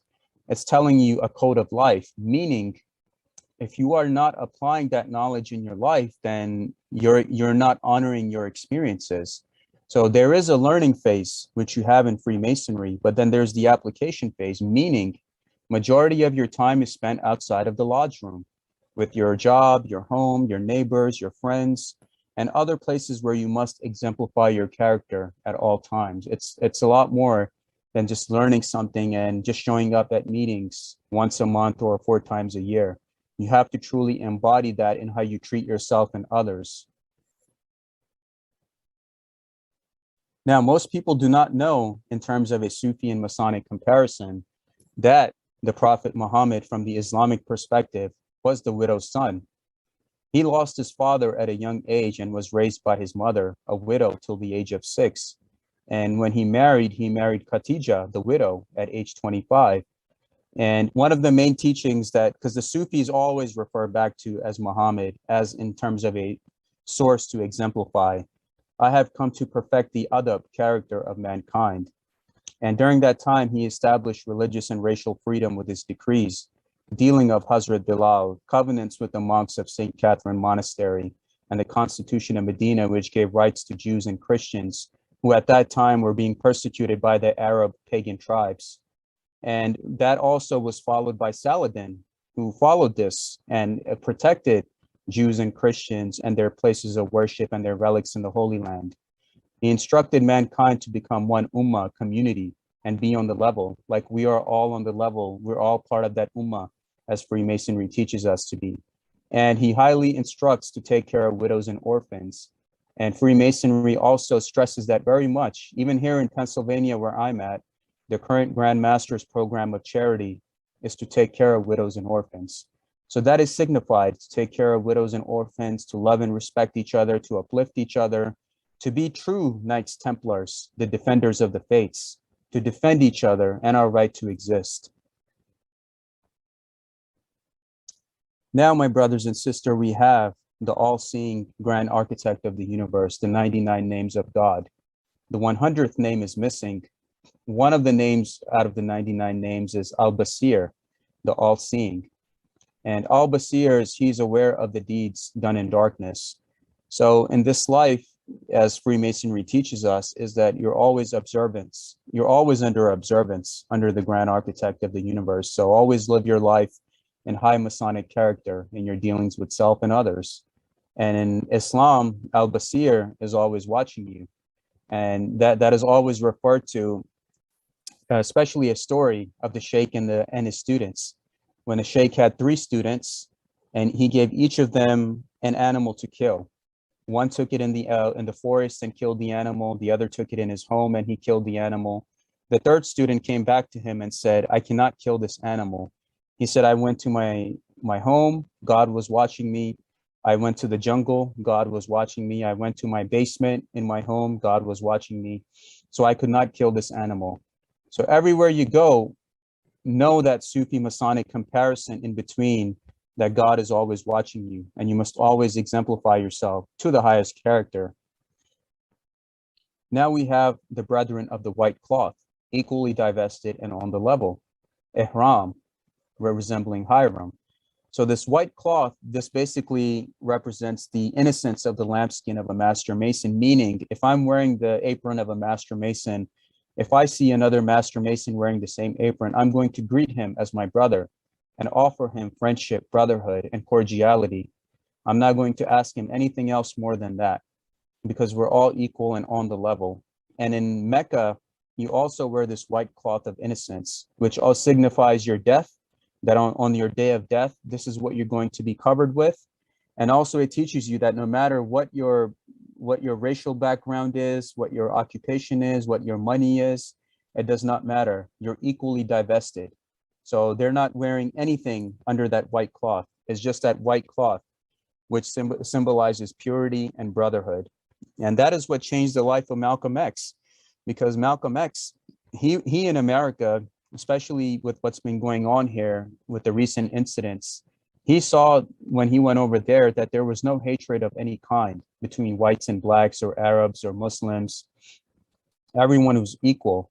And that is what our Masonic Brotherhood exemplifies as well, that we're all in reality, we become Hiram Abiff, and we love and uplift each other as brothers and sisters of the craft.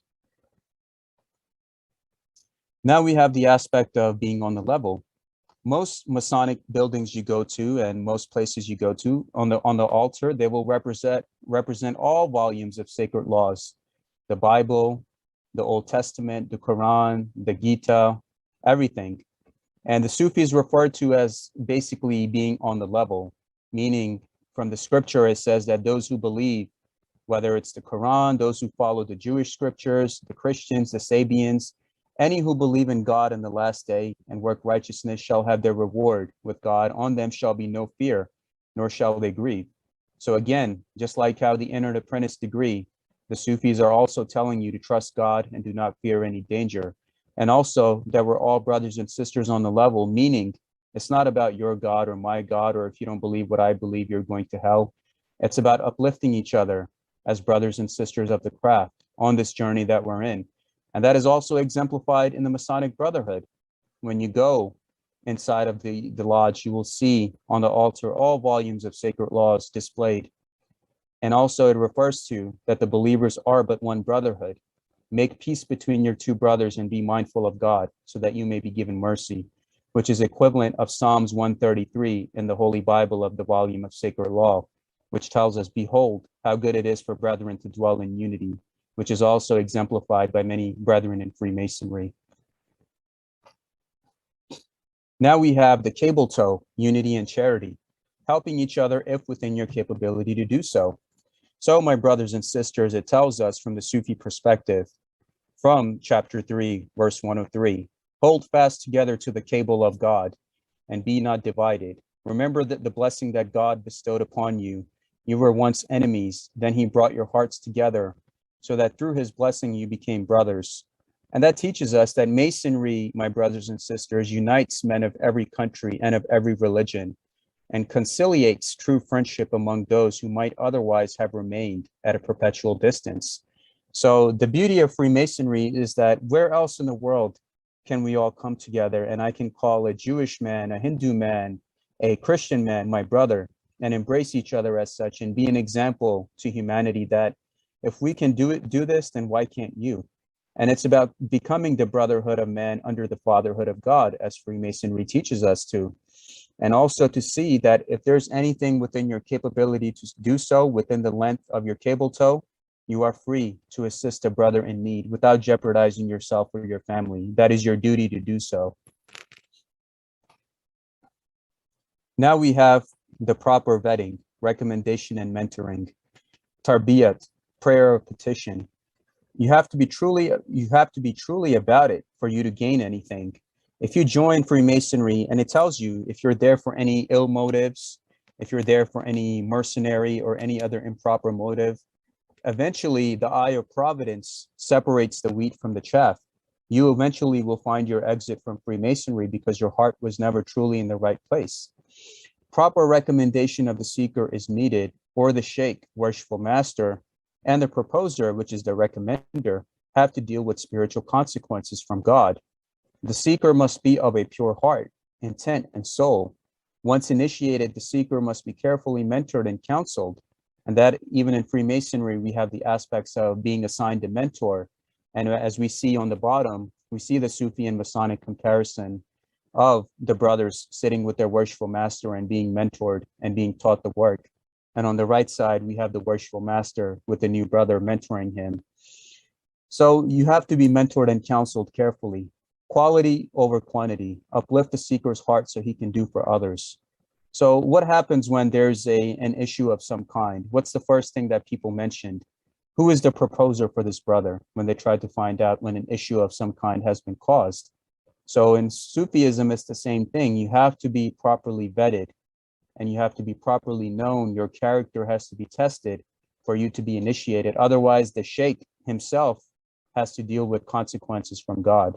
So that is very, very serious.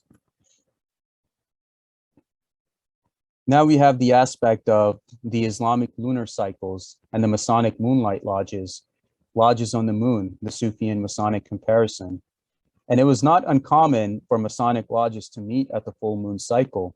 This is the origin of the tradition. In some jurisdictions that a lunar month was the minimum time between degrees. In the Sufi Islamic perspective, the lunar months are also followed for practices, holidays, observances, ceremonies, and there are still lodges that follow this. I believe in America, it's the Grand Lodge of Ohio and the Grand Lodge of California that still have Masonic moonlight lodges. And many Masonic events take place when the moon is out during the evenings, 7:30 and above. And the Islamic lunar cycles usually follow a 33-year cycle. So that also sounds familiar from a Masonic perspective.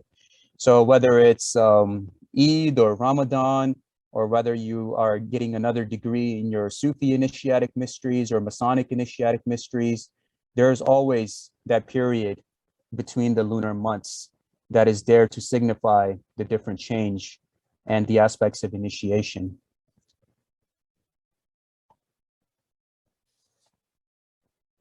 Now we move on to the Ikhwan al-Safa, the Freemasons of Basra.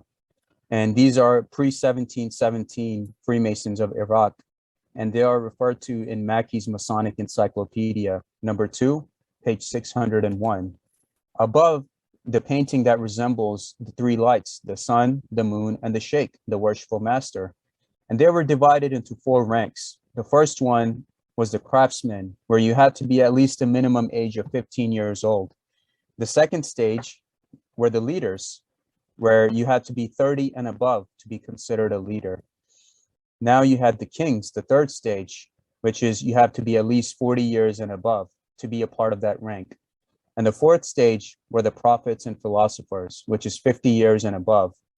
And they basically taught the esoteric and occult knowledge with their 52 epistles, influenced Christian Rosencreutz and the Templars pre-1717. So when the Templars were studying with the assassins and the different Sufi groups, including their encounter with Christian Rosencreutz, they all came encountered with the Ikhwan al-Safa, who were known as the Brethren of Purity. And as we see, their principles of morality, veiled in allegory, and the Sufi initiatic mysteries, which welcomed all brothers and sisters of a good report. Didn't matter what your race and religion was, as long as you were there on your free will and accord, you were there to become better, become one with God. That door was always open for you. All you had to do was knock and it will be opened. Now we have the aspects of the three lights, the sun, the moon, and the Sheikh, worshipful master. Now here on the left side, we see the Bektashi Sufi order. And also we see how the Bektashi Sufis are resembling the sun, the moon, and the worshipful master, the three lights. So in your lodge, the highest authority in your lodge is the worshipful master, because he is there in the East, basically as a representation of the divine. It's not about that. See, and that's where people get confused. They think when you call somebody a worshipful master, it means you're worshiping him. That is not true. Worshipful master is one who is full of worship, one who has labored from the south to the west to the east, from the different stations of the lodge to come to the east, from darkness to light. And he is there representing the high authority, just like how the Sheikh in Sufism, you are taught to submit to the will of the Sheikh, because everything is aspects of those great lights. And the sun, the moon, and the worshipful master are the three triune selves of God that are there to teach you from right to wrong. So on the Sufi side, we see that in the Bektashis, signified on the left. And on the right, we see the Masonic significance of it. Here, my brothers and sisters, we have the pledge of the tree, the acacia tree, or the acacia plant, which is very much acknowledged in Freemasonry. So the Sufis regard the acacia tree as one that is of a heavenly tree that is there to basically bless you if you give reverence to it. So the aspects in Sufism, it tells you that God was pleased with the believers when they were pledging allegiance with you by placing their hands in your hands under the tree, which is in Surah 48, verse 18. In Freemasonry, when you take each other's hand, take me as I take you. The companions, brethren of Muhammad, the widow's son, taking the oath of Rizwan under the acacia tree. This pleased God. The companions were rewarded with eternal paradise, a tree of heaven, the acacia tree, native to desert areas of the Islamic world. In Freemasonry, the acacia tree symbolized the immortality of the soul, that the master mason will always live on, and the sprig of the acacia tree that is always there at the grave of every master mason and the grave of Hiram Abiff, to signify that when you die from this life, that doesn't mean it's the end. Your journey continues into other levels and other forms of existence. Same in Freemasonry, you're taught about the celestial grand lodge above, which is where your life carries you on. So the end of this life doesn't mean that it's the end. It's more than that. Just like as you're taught in Master Mason through Royal Arch. So same thing, we come back to the rite of circumambulation. What happens to the Mason when he joins the lodge? He's given the rite of circumambulation around the three great pillars, equivalent of the three great lights, the perfect ashlar stone, and you walk around it in the rite of circumambulation. Same thing in the Sufi Islamic perspective. Everyone's on the level, they're equally divested. You have the perfect ashlar stone Kaaba, the house and temple of God, with the cornerstone not made with hands, the house not made with hands, and the pillars representing strength, beauty, and wisdom of the Masonic tracing board and signifying ascending to the heavens of Jacob's ladder. And you're walking around it in a circular fashion, the rite of circumambulation, to signify your union with God and to detach from this world. Now, my brothers and sisters, we have the magic carpet, which is the Islamic prayer rug, the oblong square, meaning you are the temple. So when you pray on the Islamic rug, you have to remove your shoes, for the ground that you are walking on is holy ground. Same thing before you go into a mosque.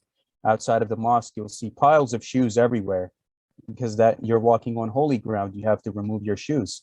Same with the Masonic initiatic experience, as many of you have known. So even on the Islamic prayer rug, you see the oblong square, the shape of it. You have the perfect ashlar stone of the Kaaba, the pillars, the temples, the archways. And if you look at many of the Western cartoons and movies like Aladdin and other things, they're always talking about the magic carpet. This is the magic carpet. And what does it mean when you fly higher into higher dimensions? That means prayer and meditation. When you're focusing on prayer and meditation, that is when the magic carpet will elevate you to higher realms.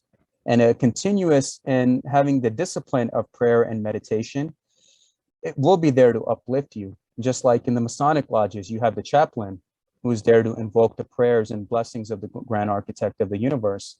The lodge cannot start if there is no chaplain there to invoke the prayer. So that is ultimately it. It all comes down to prayer. Now we have the aspect of the Islamic and Masonic connection to America, Thomas Jefferson's Qur'an and other things. Now America and its founding fathers were created by Masonic forefathers. And there was that Islamic influence that was there. As we see on the bottom left, you have the statue of Muhammad, which is outside of the United States Supreme Court, signifying him and what the Sufis revere him as a great lawgiver. On the bottom right, you have the letter from George Washington to Muhammad ibn Abdullah, the Sultan of Morocco. And after America had gained its independence, it was Morocco, a Muslim country, who had first recognized them. And on the top left, you have the Islamic Shriners. And even in America, you have Masonic groups, such as the Grotto, the Shriners, that have Sufi Islamic influence. And those that join the Shriners or Grotto, you will see that. And also on the left-hand side, you have the banner of the Kingdom of Hawaii, from the 15th century, 200 years before America even existed, where you have two dark-skinned Moors wearing the red fez, or the red fez of the Shriners, holding the banner of the Kingdom of Hawaii. Now, most people in America don't know that out of all of the 50 states, there's only one state every September that has a national holiday of Islam Day, and that is Hawaii. And it's because of that significance, because their last king was an Islamic Shriner and the other influences that were there. On the top right, you have Jamal al-Afghani, who was a Sufi master, and he was a Freemason as well. And he also had the Brotherhood of Luxor, which they were trying to gain immortality of the soul. He was also the mentor and teacher of Madame Blavatsky, who had founded the Theosophy Society. And Jamal al-Afghani had also found his way to America in the early 1900s when he taught and mentored the parents of the Moorish Science Temple, Noble Drew Ali. He taught his parents. And in there, basically, he laid the seeds and the foundation for the first Islamic presence to be established in America. So that is coming from a Sufi Mason. Here we see the aspects of Sufi influence and Sufi and Islamic influence upon Masonic architecture. On the left-hand side is the King Faisal Masjid, or Faisal Mosque in Islamabad, which was designed by a Turkish Masonic brother from Turkey, Vedat Doloke, who was instructed to make a mosque to signify God and to give glory to God. And as you see from the aspect of the square and the compasses, the pillars, and how everything is there resembling Masonic significance at this mosque. On the right-hand side, we have the Oriental Room in the Grand Lodge of Pennsylvania, which signified the time the Moors were in Italy and in Spain, and they were bringing Europe out of the Dark Ages with many of the knowledge that the Muslim scholars had translated, and how many of those initiatic schools were there learning from each other. So we see that here in the Grand Lodge of Pennsylvania as well. And if you look above the chair of the master, in Arabic, it's inscribed, La ilaha illallah, that only God is perfect, or there's no God but God. So, and this is the room where I was exalted to be a Royal Archmason. So it had a very special significance for me to be exalted from Master Mason to a Royal Archmason in the Oriental Room in the Grand Lodge of Pennsylvania, which has Sufi and Islamic influences upon its layout. Of course, now you have the pillars, the Islamic principles and the Islamic pillars. And basically you have to do jihad with yourself, honoring the pillars, Tuscan, Doric, Ionic, Corinthian, and Composite. The first pillar, Shahada, to declare your faith in God. In Freemasonry, you cannot join unless you believe in a supreme being. S, Salat, which is prayer. You cannot participate in Masonic meetings unless there's a chaplain involved and there are prayers given to the Grand Architect of the universe. L, which is fasting. And that's basically to live your life in moderation, to not indulge yourself, and to circumscribe your desires and live your life within due bounds. Fourth pillar being Hajj, pilgrimage, to be the Salik, or traveling man. So for those that are financially capable to do so, it's your duty and obligation to go to the holy city of Mecca in the East to do that pilgrimage. Same thing in Freemasonry. If you're financially capable to do so, then you join. Now you have M, which is Zakat, almsgiving. What happens at every Masonic meeting? You're there to give alms. They're there to collect charity. And if you go to the mosque every Friday, or Sufi prayers every Friday, you will see the man going around with the envelope and he's collecting money from everyone. Same thing happens in Freemasonry when you go to the lodge meetings. There will be the brother during the meeting going around and collecting alms to give to the less fortunate. Now we have the relation between Richard and Saladin. Most people do not know that Saladin and Richard the Lionheart were Masonic brothers. And every time they saw each other, they assisted each other and they tried to spare each other's life as much as they could. And this happened when Saladin was sick or Richard was sick, and vice versa. They helped each other. And this goes back to the American Civil War, when opposite sides brothers would find each other, they would spare each other's lives.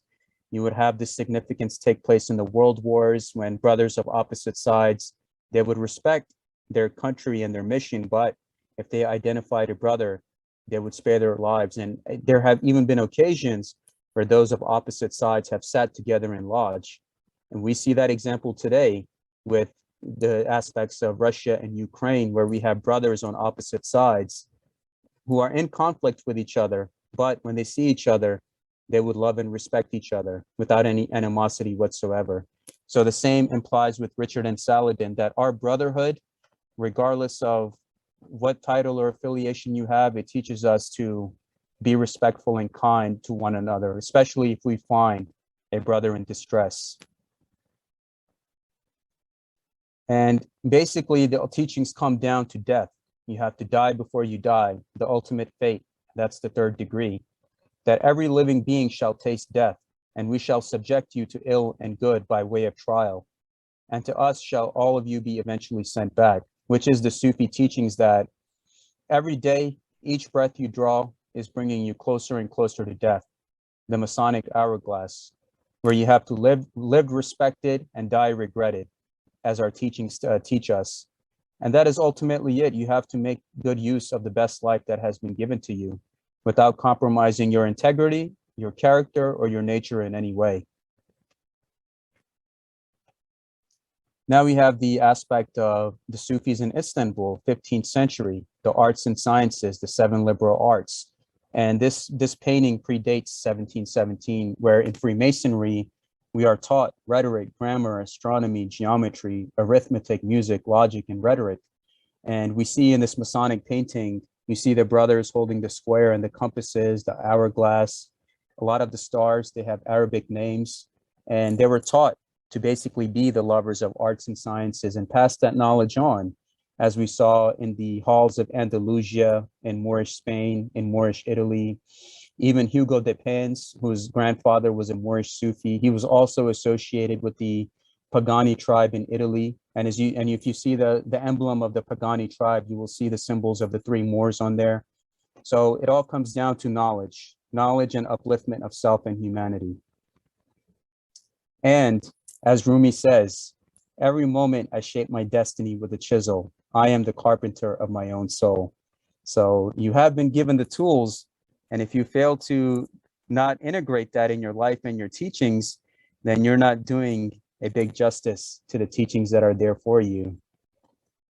So thank you for enjoying my presentation, which was Sufism and Masonic Comparisons Part 2. If any questions or comments, please email me at salmansheikh911@gmail.com. All images used were retrieved from public domain searches and are the rightful properties of their own respectful owners. The images used in this video are for the purpose of nonprofit awareness and education, which is protected under the copyright laws of fair use. All my presentations or videos are for nonprofit. Thank you, and all rights reserved. Now back to Brother Hasu for the Q&A. I believe you're on mute, brother. I can't hear you. Well, Brother Salman, Oh, there it is. so, as I say, the fruit tastes sweeter the second time round. I heard this presentation the first time, and it still is fascinating. There's a lot of work you're putting into it. You know, you've done your research, you've done your work, and the idea of thinking comes forward. However Yep. you And think, brother, whichever. so since you're in England, I want to show you something special while my screen is being shared. Okay. So Prince Charles, he's visiting Cyprus this weekend, and Prince Charles has a very special relation with the Naqshbandi order, which is an order that I am also a part of, the Sufi order. And we see Prince Charles here meeting with the leader of the Naqshbandi, Sheikh Kabani. And I believe he's going to meet him again this weekend in Cyprus when he visits. So I wanted to show you that also. Great. For everything they say about royalty and royal family, he is a very profound man, and you wish he was a Freemason at times, because he would fit in well. But yes, great. Salman, as usual, as I said, you brought your profound beliefs, and you connected them with the idea of what we consider to be Freemasonry. And in a way, yes, that if you lead one path, then you'll find the other path. There's always light, and however you follow the path is entirely up to you. But as long as you're searching for that light, whatever you want to put, whatever you want to think, however you want to do it, but as long as you look at it in a simple way, that it is the same light at the end of the path, whichever path you take, and follow that path, and that light will shine for you. The light doesn't deny anyone a right to come to it. Of course. I think at times it is our own obstinate nature that we think we know it and we know how to get there, but maybe it is not. And maybe as brothers, sisters, we have found a path that we can all unite and enforce each other and walk together and maybe reach the light more quickly than anything else. Well, Brother Salman, thank you very much for that. I'm sure there are questions. There are questions in the chat, and I'm sure there are others who wish to make comments or question or whatever. Please raise your hand. Brother Salman will be delighted to answer your questions, address your comments, or share your thoughts. Okay, so I can't see any raised hands, but Caleb, you're there. Why don't you ask your questions yourself if you are able to? Otherwise, I'll have to read them. Caleb, you may be on YouTube. Sorry. Okay. Caleb is asking a couple of questions. Please forgive me because, as you may realize, I'm partially sighted, so it takes me a bit of time to get to the point where the comments are. First of all, he greets you, Assalamu alaikum, and thanks you for your presentation. And he's got a couple of questions. The first one being, what sources did you use to show the Sufi through line to Christian Rosencrantz? Well, that one, Brother Caleb, first, wa alaikum assalam, and thank you for your love. And I'm glad you're here for the second part as well. I know you were here in January as well. So the aspect of Brother Christian Rosencrantz being in the Holy Land, it showed that basically that everyone was in this divine knowledge together working as one. Now, the purpose of this presentation was not to imply that Freemasonry comes from Sufism or Islam. It shows you the universality of this order, how beautiful this brotherhood is, whether you look in Hindu Vedic traditions, you look at Buddhist teachings, Christian esoteric teachings, Rosicrucianism. Every path has that universality where they're all teaching you the divine order, principle, and justice. Even in the teachings of Ma'at that I did recently, which go all the way back to ancient Egypt and predate many of the religions and groups. So that was basically there to show that everyone was kind of influencing each other and learning from each other. And you can look this up, how many of Christian Rosenkreutz's journeys involved with him spending time and studying in North Africa and different parts of the Middle East, which inevitably you do encounter Sufis if you're on that path. So the aspects of Effendis and Beys and Pashas, they signify those that are like of a royal lineage. So if you go to, let's say, Istanbul in Turkey, or the time of the Ottomans, when they referred to each other as Effendi or Bey or Pashas, there were those that were of a royal lineage or a royal line of some kind. And also, yes, in your last question, which is there a parallel in Arabic or Islam with the idea of Adam or the original man? So yeah, basically in the Islamic perspective, it tells you of Adam as being this being who fell from heaven after basically they had sinned in the Garden of Eden. But Adam was basically forgiven. There was the aspect of forgiveness. And then Adam was told that you have to basically follow your path and glorify God and teach that to yourself and to your lineage. And that's why the Sufis, they refer to each other as the sons of Adam, that the greatest gift that the sons of Adam were taught was to love each other. So the greatest gift that you can learn from Adam is love. Love is the only reality. Love is the only answer. Right now, the world is going through a very pivotal time right now. And it's the same everywhere, like Brother Hasu said. whether you're here in America or UK or other countries, everyone's going through the same trials and tribulations right now. So in the Sufi tradition, you have to refer back to Adam to come back to that original state of loving each other. I will continue to labor towards that, and I hope I can see that in my lifetime, and encountering brothers like yourself, Brother Hasu, in my journey, which have helped me. And I hope, my brother Caleb, I was able to answer your questions. Well, Salman, you saved my eyes from trying to read the next two questions. Thank you, bless you for that. A couple of things that fascinated when you said something was when you early on. I'm just paraphrasing it. Please forgive me if I'm wrong in that. When you talked about the path to God, and you talked about the regular grand lodges as such, that we Masonically follow the same path. We have one idea of masonry, which is the regular masonry. Now, in our forum, and I'm playing the devil's advocate for those who come from constitutions and parts of masonry which are not inverted commas recognized. Though they practice the same masonry as us, they practice the same rituals. We've got Denise, who is a lady mason. How do you sort of maybe think again about the same thing, instead of saying that as Freemasons, only the regular path of a Grand Lord, because it's recognized, is the right? Because from my simple understanding, our beautiful Creator has never, in fact, he keeps himself very open to every path and everyone, and blesses everyone who looks for the path, rather than saying, no, that's not the right path. You know, it's interesting, Brother Hasu, you bring this up, because the Fatimiyya Sufi order that I'm a part of is giving reverence to the divine feminine, Fatima al-Zahra, who is the daughter of the Prophet Muhammad.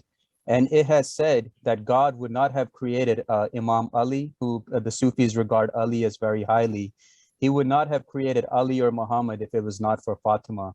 And Fatima is referred to as the mother of her father, meaning God, we refer to God because we grew up in a patriarchal society. So many Sufis refer to God and their love for Allah or God as a she, that they're in love. They're in love with their beloved. They're in love with their the mother goddess. So that is the truth. And even in Sufism, you have many orders that are led by female sheikhs. They're referred to as sheikhas. So it tells you that heaven lies at the feet of your mother, where even in the Hindu tradition, we touch the feet of your mother before you do anything, to signify that everything comes from that divine mother. And I think that is the sad part of modern society, that women are still considered to be less equal or less capable. And I think, it's a shame to see that even today, when we talk of knowledge, understanding, and thinking, that first and foremost, we must appreciate the 50% of the world's population as equal to us, capable, and probably even more capable than some of us, I must say. But the other thing was very interesting, is just a comment, when you talked about the full moon, and in Masonry, the full moon, especially in the English Constitution, came about for a very simple reason. Because that was the only nights where there was light on the highways, and if you're traveling in a carriage, you didn't want to be stopped by the highwaymen. So in a way, that was sort of the practical element of it, rather than but obviously, you mentioned the way that we also follow the same tradition of the lunar cycles rather than the solar. So everything is based around the lunar calendar, which is also very interesting, because it shows the ancient nature of our traditions, that those ancient traditions still carry on and recognize the same symbolism, regardless of however you go. And also the other thing was the acacia tree, and that's very interesting as well, because acacia is also known as the holy tree, because it also is some of the acacias produce DMT, which is used as a means to get closer to your creator. Because it makes your mind completely empty of everything that surrounds you, all the burdens that you carry, and all those things that are stopping you from looking at the shining light that the path is leading to. So, it's my small observation, but well done, thank you. Thank you, Brother Hassan. Brethren, please, anyone else who has any comments, questions, just unmute yourselves. You're overawed them. They're they're all silent, Salman. Brethren, if there's no other questions, nothing else, as Brother Salman said, he's available for any, if you want to contact him directly, or if you want to chat about anything that is presented today, please do so, because knowledge doesn't belong to anyone. Stefan, yes, unmute yourself. Go ahead. Yes, sorry, I should have unmuted you. I should have unmuted all of you before. My fault. Thank Go you. on. All right, okay. Not for, can you hear me now? Yes. Okay. First of all, Brother Salman, thank you again. I am fascinated by your approach, by the manner you shed light on these issues differently, because we all have some level of ignorance and some level of prejudice in more ways than one, and no matter how much we challenge ourselves, there is always more left to do in this sense, in order to achieve a better understanding. So 1,000 thanks is not enough.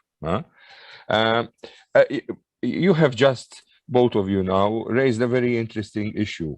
The fact of these three monotheistic religions being so hostile in more ways than one to the female role. Were I to take Christian faith, we have the issue of Mary Magdalene, the character assassination of Mary Magdalene by mistake or otherwise, or intention. How do you see, you have already mentioned some positive aspects, the liberation or the balancing of genders in religion coming from your Sufi world now? Because I would love to see you elaborate more on that, considering the approach you have taken. Thank you. Can he? Brother Hasso, I think you have to unmute him. Oh, he can unmute himself. Can he? Okay. Oh, there he. I apologize. Let me unmute everyone. No, let him get to answer first. If you do not unmute us, we shall turn to sign language. And we may be more educated. Go on, Salman. Yeah, can you hear me? Yes, thank you. Thank you, brother. Thank you, Brother Stephen. Thank you very much. And I appreciate your kind words that you have given me. I always appreciate it for the 3 presentations that I have done for Sapere Aude, and hopefully more in the future, that you have always been there in attendance supporting me. And honestly, we have to look at all religion is teaching you the aspects of the divine feminine, whether it's in Christianity for Mary Magdalene, in Islam for Fatima and other figures that are there. And other figures also have feminine figures, but we have to realize that what we see in the Islamic world, it's not basically Islam being followed, it's the culture that gets mixed with Islam. So anything that degrades the woman in the Sufi Islamic perspective is against Islam. So let's say there's something going on in Pakistan or Afghanistan where the woman is being forced against her will. That's the cultural tribal mindset that they're mixing with the religion. So there's a difference between an Islamic crime and a cultural crime. So in the aspects of Islam, it doesn't tell you to do the female genital mutilation or to force a woman to marry someone against her will. The Islamic Sufi perspective tells you that the woman has the right to choose her husband, to divorce her husband, to inherit property, to do business, to be in leadership roles, so many things. But again, the ineffable nature of this reality that we're in, where people are going to be people. Even in the world of Freemasonry, we see that our sisters are still not fully respected, even though we're on this path of love, light, and happiness. So we need to continue to labor for that change, my brother Stephen, whether it's in America, in France, in Pakistan, in Freemasonry, wherever women are still not being given their due role. We have to continue to labor towards that. That's because Freemasons are the guardians of this realm, and they have to take the responsibility to leave a better world where if a Freemason has a daughter that he loves very much and she grows up to be a part of the same institution her father was in, and they tell her no, not because on the basis of her character, but just because she's a woman, what is the crime in that? So we must continue to strive for a better world. And I myself, I speak out against the cultural ignorance that I see in Pakistani communities and cultures. And I tell them, this is not what you're supposed to do. Your religion is not telling you to treat women this way. It's you and the tribal mindset that you have. You have to educate yourselves. And that goes for us same. Anywhere, where even in America right now, men and women are against each other on so many issues. So it's a universal labor, my brother. Every culture, every climate group has their own issues they need to deal with. But let me unmute mute you all for a moment, and I'll mute. Okay, I think you should be able to unmute yourselves now. Can you unmute? Can you unmute yourself, Salman? Oh, now. Okay, I should do the trick now. Okay, you should be able to unmute yourselves. Thank you. Brother Salman, what you say even reminds me of the issue of the novel Unorthodox when it comes to Jewish women in Wilhelmsville, and the story which has found itself on screen, basically, a woman living Orthodox Jewish life to seek a free life in Berlin, and with the consequence of her being chased back into the Wilhelmsville world, which was unsuccessful. All right, this is a true story. You can look up the film for those of you who do not know it, and it's amazing in this sense. That is why we mentioned the three monotheistic religions and not just two. So for fairness sake, these aspects you mentioned, they are in all the structures, and perhaps they are what generates gender violence in our culture, which is such a big problem from east to west. So hopefully, with thanks to this knowledge, emancipation in all levels, even in Freemasonry, will become will stand on a true and new pedestal. Perhaps that would be a great contribution which could be done towards society. Thank you, brother. Thank you, brother Stephen. And I must add one more thing. You know, it's very beautiful that you mentioned that. And another purpose of my presentation is, in Islamic countries, Freemasonry is banned because they believe the aspect of Freemasonry being associated with devil worship. So another purpose of my presentation is to show my Islamic brothers and those in Islamic communities that Freemasonry is not against anyone or anything. It's actually there to promote the wellness of mankind, and it's not there, and it doesn't have any agenda. Same thing with many Masonic brethren who might have had a misconception about Sufism or Islam. So I'm hoping with these presentations that I have did on Sapere Aude, I've been able to bridge the gap between the Islamic world and Freemasonry. And I hope one day I can continue to labor towards not only women being treated properly, but seeing those bans in those Islamic countries being reversed on Freemasonry. Because if Freemasonry was there, I believe those places would prosper very much, as we see in Turkey being an Islamic country where Freemasonry is there. That would indeed be a key to righteousness. Yeah. But interesting you mentioned Iraq and Basra, when Masonry was very much in the Middle East. You had Masons who were Muslims, you had Masons who were Hindus, you had Sikhs, and you see the photographs of them sitting outside the temple. You know, so it was a very much of these were Muslim countries. Masonry was practiced by everyone who lived there, traded there, or had connections. So it had its golden age, and hopefully we get back to that golden age of Masonry where we truly leave everything outside and come in and think, and then take it out again. I think that's the important thing. We come in, leave everything outside, come in, educate ourselves, and go out and spread the good news. Of course. Thomas, you wanted to say something. I think you had a message. You put some message. Would you like to unmute and make your comments, Thomas? No, it's quite happy to put his comment in the chat. I can read that. There you go. He's unmuted. Brother Hasu, greetings to you, Brother Hasu. Peace and blessings to you, Brother Salam, and everyone present. My question, Brother Hasu, to Brother Salam was rooted in the question I thought I read previously, or a comment that I read previously, in that one of the participants was asking or stating that he had the Quran, but could not find certain verses within the Quran.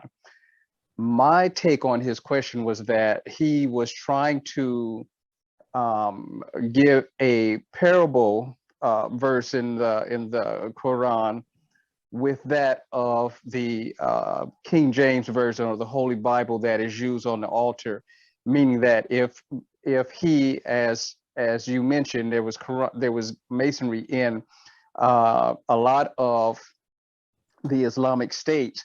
What were the parable verses in the Quran to the first, second, and third degrees in Freemasonry? If that is something that could be shared, or something that is known, could that be shared with those of us in the group here? Oh, sure, my brother. Thank you, Brother Thomas. I appreciate your love and your brotherhood, and what you have shared with me. I will definitely share that with you on what you are implying.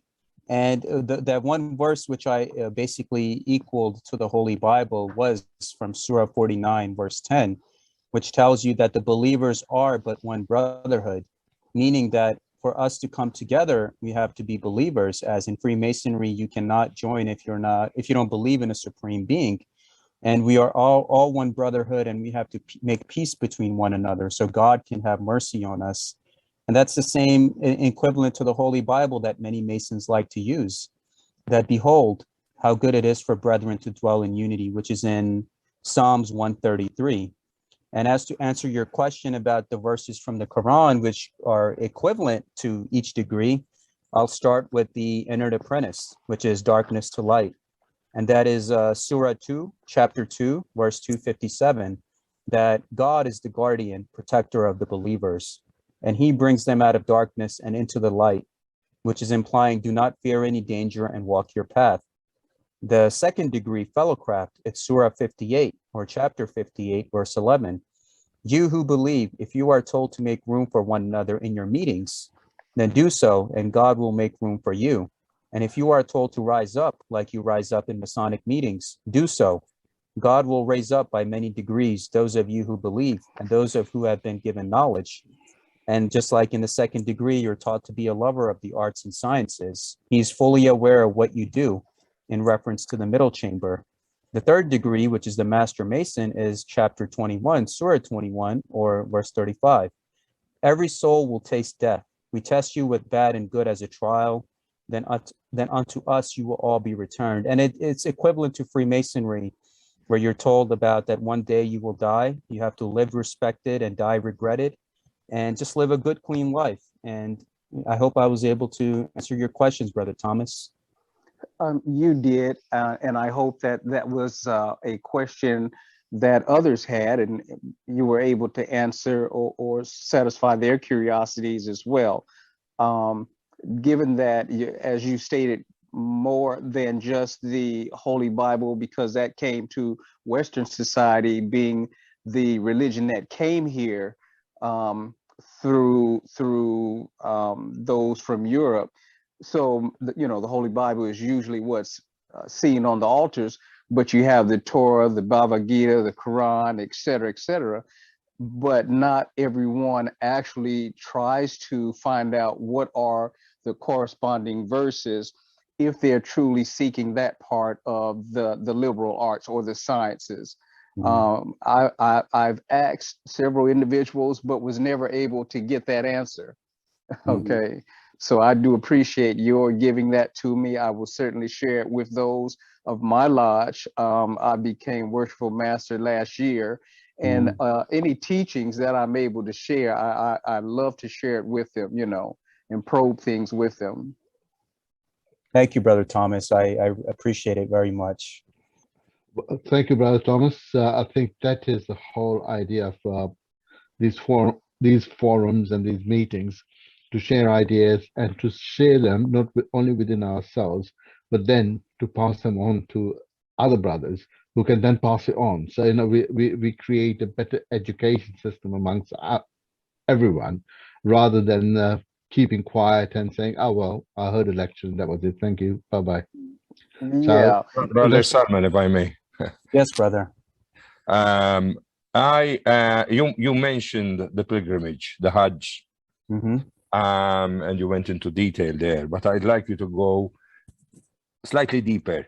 What for you is the concept of pilgrimage? And I'll tell you why I'm asking very soon. Brother Hasso is here. He knows I am to deliver a talk about the Christian pilgrimage, the way of St. James, which is done in the north of Spain, which was basically connected to Templar churches, turned into the hands of the Knights of St. John eventually when Templars were abolished. And you have talked beautifully about Templars now.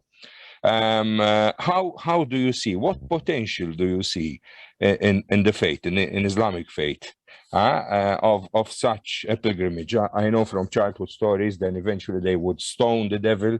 In my Maltese culture, there is something known as min zmin zamzam, and that's my language. When something has happened a long time ago, it's from zmin zamzam.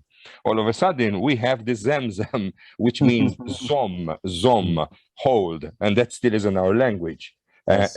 Zamzam is in the news now. It's been prohibited to give water to take home from the well of Zamzam in pilgrimage. This was being mentioned today. I don't know why. I wish I knew. But how would you encapsulate the concept of pilgrimage? Well, the pilgrimage, my brother, is basically in the Masonic aspect when you are brought in as an entered apprentice and you are brought from darkness to light, and you go through your own rite of circumambulation like you do at the Kaaba, going around in a circular fashion at the altar. And it shows you how your life basically changes from the profane world into your Masonic initiation, where you go from EA, FC, MM, then you go from junior warden, senior warden, worshipful master. Who you were at the time your petition was submitted is not the same person you are going to be when you're a past master or an immediate past master. Your whole outlook on Masonry and the world will totally be different. The same thing with the pilgrimage at the Kaaba. When you strip yourselves of all metallic substances and monies and valuables, it shows you that it's not your money and wealth that will buy your way into the graces of God and brotherhood, but it's the character of your heart and your individuality that will uphold you and uplift you and raise you and exalt you. And that's when you go around in the rite of circumambulation around the Kaaba, which is built with the perfect bricks, the perfect ashlar stone. And the cornerstone is basically that stone from heaven that fell, which resembles the house not made with hands. Inside, you have the pillars and the Kaaba. So ultimately, it's, and once you're walking around, it doesn't matter who's on your left, who's on your right. He could be white, black, Arab, whatever. It doesn't matter. They're all clothed with that same substance, with the white cloth, removed of all monies and valuables. And everyone's in that journey together, knowing, my brother Stephen, is that when we come out of our mother's womb, naked and empty and crying, that's the way we go from this earth, as Freemasonry teaches us and prepares us to be ready for death at any time, and teaches us is that the greatest wealth that you can acquire is what good did you do for yourself and others. That is the wealth that will carry you forward. It's not about the houses and the monies or big towers. We recently seen a sheikh in the Arab world who is the owner of Burj Khalifa. Now he died and he didn't take that with him. So, letting go, right? Yeah. Letting go, absolutely. Yeah, that's it. So I'll continue with a technical question. Circumvallation of the Kaaba is from west to east. I would say, right? Is it anti-clockwise, I think, in order Yes, for us that's to right. understand each other. In the way of St. James, it's from east to west. And I will be talking about changes in energy levels and seeing what one does not usually see, because one is now light and clean and free. Yes. Is there any information from Muslim colleagues, which I have not, perhaps you might have, of alteration, of change, of heightening these spiritual levels Yes, my after brother. doing the pilgrimage? Yeah, that's absolutely right. Because what happens is after you become an entered apprentice, there's something that changes in your life. There's a change in your aura, in your brain waves when you go from entered apprentice, fellow craft, and master mason.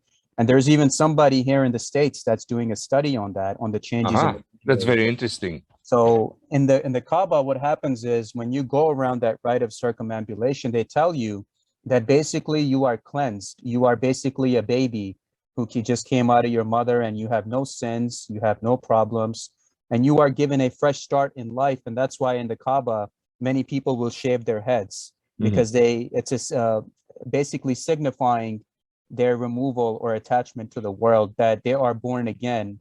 Just like how a baby, he comes out with no hair, they shave their heads and they have their pilgrimage, and they tell us that God has cleansed us of all of our sins and we have been given a fresh start.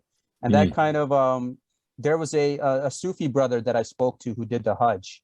And he said when he was at the Hajj, he felt like some entity was there at the Kaaba that took his heart out, cleansed his heart, put it on a scale to see if he was worthy or not, and then put his heart back into his body. Because he got really sick when he was at the Kaaba. And I asked him, what happened to you? He said, I felt like there was an entity there that was watching me, and it took its hands and put his hand into my heart and was doing something to me, and I felt like I was being judged to see if I was worthy or not to be there. So I have heard stories about what takes place over there, how in Freemasonry, when you're an initiate, let's say before your initiation, there were books, video games, movies, and stories that you overlooked that had Masonic symbolism. But after initiation, you were able to see that all of these books, movies, and video games, the initiatic eye, it was teaching you everything right there, but you couldn't see it. You didn't have the eyes to see and the heart to feel. This is truly amazing. Upon arrival in Santiago, if you've done the pilgrimage, you get a certificate of indulgence which pardons all your sins. This is on the other side. So these are mirrors, basically. They mirror each other in more ways than one. But we're not talking ecumenism here. We're talking something quite real and immediate. Yeah. So it's very interesting you say, because as I said, I come from a Vedic Hindu tradition, and our shrines are never built against a wall. They're always the middle of the temple. So every time you go into the temple, you have to circumambulate round. So every time you're doing that, going around, so in a way, the universe is in the middle. Yes. The creator is in the middle. And every time you go around, you are leaving your sins, and hopefully you're coming to a point where you're cleansed again. But yeah, it's very interesting. You know, all these traditions, we may have incorporated them into volumes of sacred laws, but they come from very ancient thinking and very ancient knowledge of how we would reach the supreme by invoking his presence where we are. And I think that's what we try to do when if you walk a straight path or you go around or whatever, but all we're trying to do is really invoke the supreme, you know, to come to us in one form or another. Yes. You know, to say, well, I'm going to reveal something to you, but not everything. Follow the path, learn, become a better person, and shed those skins that cover you. That each step you shed a skin. For next step, so you know you're becoming more. And when you mentioned about hairs, you know, again from the Hindu, when a child is born, a male, even in some parts of Hinduism, even the girls, their heads are shaved. because Yes. you're separating the link from the supreme as such, because you're two things: you're connected to your past life and you're reborn to start the journey again. This you is can very start valuable clean. knowledge, very So valuable and you can important start knowledge. your journey again, and hopefully this time your journey may not, may bring you to a better position. But it's fascinating. I mean, this is lovely that we can talk about all these things. Thank you, Brother Hasu. You and Okay. I are also connected from past lives, and we are again We're brothers. all connected, in this life as well. look, whether we like it or not, we've met on this path because Yes. not because we wanted to meet, but there was someone else who wanted the path to cross.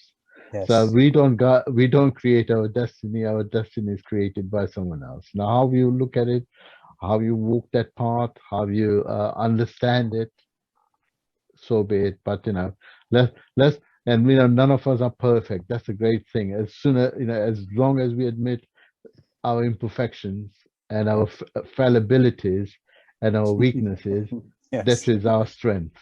Yes. That is our first strength. But That's that's it. myself, my thoughts anyway. But Thomas, go ahead. Yeah. Don't need to raise your hand. It's we're becoming. There's only a few of us. That's fine. Sometimes our conversations get so involved. I hate to interrupt because I'm No. trying to absorb the knowledge of those that are speaking at the same time. So I politely raise my hand to come into the conversation.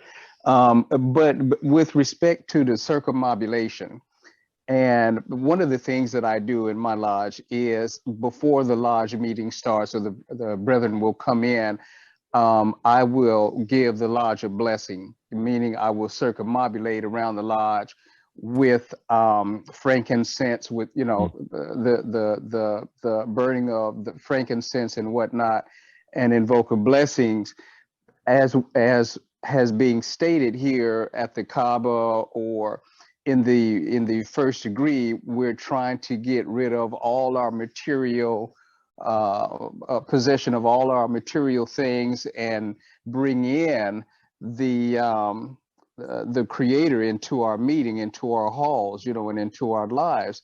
And I was going to ask Brother Salam, has he experienced that in any of the meetings that he has attended, and were they for the same reasons as we're speaking about today? Thank you, Brother Thomas. I appreciate your question. And that's very interesting that you do that for your lodge, because in the first Sufi presentation that I did for Sapere Aude in January, I mentioned the tradition of basically the incense or the tabernacle that was there at King Solomon's temple, where they would always light up frank incense. So in many Sufi initiatic experiences, if you go to the Sufi tekkas, let's say you go to Turkey and you deal with the Bektashi or the Naqshbandi, in their initiatic experiences, they will put incense on each corner of the room to basically remove yourself from this material world and to become in union with God. So that's another comparison. And there are some Masonic lodges who still follow that tradition of the tabernacle of King Solomon's temple, where they will have incense at different parts of their lodges. And that depends on what lodge or jurisdiction, because everyone does things their own way. But I have heard about that. And it's so interesting to see you do that too. But yes. Sorry, Thomas, go ahead. Sorry. Yes. In the jurisdiction that I was in on the East Coast, which was more of Islamic Moorish traditions, they practice it there more. Yeah. But now that I'm on the West Coast, I'm out in California now, and I was bringing these traditions with me. There were a lot of well, what is he doing? Questions or looks. Yes. Now I'm also the high priest in my Royal Arch. You were speaking of the Royal Arch during your presentation, where I would normally use the incense in the Royal Arch degree and not as much in the first 3 degrees. But given that we're supposed to not have or divest ourselves of all those material things and desires, and so that we get rid of those superfluities and vices and whatnot, even though we come in there with these particular uniforms on, whatever uniforms that your lodge says that you wear at your meeting, we're still reminded of the purity with that lambskin apron and the in my opinion, and the invoking of the blessings and the purification with the frankincense. And so, as Brother Hasul said, we're here to all teach one another and learn from one another. Those are some of the things that I brought to my current lodge. Well, I was going to say, Brother Salman will say, also say, because in our tradition, because we come from the subcontinent, the burning of incense is a daily thing, the agarbati as they call it. Every morning when we have a shrine in the house where we say our prayers, every morning we light the diva, which is like a candle, and incense to start your prayers. So it's a daily morning, and then you do the same thing in the evening. So again, this is very much what we were talking. What I find fascinating is that these are traditions that go right across the world. Everywhere. I'm sure even in the ancient tribal traditions going back to Africa or South America, they used to burn some sort of incense or some sort of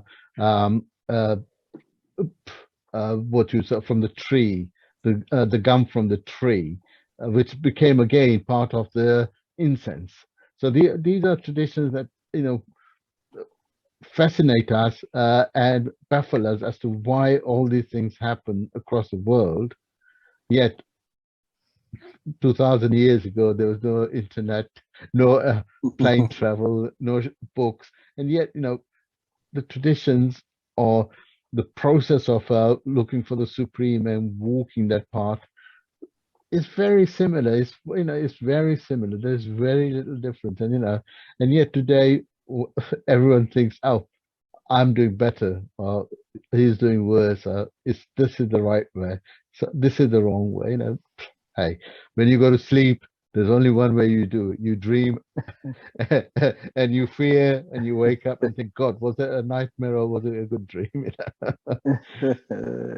Thank you, brother. I too burn incense. I'm sorry, brother. I too burn incense daily at my home. I don't have a particular place in the house as for my altars or offerings and whatnot, but I do like to bring in the good spirits with the burning and the offering of my incense on a daily basis, and I usually do that in the mornings and when I get up after I've given my prayers and blessings. But the ancients were pragmatic. They thought, well, burn incense will please supreme, but at the same time it'll kill the insects. So not only that, but in Malta they do it. It's called the fakir in order to ward the evil eye. Right. So it's there. Bakhar, it's called. They use olive leaves more often than not. So you see how it spreads and it transforms itself. Yes. Not only frankincense. Brother, we've been here, brothers and friends. I call everyone brothers and sisters. So, friends, foes, whatever you want to say besides that. But we've been here 2 hours or over 2 hours. I just looked at my clock.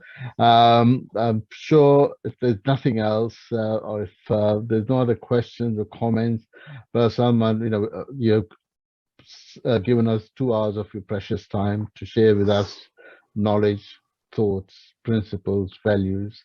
What we take out of it is something that we should all contemplate. Does it make it a better world? Do we think better of each other? But hey, but thank you very much. And if you'd like to leave any comments before if anyone else has any comments before Brother Salman has a final closing comments. Thank you, Brother Hasu, very much. I thank you, Brother Stephen, Thomas, all of the brothers and sisters who have participated here and not only helped me grow, but I hope I was able to benefit you all as well, as in this short human life, we're all walking each other home and we owe this love and light to one another. And we're all connected with each other in some way. As myself, coming from the subcontinent, I come from Hindu ancestors. My mother's family is from the Kapoor family. and my father is from the Topper family, and that is before the partition happened. So I have the blood flowing inside of me of Muslims, of Hindus, of different beings. So in reality, we're not so different from each other. And I encounter Brother Hasu on this journey, other brethren who have aided and assisted me. Yes, the world is not perfect. Sometimes we cannot be perfect in our ineffable nature, but we must continue to strive to be higher. And as we see, we talked about these different rites and traditions. Every culture is a mirror reflection. You'll find that elements of Freemasonry, and what's so beautiful about Freemasonry is that it brings all those mirrors under one umbrella, where we are a tapestry of different colors and patterns that's to be celebrated, not condemned. So let us celebrate the mirrors in each other's lives and know that it doesn't matter if you have a past master next to your name, Master Mason or 33rd. If you are not a true lover or initiate of the heart and do not reciprocate that same to your brothers and sisters, then that is something that dies with you in this life. So be good to yourself and others with this short time that we've been given on this earth, and especially with the way things are going now. Sometimes you never know. But thank you very much for that. And I'd just like to add to that and say that we are threads of different fabrics, different colors, but hopefully we can all get together and weave a beautiful tapestry. Yes. Which pleases Almighty, saying that we have done well. Indeed, indeed. Thank you all again. Thank you very much. Thank you very much, brother. Our next encounter will be, I think, Sunday. Don't quote me, but David will be sending out invites for whatever is happening on Sunday. So I look forward to seeing you all again Sunday. To all of you, have a good days ahead. Be at peace. Be kind to each other. Be kind to the world, and be happy. If you are happy, everyone is happy. So let's get on with it, and God bless you all. Take care.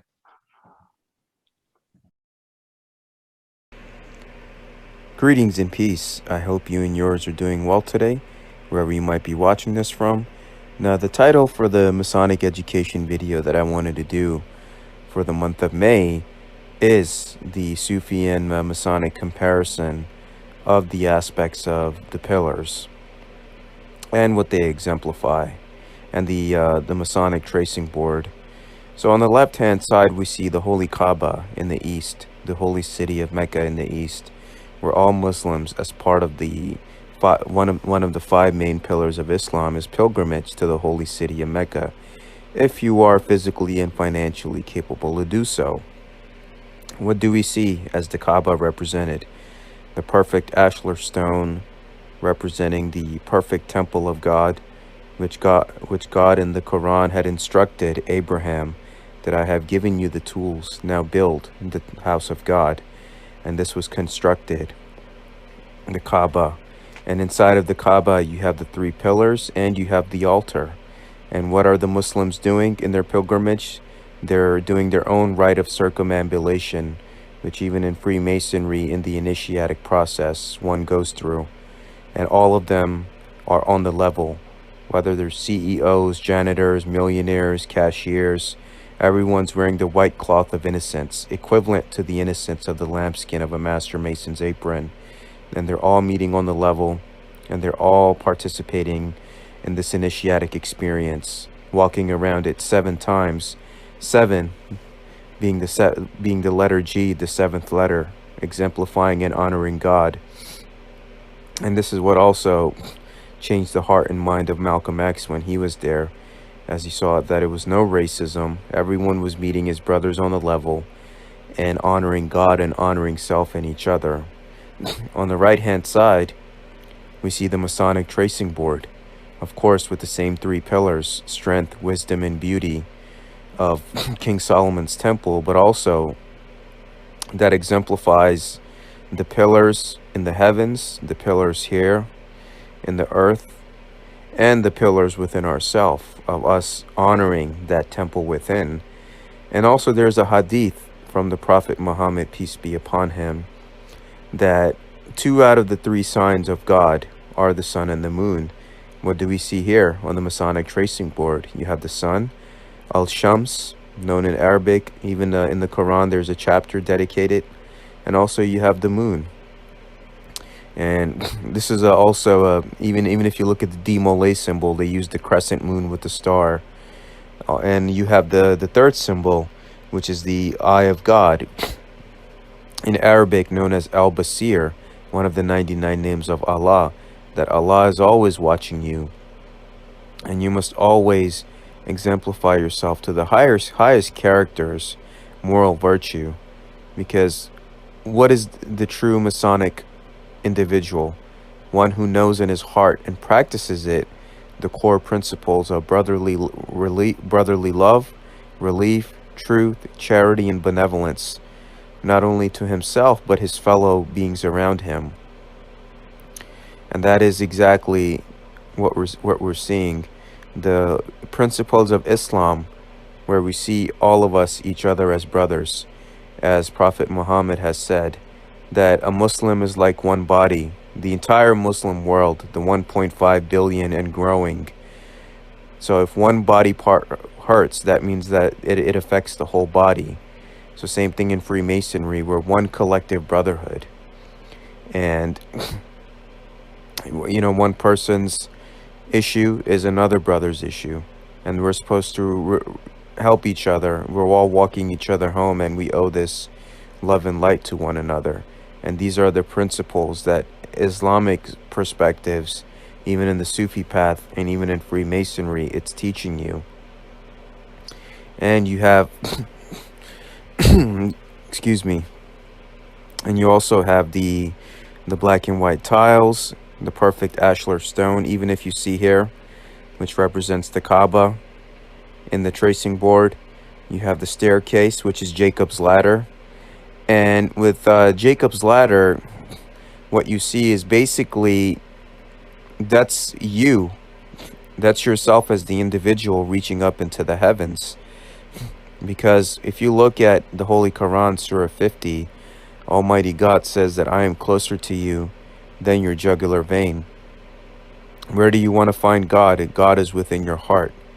And what mankind has been given this responsibility, you are the vicegerent of God on this earth, meaning even above angels and jinns and these other beings that are roaming around out here.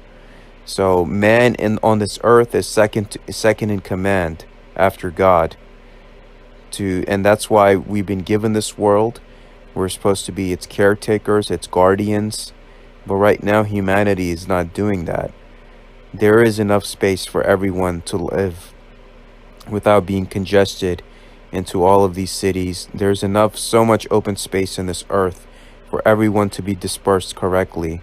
There's enough resources and wealth for everyone to be fed and treated accordingly and given basic human rights of food, water, education, sustenance, of having a roof over their head, and whatever have you, and the ability to earn an income to help themselves and their family.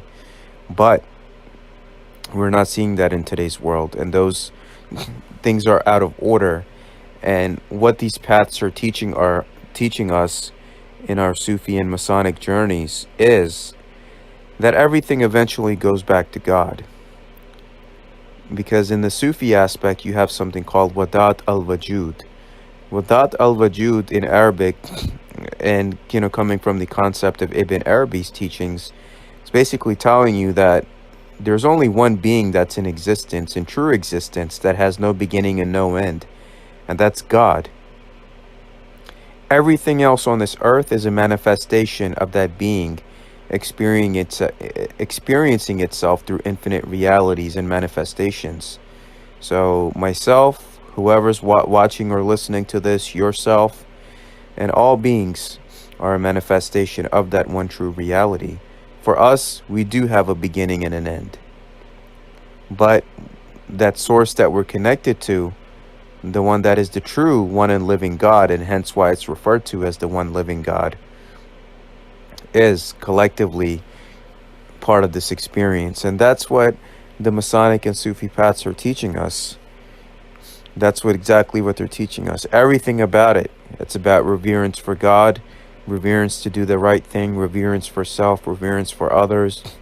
And these initiatic paths, including strength, wisdom, and beauty, simplifies and exemplifies this aspect of this test, this human life that we're in. And you have to think about this. Are you just here to pay your bills and die, pay your taxes and die? You're here for more than that. This is a spiritual school. You're here to not only learn the lessons and morality that you're sent here to learn, but also at the same time, you're here to uplift one another, yourself and each other. And that's where you find true happiness. Those that are givers, not takers, find the true happiness within.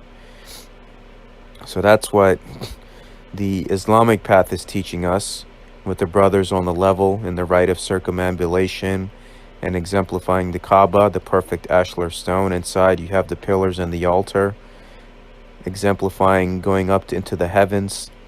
On the right side, you see the same in the Masonic tracing board of going up into the heavens with the staircase, which is yourself, the human temple, and you have to find that within yourself.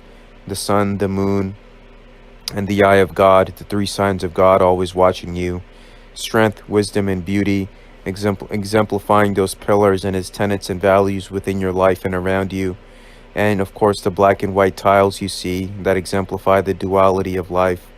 Good times, bad times, good times. One cannot exist without the other. And also you see the exemplification of the Kaaba as well, the perfect ashlar stone on the pillars and next to the pillars. And that is exactly what it is.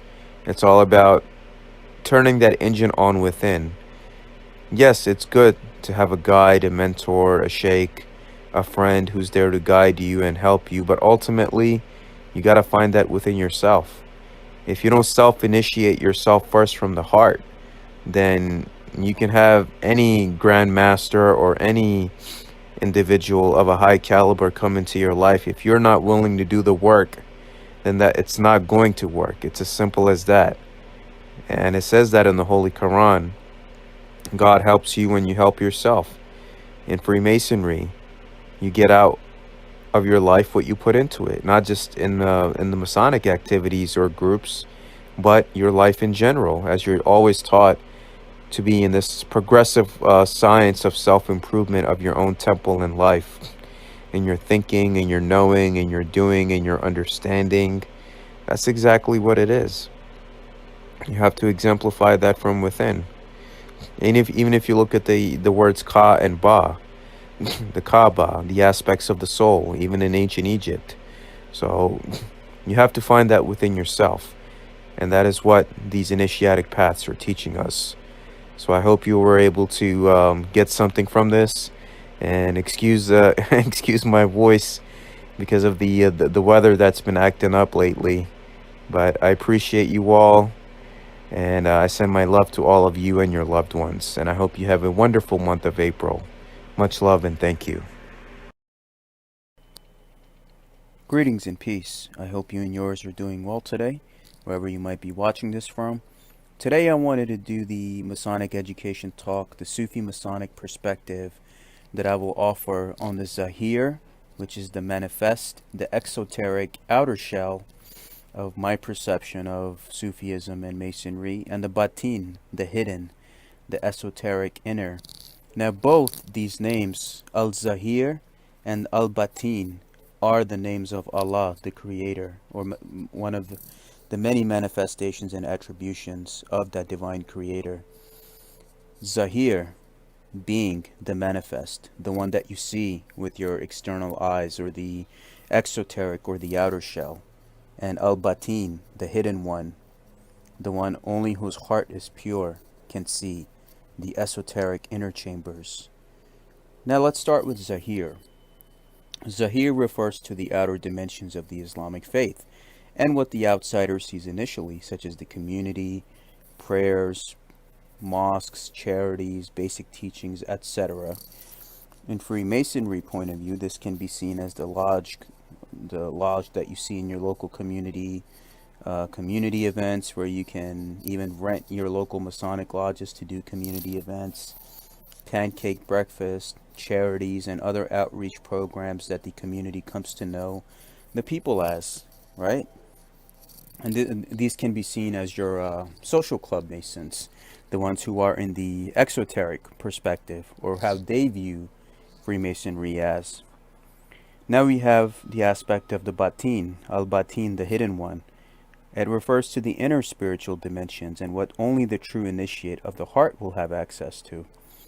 The eye of providence knows who to select. In Sufism, the inner mysteries are revealed by the divine for those worthy, even known as the people of the bench, where the Prophet Muhammad, peace be upon him, instructed the wearers of wool, the wearers of purity, Suf, to the inner mysteries of Islam. And in Freemasonry, this can extend to special invitation-only esoteric bodies that one cannot petition or apply for, even if you are a Master Mason in good standing. You have to be seen as worthy and chosen. And there are some of those that if you ask for it, you will never get it. That's something that you must not ask for. You get chosen for it if you are deemed worthy by the eye of providence. And that's exactly what it is. That's what we're dealing with exactly.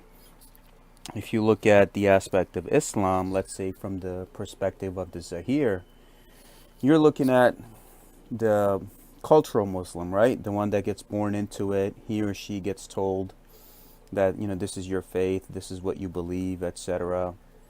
Most of them find it tedious to pray to Mecca 5 times a day, right?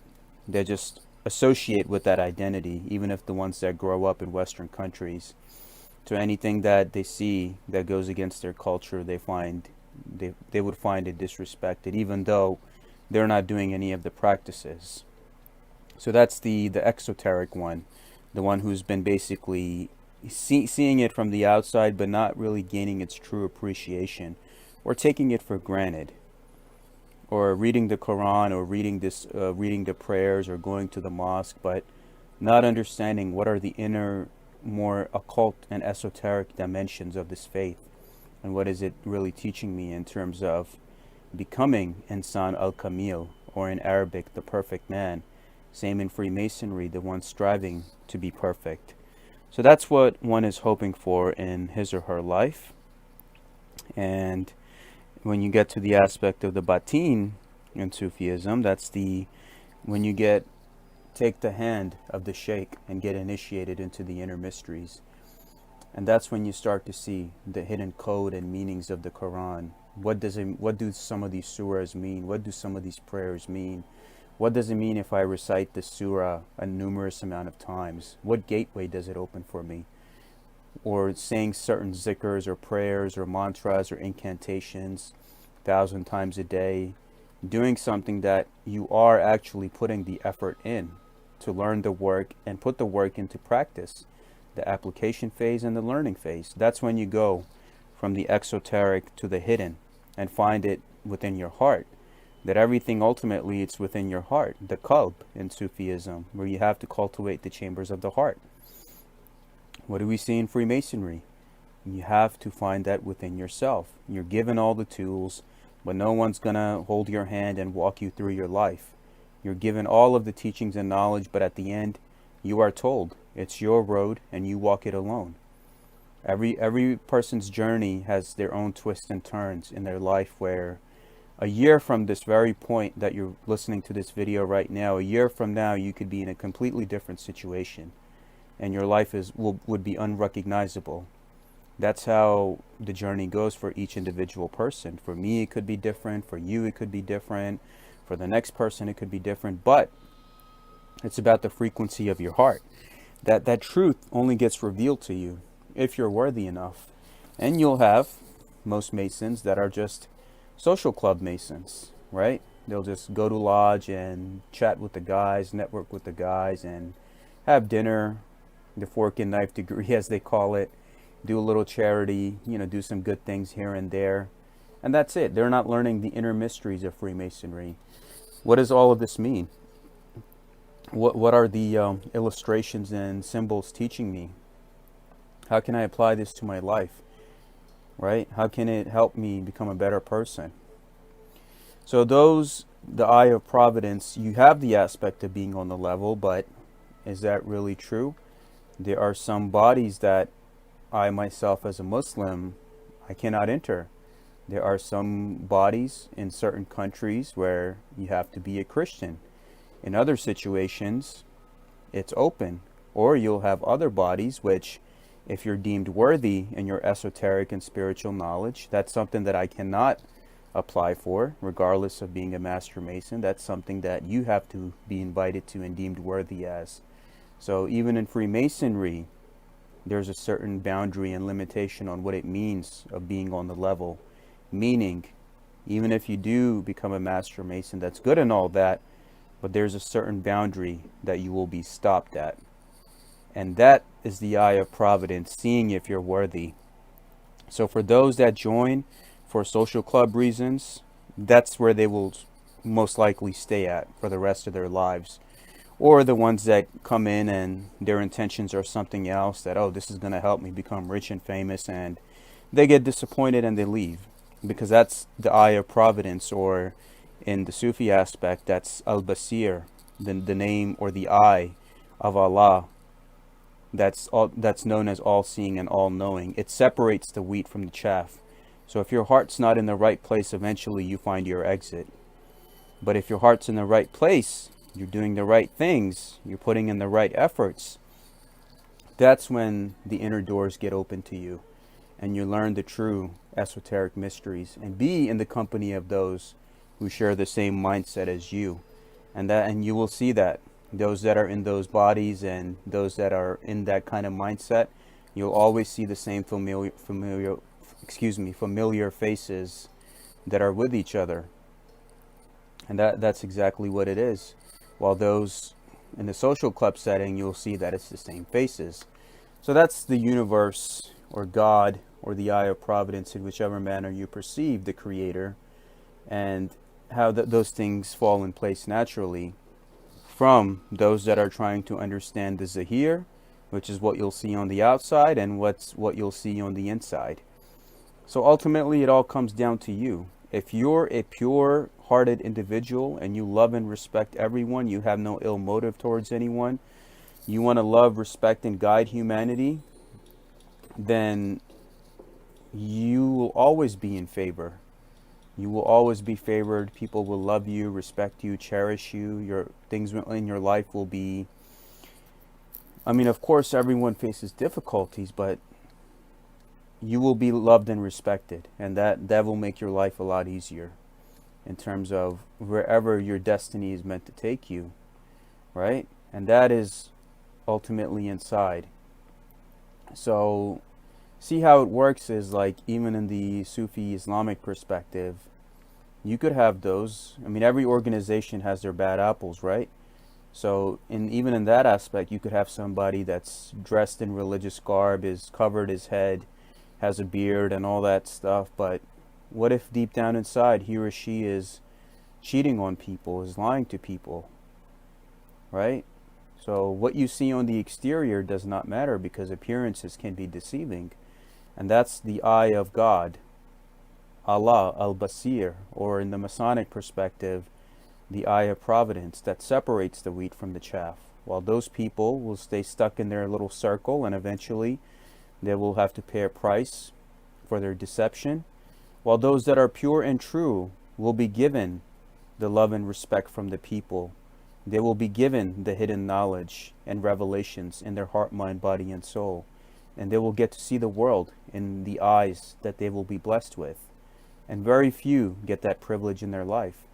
In Freemasonry, you have that, regardless of you being a Master Mason or not. There will be certain boundaries you won't be able to cross, or certain side orders or appendant bodies you won't be able to get to, unless over the course of many years and doing the right thing and just being a good human being will automatically put you in that setting where you won't even know in the aspect of who, what, where, and why. Things will just fall in place naturally for you. So ultimately, it's about the lessons that you get, that if you are pure and true and worthy, then if you're good on the outside, then eventually that seed that you planted from the outside will eventually start seeping inside as well. And that's basically it, the true initiation of the heart. If you got it within you, then Both the exoteric and esoteric will open to you, the Zahir and the Batin.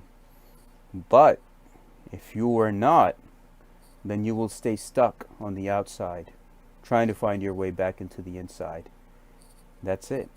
It's like the Sufi master who always knocked on the door and tried to ask God. And when God asked him, you know, who is there? And he would always say, it's me. And God would never open the door for him. Eventually, over the course of 40, 50 years, when he kept knocking on the door, and God asked him, who is it there? And he said, it's you. And he said, okay, yeah, you can come in. So ultimately, his whole life, he realized that he was just an expression of that divinity trying to understand himself. Itself, through its infinite realities and avatars and manifestations. So that's ultimately it. Just like how the fruit eventually, when you eat the fruit, eventually you get to the seed. That's exactly what it is. If you're a true and pure individual, you will be given that inner initiation, and you will be given the inner knowledge. Whether you're a Sufi, you're a Mason, or any other esoteric initiation order that you're a part of, philosophy, religion, you will be given the eyes to see and the heart to feel and the ears to hear. So, my brothers and sisters and friends, I hope you were able to benefit from this message. Much love to you and yours.